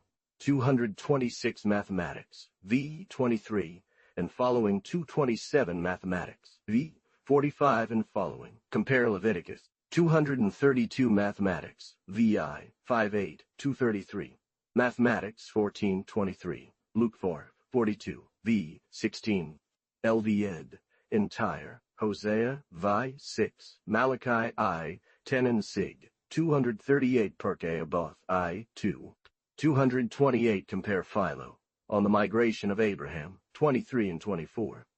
On contemplative living, entire work, 229 Mathematics, XTV 11 and following. Mark 7, compare Ecclesiastes, Estes 17, 18, Extine 6, 15, Talmud of Babylon, Chajiga, 5a, Baba Bathra, 9b. 239 Ecclesiastes, XXXCV and following. 240 Jerusalem Talmud, Pesachim Zex 1, Babylonian Talmud, Pesachim, Paris 13 and following. 55, 58 and following. De Profugis 7 and 8. Quod omnis probus liber, entire. De Vita Contemplativa, entire. 242 Babylonian Talmud, Pesachim 67b, 243. Jerusalem, Talmud, Pia, I. 1, 244 Matthew the 7th, 4-5, Count Babylonian Talmud, Baba Bathra, 15b, Iraqin, 16b, Iraqin, 245 The Talmud. A summary of that great movement of schools was not begun to be written until the 2nd century of our era. Notes of Chapter 6, 246, Luke, I. 5, passage from the Gospel of the Ebionim, preserved by Ephraim ADV. XXXX 13, 247 Luke, I. 39. It has been supposed, with some appearance of probability, that the city of Judah named in this passage of Luke was the city of Judah. Joshua, 30:55, 251, Malachi 3, 23-24, 4, 5, 6, according to the Vulgate. Ecclesiastes, Clenin and following. Matthew, the sustained, Pen and following. Mark, the 13, 28, Luke 19, John I. 21-25. Robinson Biblical Researches, I. 494. 206, has again found that Judah, 2 hours south of Hebron, still bearing the same name. 248 Luke, I. 15, 249, Luke I. 80. 250 Matthew the 3rd, 4, Mark I. 6, fragment of the Gospel of the Ebionites in Ephesians at verses Heresis, XXX, XXXXX 13. 255 Pliny, Naturalis Historia, v. 17, Ephesians at verses Heresis, Jitjax 1 and 2. 256 Josephus, 257, the Aramaic verb Seba, the Aramaic verb. 252. The fierce Abdallah, Pasha of St. John of Acre, having seen him in a dream, standing on the mountain, believed he was about to die from fear. In Christian church pictures he is depicted surrounded by severed heads. 253 Ascension of Isaiah 2, 9-11. 254 Luke, I. 17. 258. It is noteworthy that the Elsens, a Sabian or Baptist sect, lived in the same region as the Essenes eastern shore of the Dead Sea, and were mistaken for them. Epiphanius, ADV, R. Har. Basi 9, 1, 2, 4, XXXXX 17. Liche, 1, 2. Philosophemina, 9th, the 3rd, 1516, XX 29. 259 see Epiphanius's accounts of the Essenes, Hemerobaptists, Nazarenes, Osani, Nazorians, Ebionites, and Samson's aid v. Terror book wide, and the author's descriptions of the Elsons in Philosophine book 9 and X. Dictionary, XXXX, Louis, 261 Mark 884, Joshua, Ante 8 B 2, Justin, Dial, I, 5. Luke, the third 3. All manuscripts read Bethania. But as no Bethania is known in those parts, Origen comment. In Joan, Vi, 24 proposed to substitute Bethabara, and his correction has been generally adopted. The two words have similar meanings and seem to indicate a place with a boat to cross the river. Cumtrife, 17, 29, 80. Epiphanius, 8 VV, Hair, Estestentutu Mishnah, Pesakim V8, 8. Talmud of Babylon, Jebamoth, 46b, Perithuth, 9a, Abodazara, 57a, Masaket Gerim ed. Kirchheim, 1851, pp. 3840, 265 John, I, 28, the third, 26, 266 Enon is the Chaldean plural Enowan, sources, 267, John the third, 23. 23. The location of that place is uncertain. The circumstance noted by the evangelist suggests it was not very near the Jordan. Nevertheless, the synoptists agree in placing the whole scene of John's baptisms on the shore of that river. Matt. 3, 6, Mark. From the same gospel, it could be inferred that Salim was in Judea, and consequently at the oasis of Jericho, near the Jordan's mouth, as it would have been difficult to find a natural pool suitable for immersion anywhere else in the rest of the tribe of Judah.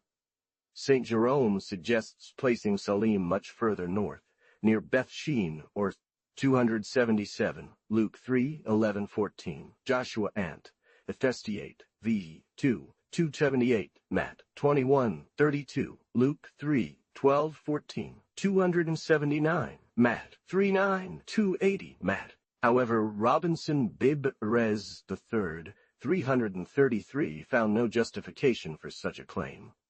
268, Mark 1, 21, 25f. Luke 7:30, 274, the aforementioned Matt, 275 Matt, 3:2, 276 Matt, 3:7. When Josephus exposes the secret, more or less seditious doctrines of his compatriots, he omits what has to do with messianic beliefs. Jewish sects the appearance of moral teachers or Stoics. 282 Matt, 14, 283, Lucy, the third, 11. 284 Matt, the third, 13 and following. Mark, I, 9 and following. Luke the third, 21 and following. John, I, 29 and following. Discern, I, 22 and following. The synoptics bring Jesus to John before he had played a public role. But if John recognized Jesus, as they say, and gave him an affectionate welcome, it is to be supposed that Jesus was already a well-known teacher.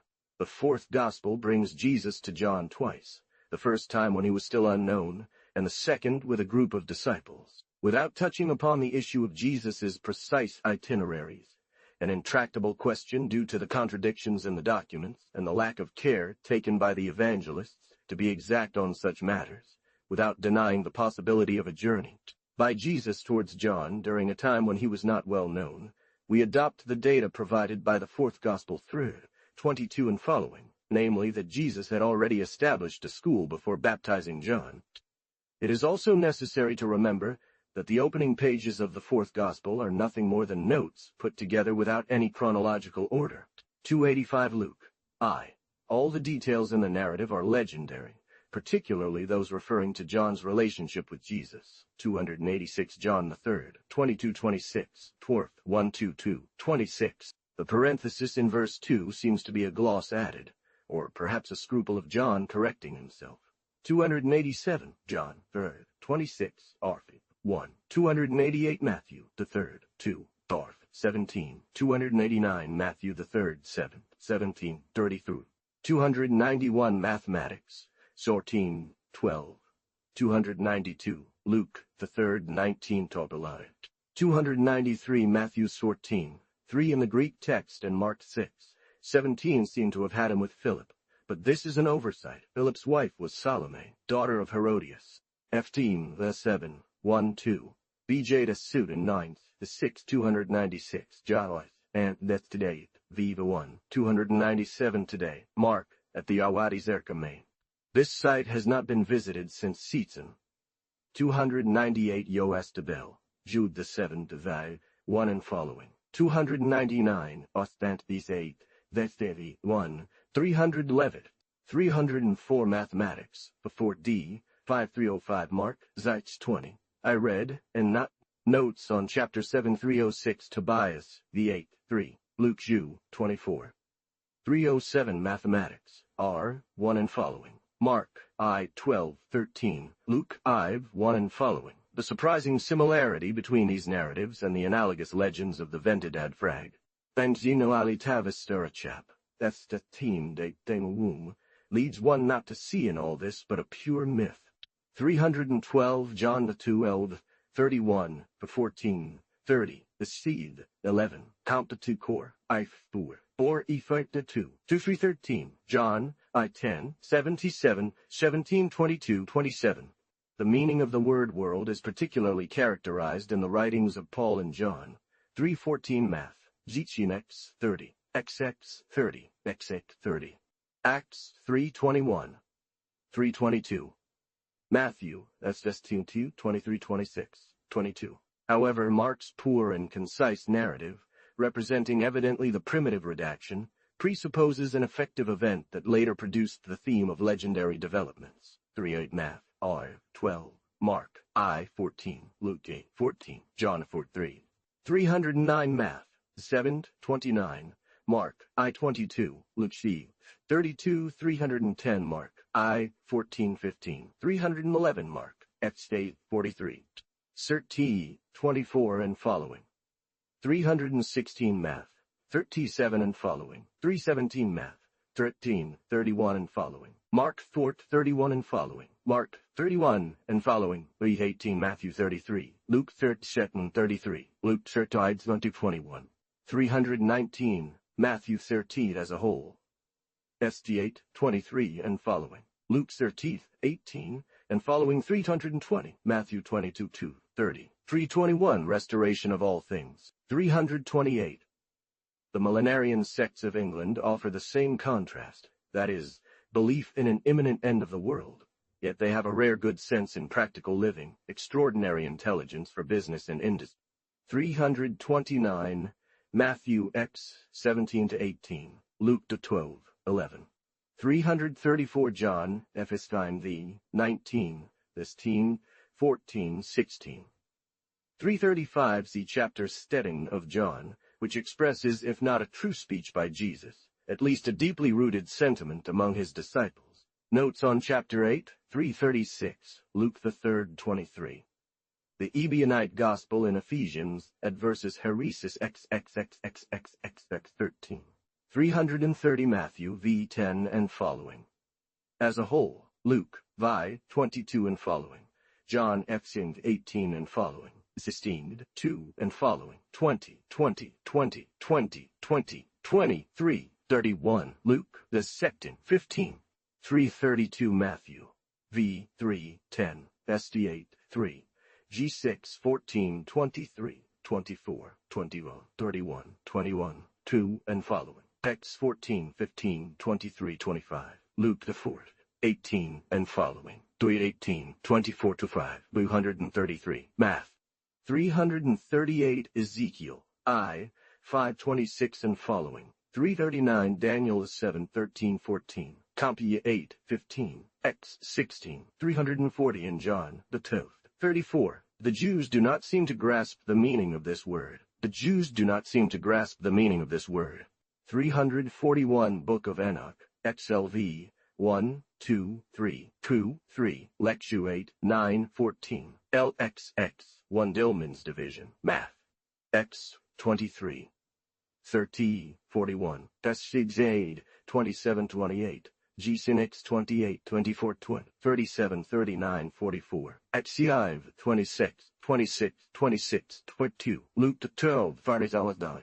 But the most significant passage is John v. 27, similar to Revelation, I. 13, 14, 14.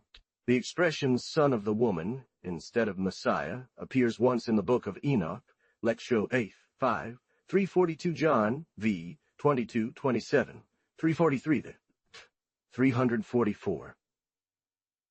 It is true that Tel Hum, usually identified with Capharnaum, offers some traces of beautiful monuments, but this identification is doubtful, and said monuments date from the 2nd and 3rd centuries after Jesus. 345 Matthew 1, Mark 10, 1, 346 Matthew 30, 40, 347 Mark, Ziv 5, Matthew 12, 58, Luke 4, 23, 348 Matthew 13, 57, Mark, Z 4, John the 7th, 380, 349, Luke 5, 29. It probably refers here to the rocky peak very near Nazareth, above the current Maronite church, and not to the supposed mount of the precipitation, a half-league from Nazareth. V. Robinson, 2, 335 at T, 355, Tweed, 13, Luke 50 Matthew, 4th, 13, Luke, 4th, 13. 351 in Tel Hum, Irbid Arbela, Meron Mero, Jishkiskala, Kasyun, Nabartain, 2 in Kepher Bahrain, 352. I will not yet dare to decide anything regarding the age of these monuments, nor affirm consequently that Jesus taught in any of them. In a similar hypothesis, what great interest would not the synagogue of Tel Hum offer? It seems to me the oldest of all the great synagogue of Kepher Bahrain, whose style is quite pure.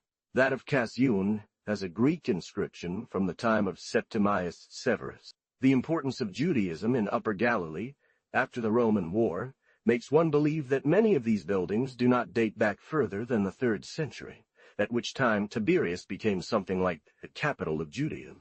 353 2 Esdras, the 8th, 4, Matthew 23, 20, 6, Epistle of St. James the 2nd, 3, Mishnah, Megillah, the 3rd, 1, Rosh Hashanah, 354 Philo, cited in Eusebius, Preparation for the Evangelism the 8th, 7, and Quod Omnis Probus Liber, 12, Luke, Arv, 16, Acts 13, 15, 15, Ext.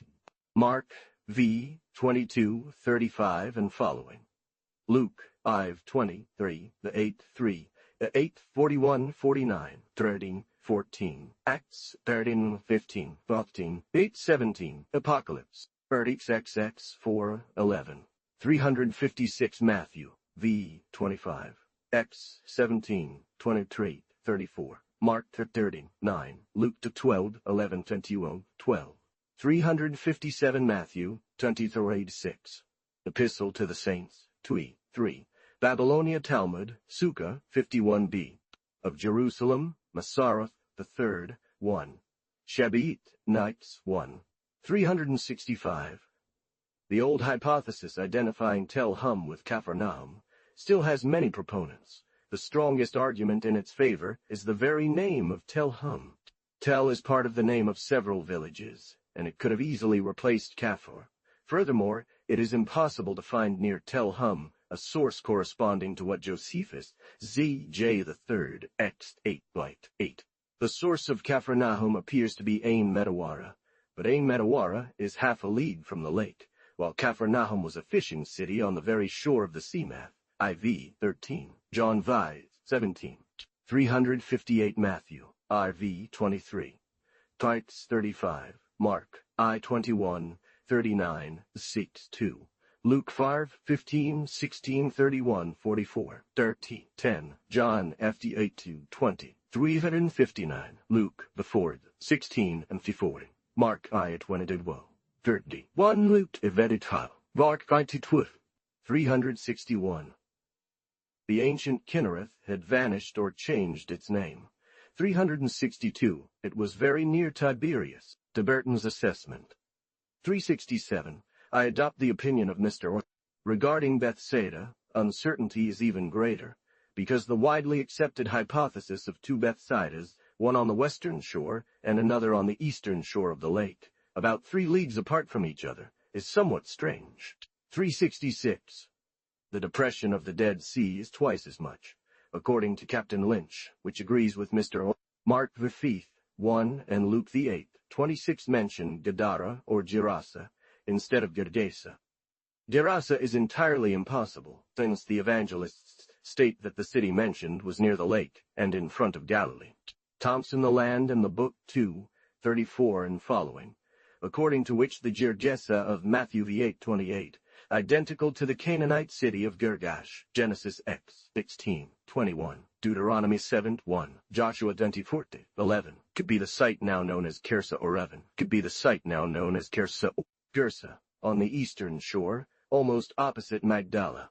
Regarding Gadara, today Omkase, at a distance of 1.5 hours from the lake in the Jordan, the local details provided by Mark and Luke do not correspond with it. 369 Matt 15:21, Mark 7:24-31, 317, 3x3, 3 BJI and 46 at Thatcher, 3 Bex. It is easily understood that Gergesa has been changed to Gerasa, a much more known name, and later Gadara was adopted due to the topographical difficulties presented by the latter reading. Orage, comment, in Joanne, Vi, 24, x 10, Eusebius and St. Jerome, de situ et noma. Loc heb Gergea, 3068 Matt, 16, 13, Mark 8:27, 373. The remains of the rich pagan civilization of that time still cover the entire Beled Beshara, and in particular, the mountains forming Cape Blanco and Cape Nakura. V. 44 and following.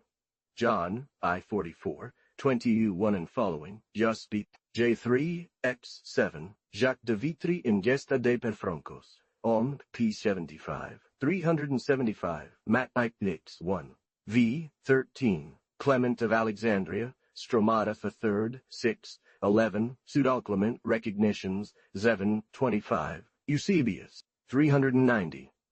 The Greek translation of Thomas, 391, John G, 16, Artsek, 24 and following, 8, 14, Estethan, 24, Mark 1, 29-31, Luke 4, 38, 3879, John I, 40 and following, 380, Matt 4, 18, Mark I, 16, Luke 5, 3, John 10 and 81, Matt 4, 19, Luke 15, 3, John 82, Mark 9, Luke 10, 37-56, Mark 15-40, St. 1, 384, Matt, 37, 56-56, Mark 15, 40-41, 385, Mark 16, 9, Luke 8, 2, cf. Tobit, Thread, 8-6-14, 386, Luke 8-3, 2014, 387, Luke 8, John I, 44 and following. Cone 2.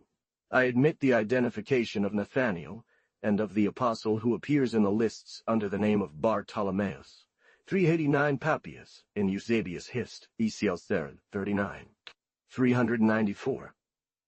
The circumstance related by John, X 25-27, seems to imply that at no time during Jesus' public life did his own brothers join him.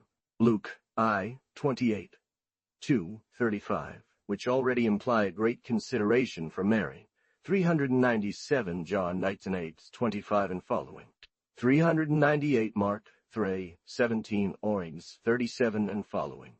X 35 and following, Luke 9:49, 54 and following, 399, John 33, 23, Deso 23, 15 and following, Jets 26, 27, Pets 8, 27, Pets X 24, 400 Matthew FD 17, 1, X 16, 37, Mark V 37, X 1, 13, 3, Bortorti 33, Luke 9, 28.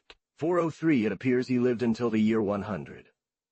See his Gospel, 21, 1523, and Ancient Authorities collected by Eusebius, H.E. the 3rd, 20, 23, 20, 23, 20, 20, 20 to the letters, which are certainly from the author of the 4th Gospel. 405 we do not, however, intend to decide if the Apocalypse is by John. The idea that Jesus had communicated a secret knowledge or doctrine to those 3 disciples was understood from very early on. It is notable that John, in his Gospel, does not mention James, his brother, even once. 401 Matt. IV, 18-22. Luke the 5th, 10, John 21, 2 and following. 402 Matt. Stayed, 28, before T, 22. Mark E8, 32 and following. 406. The common tradition seems well justified on this point. Otherwise, it is undeniable that John's school revised his gospel after him. See entire chapter 21. 4:7, Matt, to 20, 4, faith, 25:26, 409 Matt. F's to 7, 23, 410 Matt, S the Steen, 16:17, 411, John's the 6th, 68:70, 412 Matt, X2, Luke G. The Ebionite Gospel in Epiphanius, at versus Herods, XXX, 13. It is necessary to assume, although the case seems strange, that these two names were applied to the same person. 32, 1, 15 and following, 15 and following, Heck, I2 V, etc., Gal I, 18:278, 413 Math, Istetstein, 18, HE, 1 and following, Mark, Ans 33, Luke Knights 46, 20:34:16 Math, Ertz 20 and following, Mark, X 35 and following, 417 Mark, X 41, 418 John, St 8, 15 and following, Jeet, X 26:27, X 27, XU and following, the unnamed disciple must be John, Almone, 9, X 3, Mark 2, 14, Thrade, 18, Luke V 27, Zex 15, Ek I 13, Likes 9, conceived according to the frequent model of vocations, legendaries of apostles, has indeed something vague about it, and could not have been written by the apostle himself of whom it treats. It is necessary to remember that, in the present Gospel of Matthew, the only part that belongs to the apostle are the discourses of Jesus, v. Papias, in Eusebius, Hist, Esieldo, 39, 421. It was famous until the time of the Crusades under the name of Via Maris, Isaiah 9, 1, Matthew I 13:15, Tobit I 1.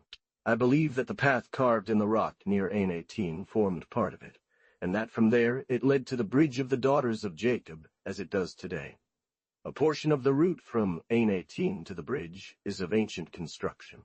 422 Matthew 9 and following, 425 Lucy, V 29 and following, 426 John, I 48 and following, 1426, Mark Y 49, Luke 20:39, John the 6 19, 432 John I 51, 433 Matt, 423, Matthew V 46-47, It's 10 11, G 19, St 8 17 28, 31 32, Mark to 13 34, 424 Mishnah, Baba Kama, X 1, Talm, de Jerus, Demai the 2nd, 3, Talm de Babil, Sanhedrin 25b, Sir T 122, Mark 3rd 9, or V 1 34, Matt V 310, Luke 6 20:25, 435 called the Lord's sayings, Duva 1 and following, as only a superficial resemblance to the gospel parable. The deep originality of this arises from the feeling that fills it. 437 according to Lachmann and Tischendorf's lesson, 438 Matt, Z 19-21, 24-34. Compare the precepts of Luke X 7-8, filled with the same naive feeling, with Talmud Babylon, Soda 48b, 439 Matt, 13:22. Luke 12:15 and following, 447 Matt, Zeech Sinix 21, Mark X 21 and following, 29-30, Luke Desi 8:28, 28:22, 46, Sir 2:22, Mark 4:19, Luke 8:14, 440 Matt, Zi 11, Luke 3, Mini 3:34, 442, Luke 20. 445 Acts, IV, 32, 34-37, V, 1 and following. Luke has a very marked tendency towards communism, compares Zi, 20:21, 25:26, and I believe he exaggerated that detail of Jesus' teaching. The traits of the words of Matthew are quite significant.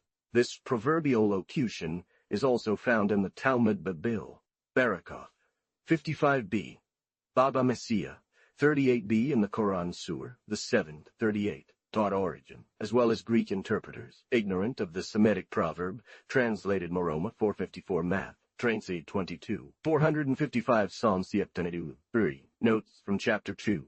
22, 2 and following. Luke 16 and following. Compare Math. 8, 11, 12, 23, 33, and following 457 Luke, the seed, 24, 25, 458 Luke, the 14. It is found again in Origen, St. Jerome, and a great number of church fathers. 460 Proverbs, 17. 461. See particularly Amos 2, 6, Isaiah, Lectate 9, Psalm 25 and 33, and generally Hebrew dictionaries in the words. Chapters Lekasitu Henok, chapters Lekshiti, Lex 464 Henoch, chapter 16 times verses 13-14. Irenaeus, Origen, Eusebius, and the apostolic constitutions ignore the existence of such a character. As for the rest, all the fathers agree on the etymology. 465 Julius Africanus and Eusebius, H.E.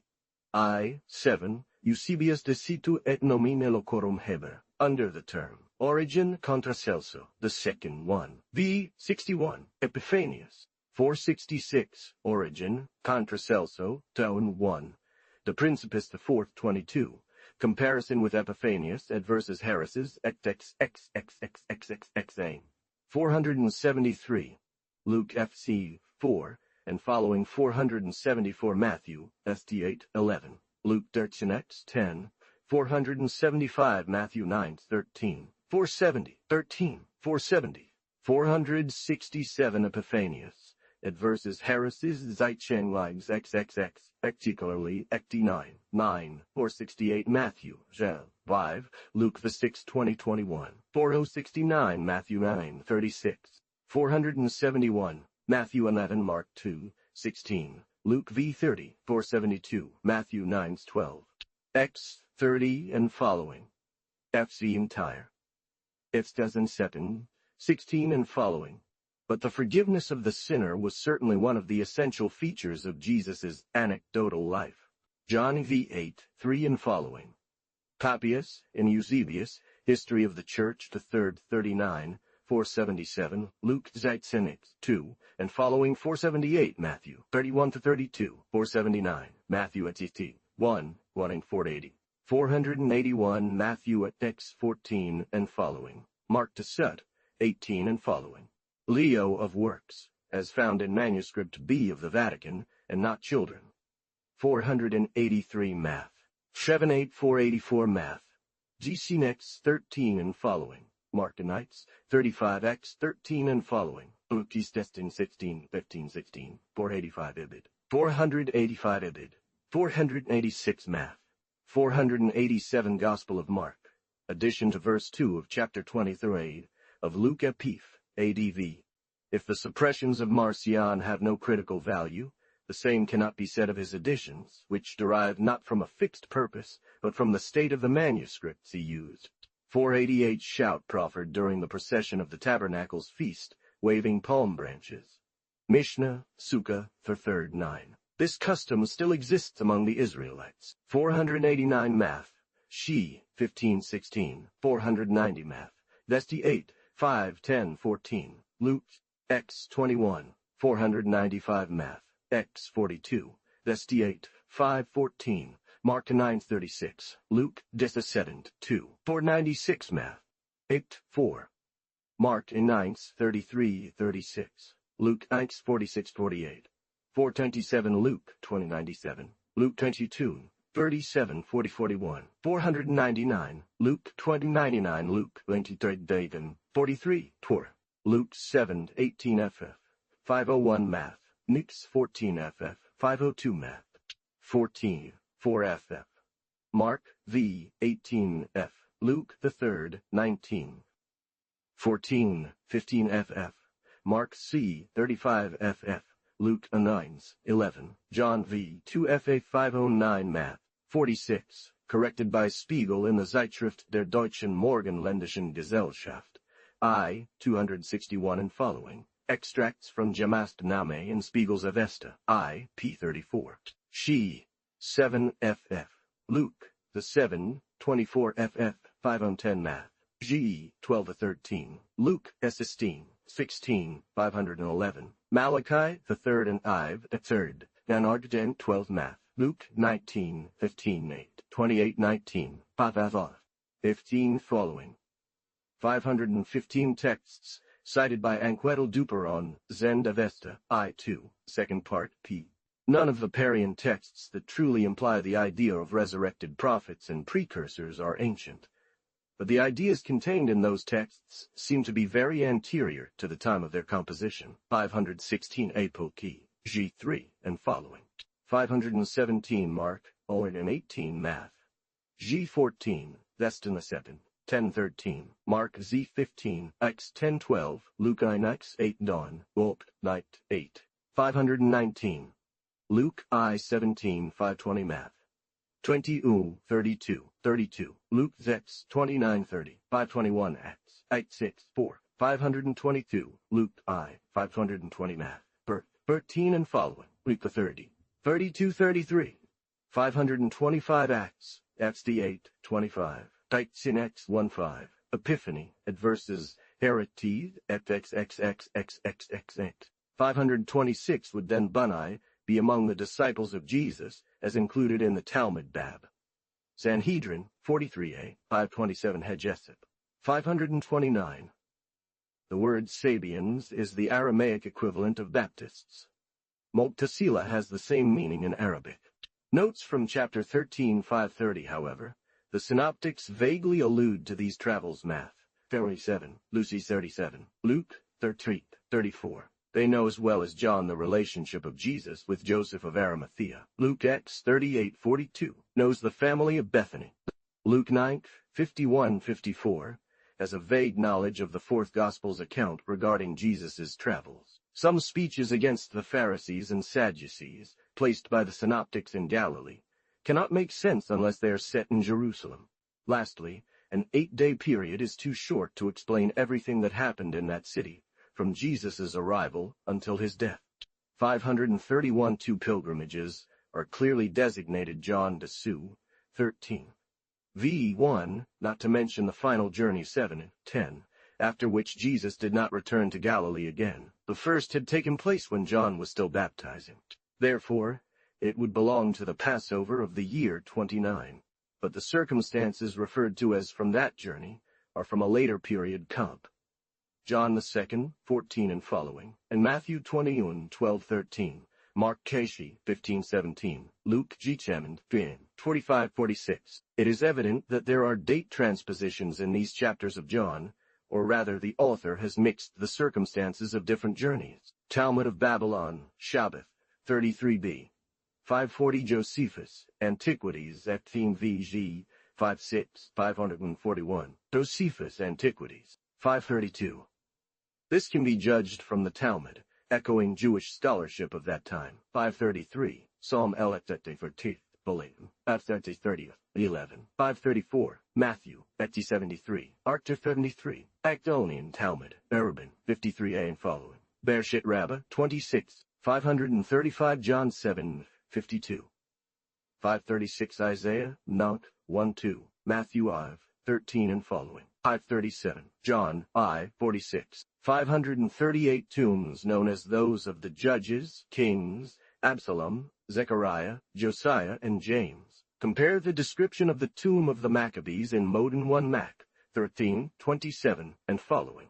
539 Matthew, 27, 29, 24 Teve, 1 and following. Mark 13, 1 and following. Luke, Acts 44. 543 undoubtedly, the temple and its courtyard occupied the site of the Mosque of Omar and the Haram, or sacred court that surrounds the mosque. The terrace of the Haram in some of its parts, particularly where the Jews go to weep, forms the foundation of Herod's temple. 544, Luke 2, 46 and following. Mishnah, Sanhedrin X 2. 545 Suetonius, August 93, 546. Philon, Legatio ad Caium, 31. Joseph, B.J., B.V., B.V., 2, V.V., 2, Blythe. Mishnah, Barakoth, N.T. 5. Babylonian Talmud, Jebamoth, 6b. Mark G. 16. Joseph, BJ the second 40, Vistorius 3. Compare Salmasius. CX Titus 3. Vold, Factoridu, Mark, Jetstein, Matthew 20:12, and following. 15 and following. Luke, Vichinite 45, and following. John the 2nd 45 and following. 18, from Bordeaux to Jerusalem. P. 152, ed. Die. Shot. Jerome, on Isaiah the 2nd 8, and on Matthew 20:14, a 4th 15. Eutychius, Annales 2, 286 and following Oxford, 1659. Joseph, Antiquities, G. the 3rd, 1-3. Joseph, Antiquities, G2, Actarth 1 and following. V. 17. Joseph, Antiquities, Exective Time. Percaboth I-10I. Percaboth I-10. Joseph, Antiquities, F.C. the 9-3. Vestatemi, Ves 4, 30, 1 Destitate, I-1, 2, 1, Dut 6, Dut 2. 559. This name is found only in Jewish documents. I believe the Herodians of the Gospel should be the Boethusum, 560 treaty, about Nathan, 5, 5. The name of the Boethusum is often changed in the Talmudic books with that of the Sadducees, or the term minim heretics. Compare Tosipta Joma 1 with the Talmud of Jerusalem, same treatise, I-5, and Talmud of Babylon, same treatise, 19b. 561. It seems to be referred to in the Talmud. It is to be believed that the very text of the discourse is nothing but a creation of John. 563 John Thefton 50 and following. 567 Acts, v. 34 and following. 568 Acts, 1a 2-3.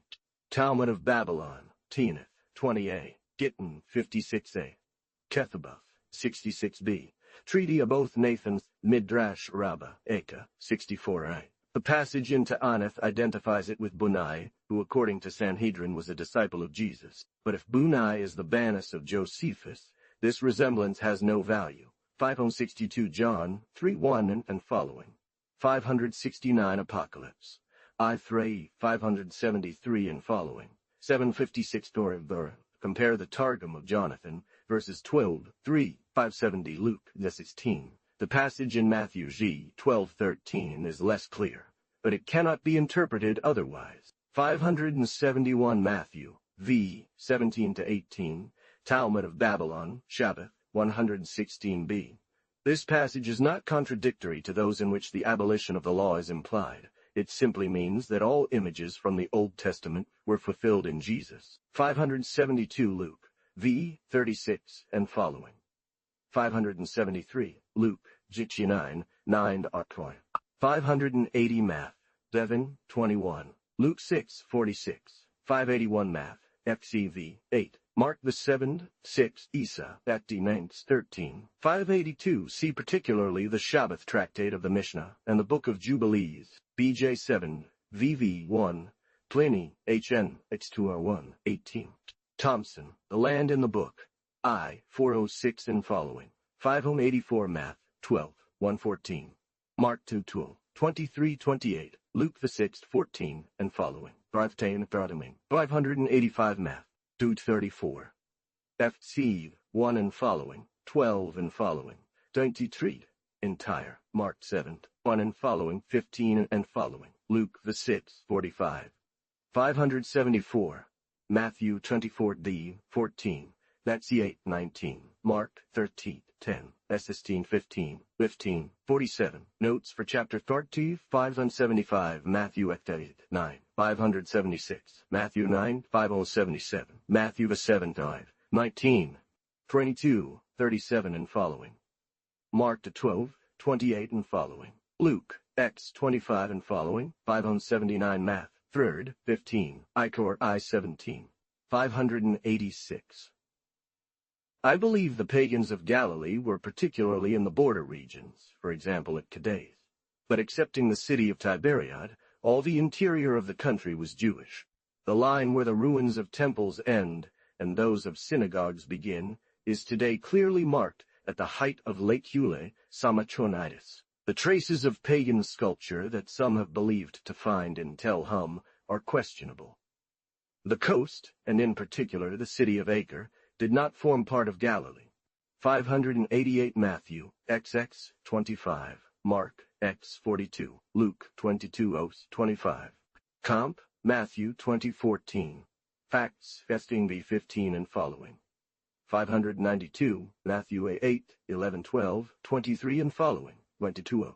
Matthew 7, 6, X 24, 23, 594, Matthew 36. 595 Matthew 12, 30, Mark 9, Luke 9, 59, Luke 9, 50, 23. 589 Matthew 8, 5 and following, FC 22 and following. Mark the 7, 25 and following, Luke the 4, 25 and following. 590 Matthew 20, 41. Mark the 29, Luke that's X 9, Luke at 6, 591 Isaiah 2, 2 and following.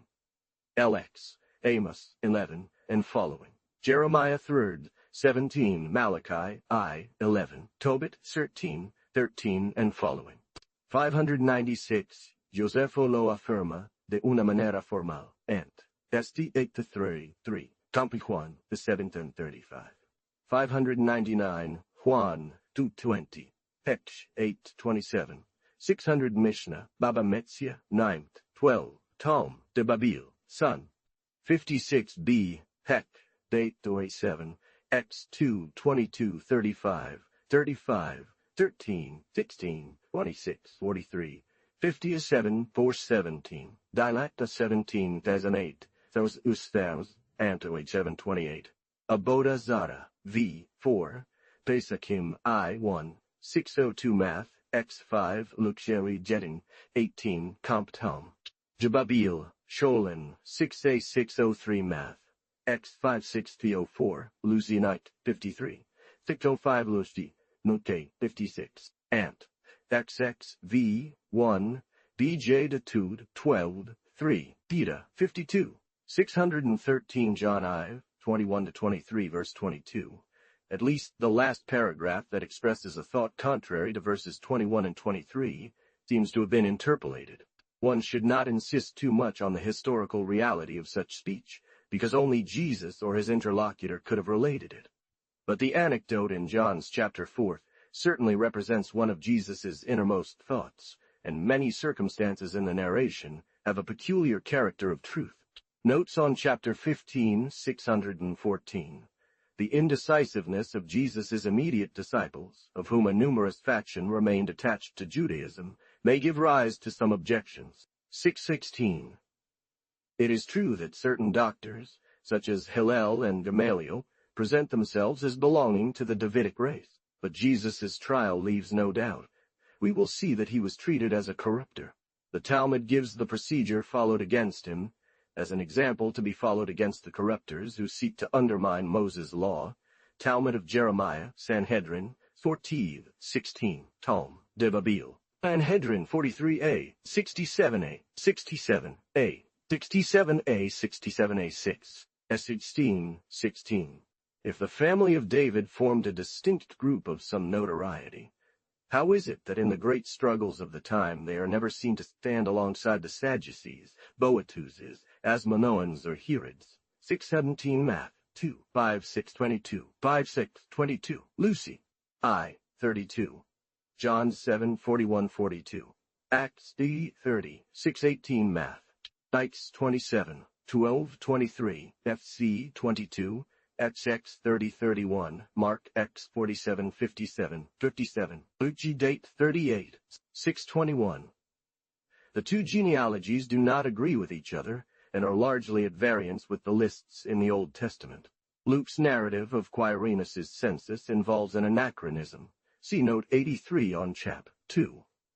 It was natural that the legend should seize upon that circumstance. The enrollments surprised the Jews, disturbed their mean ideas, and the memory of them lasted a long time. Ek, v. 37, 622 Julius Africanus and Eusebius, 629. The legend of the massacre of the innocents refers probably to some cruelty committed by Herod in the vicinity of Bethlehem, Camp Jos, Ant. De Santiago Epoch, 18 and following. I-7 supposes that Jesus' relatives, who took refuge in Bethania, attempted to reconstruct the genealogies. 623 the Ebionim, the Hebrews, the Nazarenes, Tacius, Marcion, Epiphanius, Edv, 13, 9 at 669, at x9, at 63, 14. Fab. I. 20. Isidore of Pelusium Epist. I. 371, to Panzophius. 624 Math. I. 22 to 23. 625 Genesis. I. 2. Regarding a similar idea among the Egyptians, see Herodot III, 28. Pomponius Mela, I. 9. Plutarch, Quest, Simp 8 I. 3. De Isid, et Osier, 43. X. 43. 46 Math. I. 1527. 2. 1 and following. 628 Luke to Sue, 25 and following. 631 certain passages, such as Acts 2:22, rejected entirely. 632 Matt, Mark, Lark 18, Mark and 18, 633 John Voigt, 18 and 33, John for 34, John for telling, Victor or, Arguo Vain, 45, Luke the 3rd 38, X 35, XX, John for 12 to 13, X 34-35 Compet. Acts F 7, 28 to 29. Romans the 8, 14, 19, 21, Nuance 26, 26, 20 Cor, Vas. 7. El Exiti Duos, 6 to Sam the 7, 14, 639. The son of Satan Matt, 30-38. Acts 13, 10. The children of this age Mark 3:17, Luke 16, 8, 20-34. Juno 19, Luke 5:34. The children of hell, Matthew 23, 15. The children of peace, Luke 10:6. Remember that Jupiter of paganism is a 640 Comp. Acts 17:28. 641. Matthew 18:20. 28, 20, 20 to 642. John 10:30. 17:21. See generally the last speeches of John chap. 17, which express very well the nature of Jesus' psychological state, although they should not be considered as true historical documents. 644. Only in the Gospel, according to John, does Jesus use the expression Son of God or Son, as synonymous with the pronoun I. 650 Math. It's 2, ETCQ. Mark 2, 5 at AC. 654 Philo. On migration of Abraham 1. On God's immutability, 6. 651 Math. 2142. 22, 43 ETCU. John 8, 52 AC. 652. See John, Tortordin Vader. 655 Metatron. That is, participant in God's throne. A sort of divine secretary who keeps account and reason of merits and demerits. Bereshith Rabbah, v. 60, Talmud of Babylon. 656. The Logos theory contains no Greek elements. The similarities that have been attributed to the Hanover of the Parsis lack foundation as well.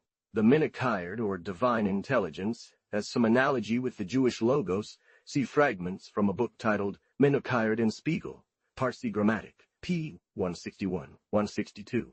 However, the development of the Minochired doctrine among the Parsis is modern and may involve foreign influence. The divine intelligence, Manu Kratu, appears in Zen books, but serves as a basis for no theory. It merely enters into certain invocations. Some value can be attributed to the analogies drawn between the Alexandrian theory of the verb and certain points of Egyptian theology. But nothing indicates that, in the centuries preceding the Christian era, Palestinian Judaism received any elements from Egypt. 657 Hetch, date 8, 10, 658, Sabaduria, 9, 1, 2, 2, Comp. 12 v8, 5 and following. Ex generally, Anthonioli. These personifications of wisdom found in much older books, Proverbs v8 Diines, Job at c8, X59, John Gospel, I, 114, X39, John, Gospel at 69, Apocalypse Dart 9, 664, Mark 30, 32, 6065, Matthew, Tot, 1416, 14, 13. Mark 3rd, 6-7, X 29:30. Note that in the Gospel of John, the word logos, or word, appears only in the prologue and never attributed to Jesus by the narrator. 660 Acts, X 42, 661. Matthew 60, 64, Mark 60, 19, Luke 22. 662, Matthew x 5, compared to x 8, 19, 663, Matthew 26, 39, John 12, 27, x 8, 679, Luke 8, 45, 46, Juan 33, 38, 38, 6, 8, Act 8, 6. See the Acts, the writings of St. Paul, the extracts from Papias and Eusebius. 670 Matthew, 14 the set 2, the 16, 14, 17, 3 and following. Mark Z 14, 15, 8, 28, 28, 19. Notes on chapter 6 and 71. Matthew I 22, 15, 18, 5, 6, 15, 18, 5, 15, 57, 2 Matthew I 23, 30, 6, 14, 18, 14, 27. FC 28. Juan de Tovum 14, 15, Zessin 8, 9, Jetsit 19, 24, 28, 36. 673, Juan the 7th, 34. Asterisk 30, 50. 676, see the lives of the Sophists by Eunapios, the life of Plotinus by Porphyrios, the life of Proclus by Marino, the life of Isidore, attributed to Damascus. 677 Math, 21 to 22. Mark, Z, 23, 24. 15, 17, 18, 20. 681 Juan VV 14, Nux 1 ACQ 34, 682. 687 Tobias III, 8, 8 Psi 14. 688 Compare Marcos, S16, 9. 689 Josue, Bellum Judaicum the 7th, Zide 3.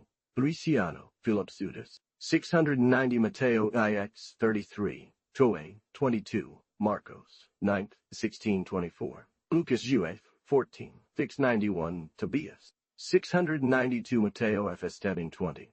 Marcos 9th, 24, Y Siguiente. 693 Matteo A 8, 28, Lights 34. Twabe, 43, Y Siguientes. Destinatan, 14, Y Siguientes, 20. Marcos V, 1 Y Siguiente. 694 Elafraz. Daemonium habis Matteo G. 18, Lucas the 7th, 33. Should be translated as you are crazy, as it would be said in Arabic, Mejnun ente. The verb daimonin always had the meaning of being crazy in classical antiquity. 695 Math, 12, 39, the 16, 4. 696 Math, the 8, 4, Whites 30, 31, Tube, 16. Mark, I, 44, the 7th, 24 Ezekiel, Date, 24 Esik, Date, 26, I, 24 25, 34, 30, 12, Luke, I, 41, 6098 Math, Distishetten, 16, Mark, 18, 41, Pix, 41, 699 Math, IV, 40, V, 15, 17, 33, 36, X, 50, X, 32, Math, Vi, 14. Luke, Likes, 7, 23, 8, 705 Math, 834. The synoptists, on the other hand, group all the events within the space of 1 year. 708 Lucy, 8, 27, 34. Wex, 8, 14, 27. Desta 7, Dexti 8, 5, 10. Luch, I 36. NT, PCX, Noda, 703 Muscular Hysteria by Schoenlein, Donrow 4 Math, or 14th, 1, Mark. Luke wrote some time after that siege d'Antione, 9/20/24. Nevertheless, it is undeniable that Jesus announced great terrors that were to precede his reappearance. Those terrors formed part of all Jewish apocalypses. Todi, 13:14, 709 Math, Decinax 28, 20 Math, 20 3 and following, Mark 13, 4 and following, Pactoing, Lisa and Jarrowing, 22 and following, Dr. 22 and following. It is noteworthy that the depiction of the end times attributed to Jesus by the synoptists contains many details referring to the siege of Jerusalem. Henoch, XTTC, CA, CLI Division de Dilman, Carm, Sybil 3, 34F. 633 FF. Iva, 168 FF. B, 568 FF. 711 Mat. SSD, 27. ZXX 28. XX 21. 24T. 30 FF. Scene 64, Mark 14, 62, Luke 22:30. I Cor Scene 52, I Fest, the 8th, 11. Certi 43. XT 6 29, Luke 30:28, S16 22, 22, 22, 23, 716 Luke 30:17, 719 Math, E8 12, 22, 13, X's Fee 30, Comp, Jos BJ, the 3rd, E8 5, A720, Luke 8, 721, Mark 29, Luke 8:29. The idea of the fall of angels, so developed in the book of Enoch, was universally accepted in the circle of Jesus. V. 22, E8, 12, X 28, 13, 40, 42, 58, 20, 51, 55, 31, X 43. 723 Lucius 730. Icor, I78 Do, Thest, S60, 22, 727 Apos attain, 9 Wine Sig, 722 Hatch, 17, the 3rd 19, Icor, C 23 to 24 52, I Thes 13, 13, IV 14, Teeth, Test 8, I Tim, Vi 14, Tim, Epistola de Judas, El Apocalipsis, todo entero, y un particular one took 5, 16, the 3rd 11, Jip 14, 22, 6, 7, 12, 20, 20, Campen 4th, 26, De Babil, Sanhedrin 97a, 732 Math, 24th, 36, 36, 35, 28 and following. 736 Math, S6 28, 20 trait, 36, 27, 22, 737 Math, E6T 24 Tor, quote, Dupe, 54 56. But the edition is almost contemporary with the publication of this gospel itself. The 6th emperor the author presents as reigning is Galba. The dead emperor who must return is Nero, whose name is written in Numbers 13, 18, 728 Apoc, Paus She 23, 14. Comp Daniel the 7th, 25, 25. Cedrinus, P68, Paris, 1647, 730 Math, 24 Teeth, 36, Mark 8, 32. 731 Lustet Gen 31 Luce Dedic 20. Comp Talm, 740 Mark, Thanks 9, Luke, at Sex 27 following. 22, 30. 743, Matthew, 24, 24, Luke, at Sex X 34, 38. 747 particularly chapters the 2, Vi the 8, X 3. 748. 750. These sufferings of the Christian conscience are translated with much ingenuity in the second epistle, attributed to St. Luke. The Ebionite Gospel, called the Gospel of the Egyptians in Clement of Alexandria, Stromata, 2, 9, 13, Clement Roman, Epistle 2, 12. The same opinion is held by St. Paul.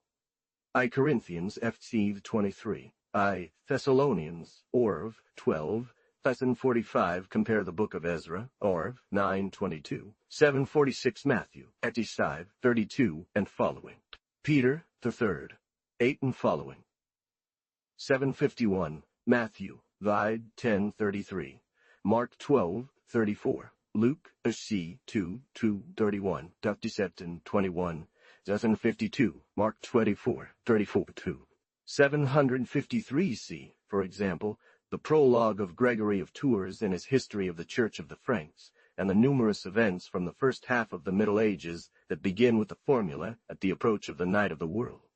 52. Notes on Chapter 8T, 755 Acts, I-15, I-Cor, S-5, Thou I-10, 756 Matt, X-2, Mark the 3rd, 16, Luke 4:14 and following, Acts I-13, Papias in Eusebius, 759 regarding Peter, see Chapter 9, regarding Philip, see Papias, Polycrates, and Clem, Cert T, 10 and following, 34 and following, Mark 4:10 and following, 33 and following, Luke Veit, 9 and following, 764 Mathematics, 13:18 and following, Mark 7:18 and following, 765, Luke 9:6 of Alexandria, cited by Eusebius. History of the Church, the 3rd, 31-39, v. 24, 760 Matt, Zesistine 20, Zesitstaning 9, Mark 8-30, X 8-761, Matt, X 26-27, Mark the 4th 21, Luke the 8-17-2, and following, John 27. 767 in all Semitic Eastern languages, the Greek word always indicated in. 768 Mathematics, X 11 and following, Mark X 10 and following, Luke X 5 and following. Compare 770 Mathematics, X 40-42, X 5-35, Mark 9-40, Luke X 16, John 13-20. 778 Mathematics, 2LA, 24 and following. 779 Acts, the 80-18 and following. 771 Mathematics, the 22, X 1, Mark 15, Z 13, Luke X 17, 72. Mathematics, Thola James 773, Mark 18, Epistle of James 18, 774, Mark 19, Luke X 19. 777. Ancient god of the Philistines turned into a demon by the Jews. 783 Wisdom. I 7 Tot 17 Tub 1 11 Mark I 8 Luke the 3rd 16 John I 26 a 3rd 5 Acts I 5-8 X 47 Zordwait X 3-1-4 793 John 6 I 32 and following. The anecdote referred to in chapter 6 of the 4th Gospel does not lack historical reality. 787 John 15:26, Desistain 13. 788 Categor, meaning accuser, was the spirit opposite to Paraclete. 789 John 14:9, John 1 790 John 26:26 790. 792 Papias in Eusebius, History of the Church 39 Barty. 797 Luke L.C. John 20-13, 798 Comp. Math. 710, 10, 13, 34 and following. The Sea of Tiberias is the only point in Palestine where fish generally forms part of the diet. 799 John 21:13, Lot 24. Compare the earliest known accounts of the Last Supper received or corrected by Mr. Rossi in his dissertation on Spicelegum Soulsmans, 568, and following. The design of the anagram containing the word could be combined with an older tradition regarding the role of fish at evangelical meals. 800 Luke 22:15, 820, 20, 804 John, the whole chapter 12. 805 Canon of the Greek and Latin Mass very ancient. Notes from chapter 19, 8:6, Luke 14:33. Talmud of Babylon, Nidda 13b, Doda. Midrash Yalkut, Deuteronomy 8:24, 8:16, Matthew 10:20, X 32:33, Mark 8:38, Luke 9:26, 2, 8:9, 811, Matthew 22:30, Mark 12:25, Luke 20:35. Ebionite Gospel, called the Egyptian, in Clement of Alexandria, Stromata III, 9.19, Epistle, 8:13, Matthew 10, in full, 24:9, Mark 6, 8, Afton 9:40, 13, 9, 13, 8:28, Luke 12, 50, 8:29, Matt, X 34-36, Luke 12, 51-53, Count Micah, the 7, Fadi Luke 2, 49, 3-2, John 7-20, V8, 48 and following, X 20 and following, 8:36 Matt, 8:20 Luke, 14-26. One must understand Luke's exaggerated style. 8:21 Luke, the 14th, 33, 8:22 Matt, X 37-39, 8:25 Matt, SXD 21, 23, Vesta 7, 12, 21, 22, 8:26. Mark X 45, 8:27 Luke, the 6, 22 and following. 842 Luke, I9s 9, 23, 8, 843. 847 Matthew G, 21-24. Luke X 12:15. 848 Matthew 12:41-42, 31-32. The 8, 10, Ops 2, 22, 28, 29. Zeston said in 19. John Zeiss 29, etc. 837 Matt. DC 7, 16. Mark the 3rd 5 and X 18. 45 and X 45. 1, 1848. A very marked trait of Mark of Fort. Notes of chapter 38-40. Matthew to 12, 14-16. Mark the 3rd, 7, X 29-30. 841. Mark 8, 15. Luke 30, 32. 849. Matthew 8, 8, 20. Luke X 58, 858, Esther 8, 8, 851. Matthew 12, 34. She 34. 856. Matthew X 14-15, 21 and following. 34 and following. The two editions of this curious passage present notable differences. Generally, we have followed the Babylonian edition, which seems the most natural. V.S. Epiphanius, ad versus Epiphanius, ad versus Heresis, Essexti, wonder it. 858 Matthew, Vi, 2, 5, 16, X, 11, 14, 2, 2, 23, 5, 15, 23. Luke Vi 39 and following. 16. Perke Aboth is 16. Perke Aboth is 16. Perke Aboth I. 859 Talmud of Jerusalem. Barakoth, in time, end. The traits of Epiphanius, and many others in the Talmud, may refer to a period subsequent to Jesus, when Pharisee was a synonym for devout. 860 Matthew, var 20, 3, 20, 3, 20, 4, 23. 861 Talmud of Babylonia, Shabbath, 31a, Joma, 35b. 883 Matthew 24, 1-2. Mark 30, 1-2, 36, 44. 8068 Luke FD8, 9-14. Compam Bid, the 14th, 7-11. 869 Matthew, the 3rd, 7 and datum 70 Matthew, the 14th, 5-26. Notes to chapter 21, 874.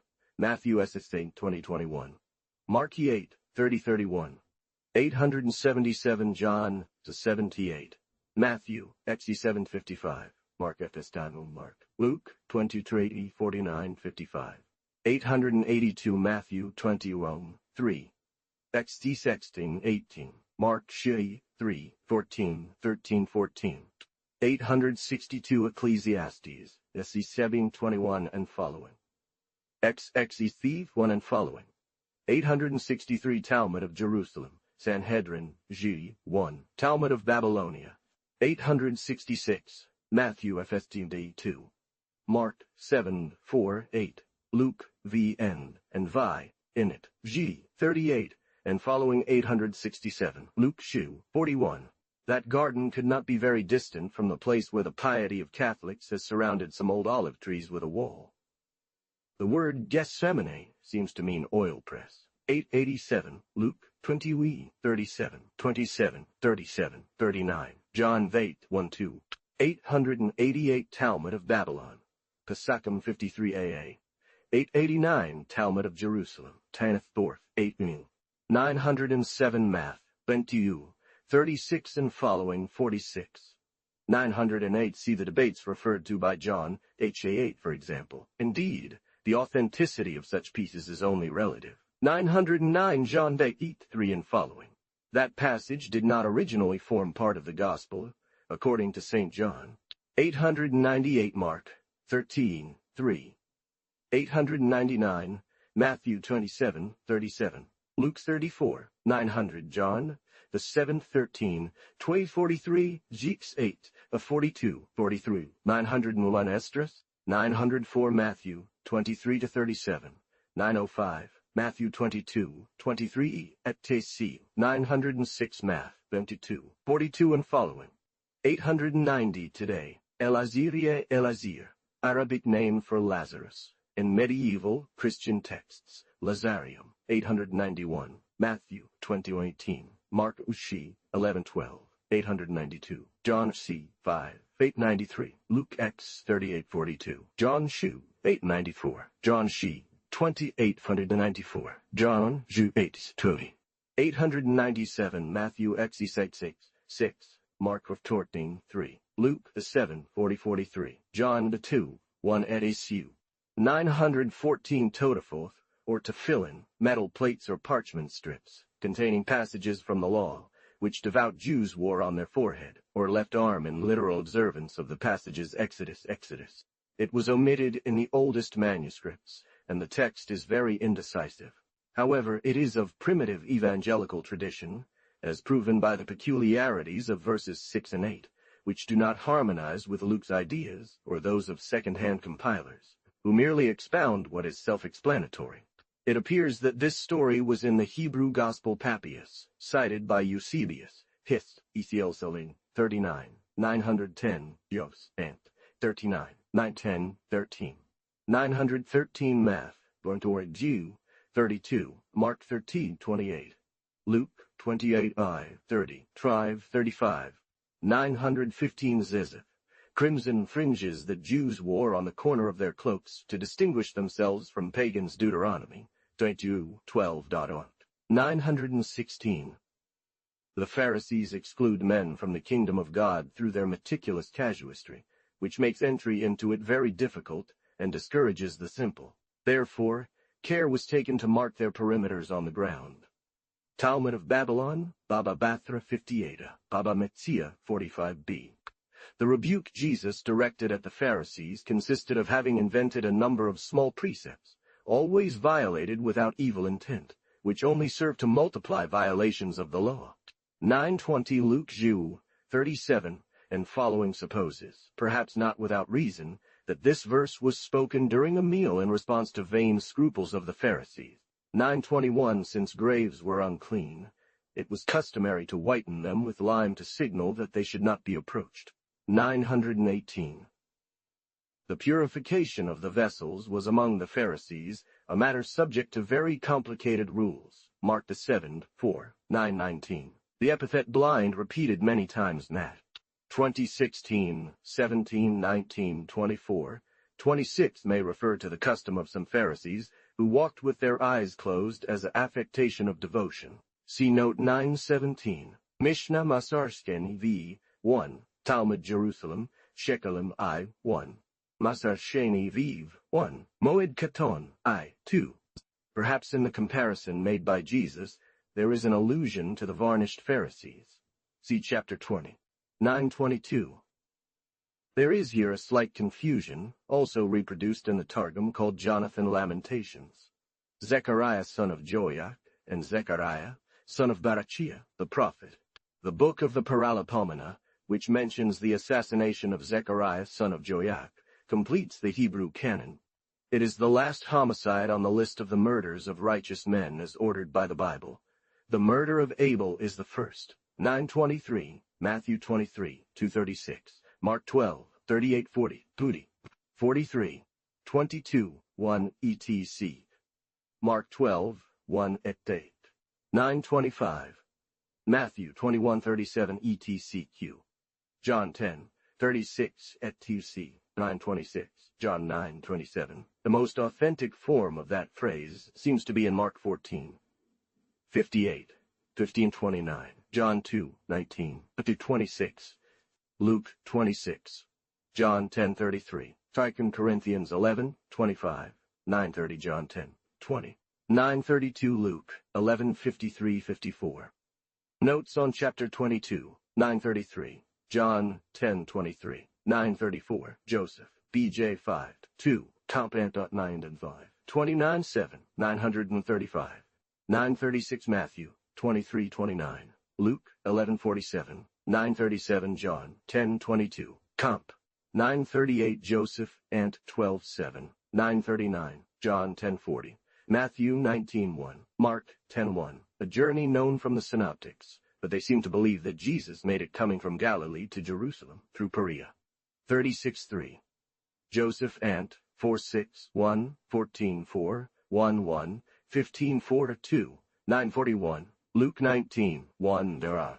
955 John 8c, 15:23, Acts R. 56, 960 Luke the 3rd, 2, 961 Acts V 17, 962 Joseph, Antiquities, XXM 9, 1. 949 John, G, 46 and following, 2. 9 and following, 17 and following 950 John, 2 Oaks 9 10 17 18. 952 John, Trozane 952, Joseph 10, 953 Joseph, Antiquities 8 2 2 2 2. Thus the Hebrew name Johanan became in Greek Joannes or Joannas. 942 Matthew 20:29, Mark 10:46 ff, Luke 18:35, 943 BJ 483, Compt the same 166 18 5, Ant 1544, John 894 944 John 89 18 18, Mark 5:22 f, Luke 7 Evan f, Mark 5:22 9 8 8 41 and following 946 John G 3 and following 947 John She 35 and following 948 John C 33 38, 963 Joseph, Antiquities, XXX 1 1 964 John She 4950, Lachute 14 58, 965 John LLZ 53 967 John She 54. In the words Ephron and Ephraim, 979 Matthew 26 6, Mark 14 3, Luke 7 40 43 40 44, 981. This custom is still practiced in Syria. 973 Matthew 16 21 OF. F8 Mark 8:31, FF 974, Matthew 20:17 FF. Assuming this to be in the year 33, the 1st of Nisan coincided with Saturday, March 21st. 968 John, G 55-56. For the sake of order in narrating the facts, throughout this part we follow John's system. The Synoptic Gospels seem very uninformed about the period of Jesus' life prior to his passion. Notes from chapter 22, 969 Luke 19, 11. 970 Luke 22:24, FF 971. 982. It is necessary to remember that the feet of the guests were not, as among us, under the table, but extended to the height of the body above the couch or triclinium. 983 Matt. 36, 6 and following. Mark the 14th, 3 and following. John Uji 2, 2, 2 and following Comp, Luke the 7th, 36 and following. 984 John 12, 12 12. 985 Luke, Daitzins 41 and following. 986 Mishnah, Menikoth, G 2. Babylonian Talmud, Sanhedrin, 14b, Pesakim, 63b, 91a Soda, 45a, Baba Metzia, 85a Baba Metzia, 85a. According to what results from these passages, Bethphage was a sort of pomerium that extended to the foot of the eastern foundation of the temple, and had its own enclosure. 21. Mark. G1, Luke G9 do not clearly indicate that Bethphage was a village, as supposed by Eusebius and Jerome. 987 Matt. 21, 1 and following. Mark G 1 and following. Luke Zixenis 29 and following. John de Tove 12 and following. 988 Luke Deitzenix 38. John de 12 989. The figure of 120, 0 attributed to Hecadius and Josephus Kant. Appian I 22 seems exaggerated. Cicero describes Jerusalem as a negligible city ad Atticum. Tunt, Don. J2 14 3 3 3 9991 John 12 20 and following. 992 Matt. 19 Mark the sheet 11. Whatever the system adopted, it is undeniable that the ancient enclosure could not have contained a population 4 times larger than the one existing today, which does not reach 15,000 inhabitants. I 421 422. Ferguson, Topograph of Jerus, p. 51, Forster, Syria and Palestine, p. 82, 990, Jose, b. The exalted tone of John, and his exclusive focus on Jesus' divine role, have removed from the narrative the circumstances of natural weakness referred to by the Synoptics. 995 Luke, 23, 23, John 9:9. 36 and following. Mark 14, 32 and following. Luke 22:39 and following. 997. This is understood all the less since John places great emphasis on restoring personal circumstances, of which he was the only witness. 13:23, 15 and following. Jeeps 26 and following. 36:15, Mark 14:1-2, Luke 22:1-2, 999 Math, 20:08, 46.1000 Math, XT6, 10:01, John 2:6, 10:02. John does not even mention a monetary reward. 10:03, John 6:65, 12, 36:1 and following. Mark 14:12, Luke 22:7, John's 13:29, 10:7 Synoptic System Math. XT6, 17 and following. Mark 14:12 and following. Luke 22:2, 7 and following 15. But John, whose narrative has predominant authority in this part, assumes that Jesus died on the same day as the lamb was eaten. 13:1-29, Justit 28, 36:14-31. The Talmud also has Jesus die on the eve of Passover. Talmud Babylonia. 10:13, Matthew XE60 26-28. Mark 14:22-24. Luke 22:19-23, 25. 10:17, John 13:1 and following. Sanhedrin 43a, 67a.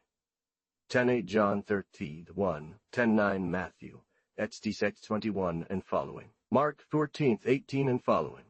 Following. John 13:21 and following. 20:20. 10:10 John 13:21 and following, which dissipates the implausibility of the narrative of the synoptics. 10:11 Luke 22:20, 1012. I Corinthians. Jude 26. The speeches placed by John after the account of the Last Supper cannot be considered historical. They are filled with turns and expressions improper to Jesus' style, and instead, they well establish John's usual language. For example, the expression little children in the vocative John 13:33 is very frequent in the first epistle of John.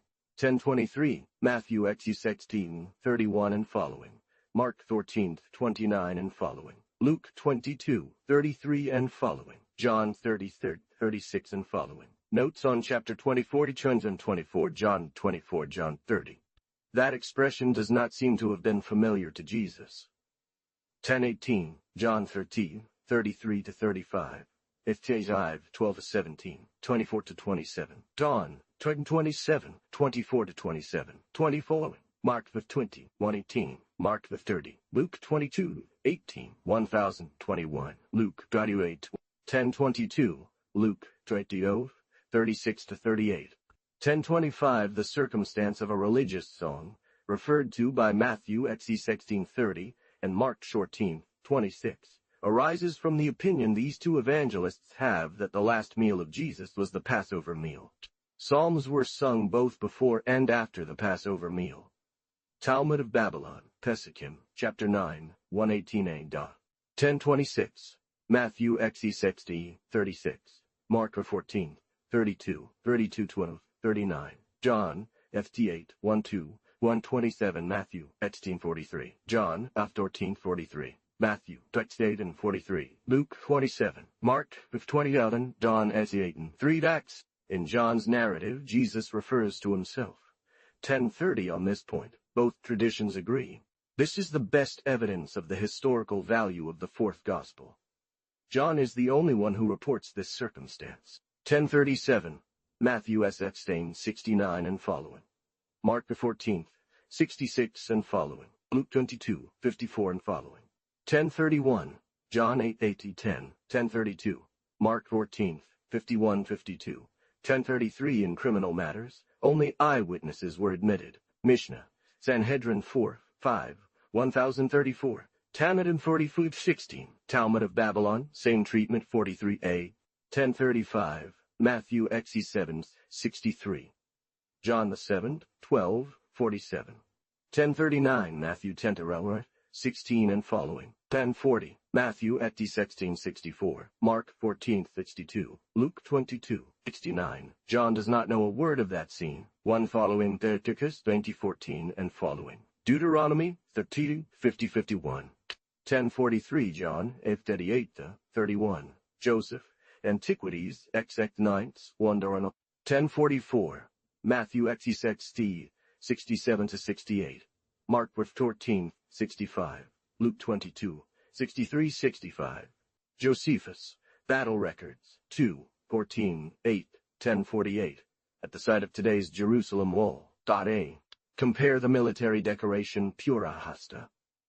Orelli and Henson, Latin inscriptions, Nos 3, 574, 6, 85 etc. In this context, Pilatus is a word of the same form as Torquatus. 1055 Josephus, Antiquities, Zetiotum III, 1 in it.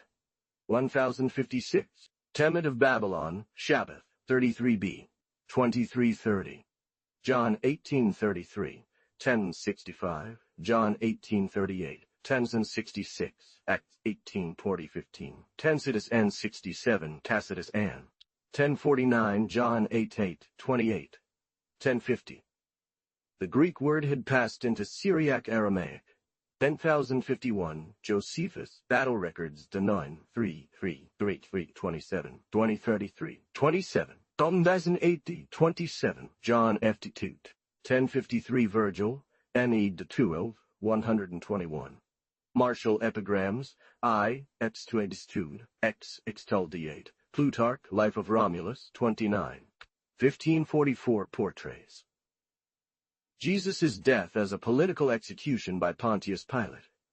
But when Tacitus was writing, Roman policy regarding Christians had changed. They were seen as guilty of a secret league against the state. It was natural for the Latin historian to believe that Pilate had Jesus killed in order to maintain public safety. Josephus is much more accurate and 1833. 1072, S. Jerome, in Matteo, X7, 16.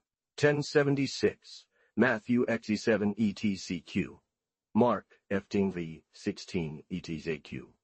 23, 11. John 99, 277. Luke, 22, 1000. And Luke had a report where, by error, Herod was attributed the death of Jesus. 1073, Mark, F10V 7, Luke, 23, 19. John the State 40 portraying him as a thief seems much less credible here than Mark. 1074 Matthew, Etsy 74, Matthew, Etsy 726, Mark, Ectine, 20. 1075 Joshua, Biblia Judaica 2, 14, 9, VG 1, Thy 7 Viv 4, Titus Livius, Etster Treat, 36. And to not completely sacrifice that version, he used both traditions all the more, perhaps vaguely knowing as John asserts that Jesus appeared before 3 authorities. Lucas seems to have, in many other cases, a remote knowledge of the events recorded in John's narrative. Otherwise, the third gospel contains, regarding the history of the crucifixion, a series of additions that were undoubtedly taken by the author from a more recent document, and whose arrangement reveals a marked intention to edify readers. 1081, John 19:12-15, Luke 23:2 Pro. To better appreciate the accuracy of this picture of the evangelists, see Philon, Leg, Ad Chaim, 38, 1082 Matt, 22, 24-25, Tenton, 25, 1083, John 19, 7, 10, 1 and following. The Talmud presents Jesus' condemnation as purely religious, and indeed claims that he was stoned, or at least after being crucified, he was stoned, as often happened Mishnah, Sanhedrin, 4. Sanhedrin, 43a, 67a Dawan, 1086 Jos, Ant, Desetsenund XX 10, XX 2, B. 1089 Golgotha seems indeed to have some connection with the hill of Gareb, and the place of Gotha mentioned in Jeremiah. Acte 1, 39. JVG 1. Apuleius, Madam, the 3rd, 9. Suetonius, Galba, 9. Lampridius, Alex, 7, 23. 28. 1087 John 1887 John. 1088 Matt. XC7, 33. Mark, F9 V 22. John, Nitsinix 20. Epist AD, Artist 18, 18. I tend to believe that the site where Jesus was crucified was near the extreme angle formed by the present wall towards the west, or perhaps on the hills overlooking the valley of Hinnom, above Birket Mamilla. 1090. The evidence upon which it has been attempted to establish that the Holy Sepulchre was moved after Constantine lacks solidity. 1091. The Lord of Vogel has discovered, at a distance of 76 meters to the east of the traditional site of the Calvary, a Jewish wall painting similar to that of Hebron, which, if it belonged to the precincts of Jesus' time, would prove that traditional site was outside the city. The existence of a burial vault known as the tomb of Joseph of Arimathea under the dome wall of the Holy Sepulchre also suggests that the mentioned site was outside the walls. Furthermore, two historical considerations in favor of tradition can be invoked, one of which is very significant. The first consists in the fact that it would undoubtedly be very original for those who, during the time of Constantine, tried to establish the evangelical topography, not to have stopped at the objection resulting from John, Zeitzenix 20, and Hebrews 13:12. In effect, how, being free in their choice, would they have willingly exposed themselves to such a serious difficulty? The second consideration is that in the time of Constantine, they could still guide themselves by the ruins of a building erected by Hadrian, which was the Temple of Venus standing on Golgotha. Sometimes one tends to believe that the work of the devoted topographers of Constantine's era was in some way meticulous, and that if they did not entirely dispense with certain pious frauds, they tried to guide themselves by indications and analogies. If they had followed only a vain caprice, they would have placed Golgotha in a more prominent location, at the summit of one of the nearby hills near Jerusalem, conforming to Christian suppositions that from very early on insisted that Jesus' death took place on a mountain, but the difficulty of the site is very grave. Let us add that the erection of the Temple of Venus proves little. Eusebius Vita Const. III, 21, Socrates H.E. I, 17, Sozomen H.E. II, 1, St. Jerome Epist, Ex Likes, ed Paulin. They say, in fact, that there was a sanctuary of Venus at the site which they believe to be the Holy Sepulchre. But there are three very doubtful points. 1. That Hadrian built that temple. 2. That it stood on the spot then called Golgotha. 3. That he intended to build it on the place where Jesus was crucified. 1092 Plutarch, De Sera, Num, Vind, 19, Artemidorus, Onirocrit, Acet, 21. 1094.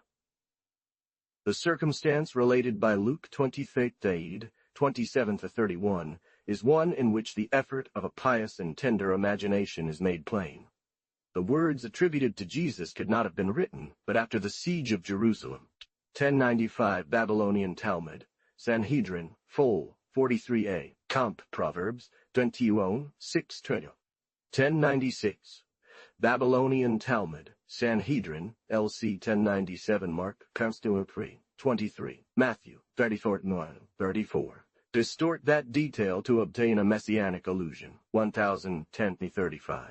Mark 18:24. John Eichenines. Compare the grotesque crucifix delineated in Rome on a wall of the Palatine Hill. Civiltà Cattolica, Fasce. Culci, p. 529f, 1129, f. 11 Hor, bj 74. Cicer, in Verum v. 56. Zen epf 4th, 2, 1101 Luqui, 2049. Com Trife, 97. Tertullian, ADV. Marcionum to 3rd 19, 1102, Irenaeus, ADV. 2, 24. Justin, Dial, Cum Trife, 91. 1103 see the Arabic text published by Cosi Garden, Crest, Arab, p. 64, 1104, Spartian Life of Hadrian, 10. Volcatius Gallicanus, Life of Avidius Cassius, 37, 48. Mark, 36. Luke, 22, 36. Custom limited by Hadrian, 1107 Matt. Xe 7, 36. Petronius. They reveal an intention to build and demonstrate the fulfillment of prophecies. In such cases, each person interprets them in their own way. The last words of famous condemned people have always been recorded in 2 or 3 completely different ways by the closest witnesses. 1111. The Synoptic Gospels agree to place the faithful group far from the cross. John says, at his side, prompted by a desire to show that he was near the cross. 11:12, Matthew, 7:55-56. Luke, always the intermediary between the first two synoptics and John, also places all his friends 1-3, 49 at a distance. The word known can indeed be attributed to the relatives. However, Luke makes a distinction between acquaintances and kinsmen. The best manuscripts read his acquaintances and not his acquaintances. In Acts I:14, Mary, the mother of Jesus, is also seen in the company of Galilean women. 2:35, Luke prophesies that a sword of sorrow will pierce her heart. Yet it is not explained how she could forget this near the cross. 11:14, this, in my opinion, is one of the traits that reveal John's personality and his desire to make a big impression. After Jesus' death, John does seem to have taken in Mary, his master's mother, and adopted her. John 27. The great respect Mary had in the early church prompted her to claim that Jesus, whom she believed to be his favorite disciple, had recommended her at the hour of his death as dearest to him. The presence of this precious deposit at his side ensured him a kind of supremacy over the other apostles, and lent great authority to his doctrine. 11:15 Math. Exi 7:40. Mark 15:29 and following. Alamel 16 Math. Etsi 7:44. Mark F.T. 32. Luke, in his zeal for the conversion of sinners, has here departed from tradition. 11:17 Math.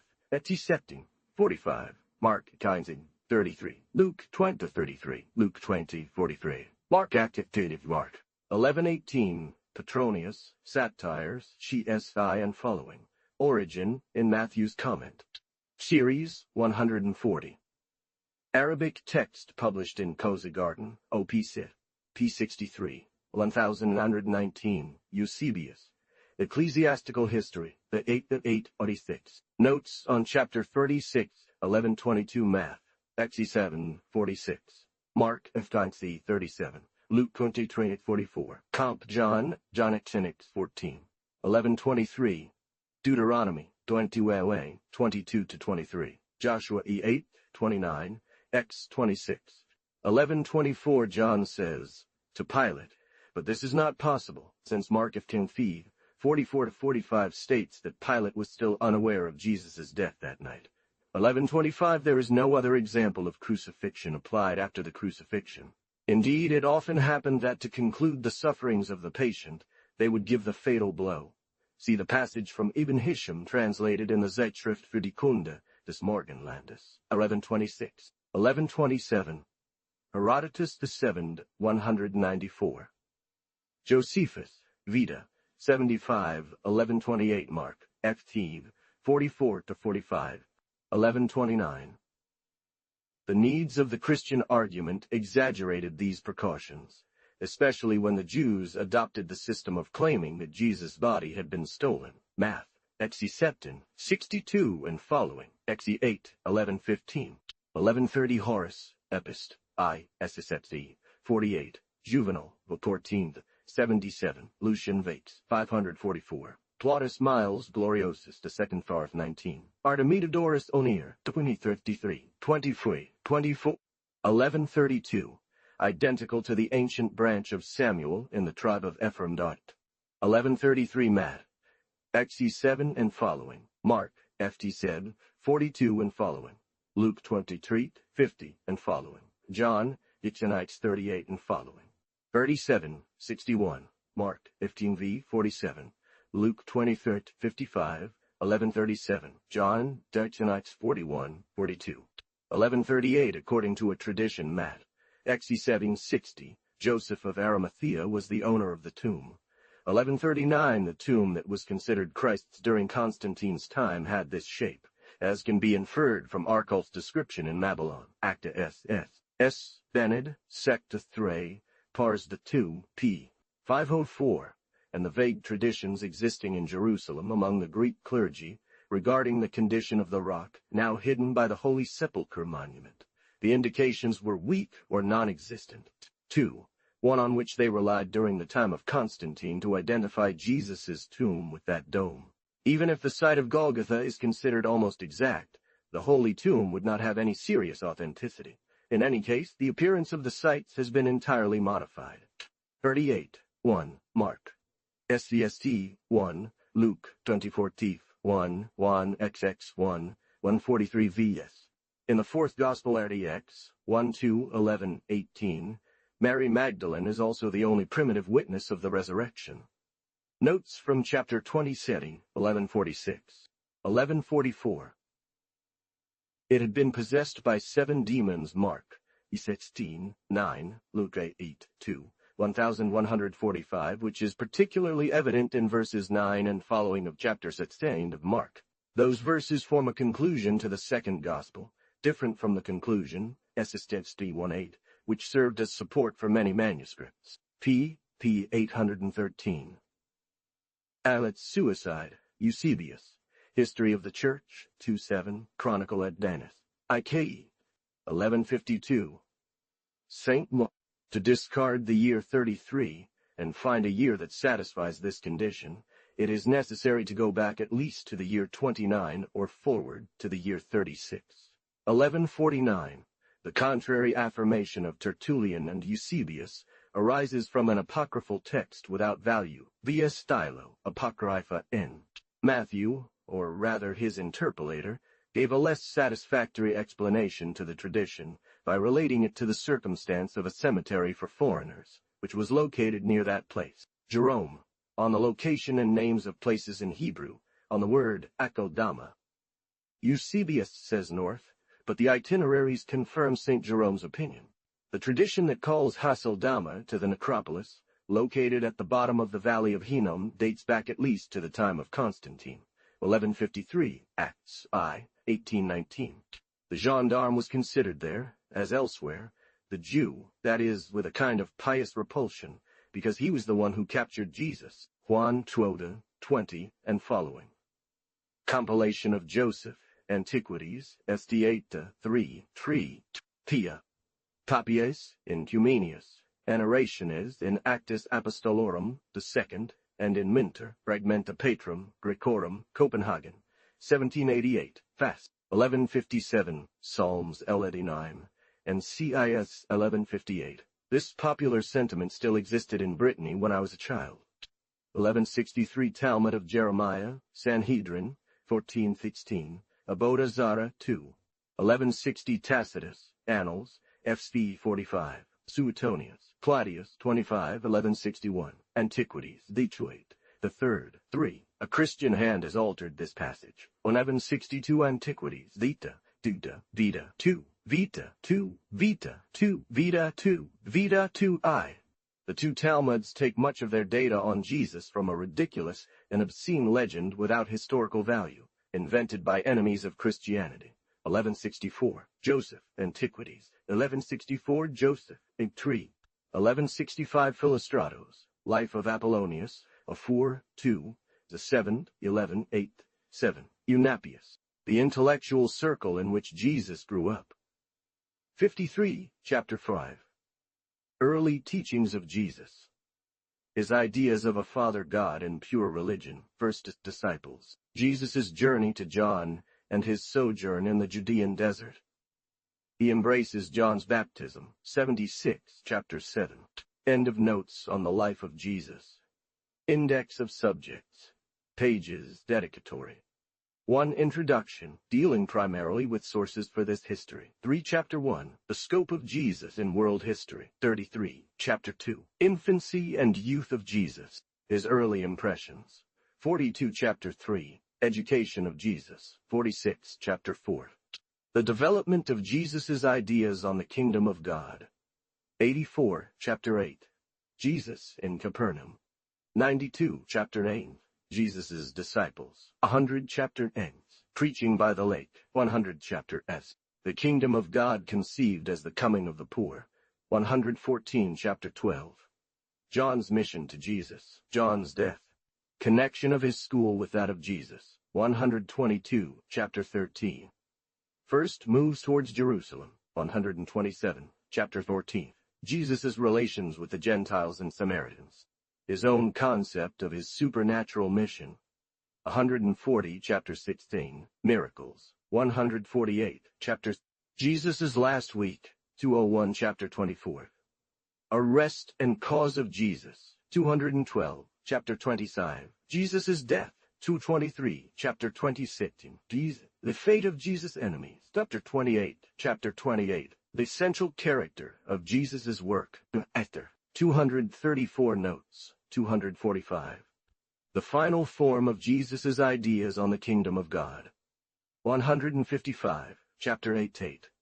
Jesus' institutions. 164, chapter 19. Increasing progression of enthusiasm and exaltation. 172.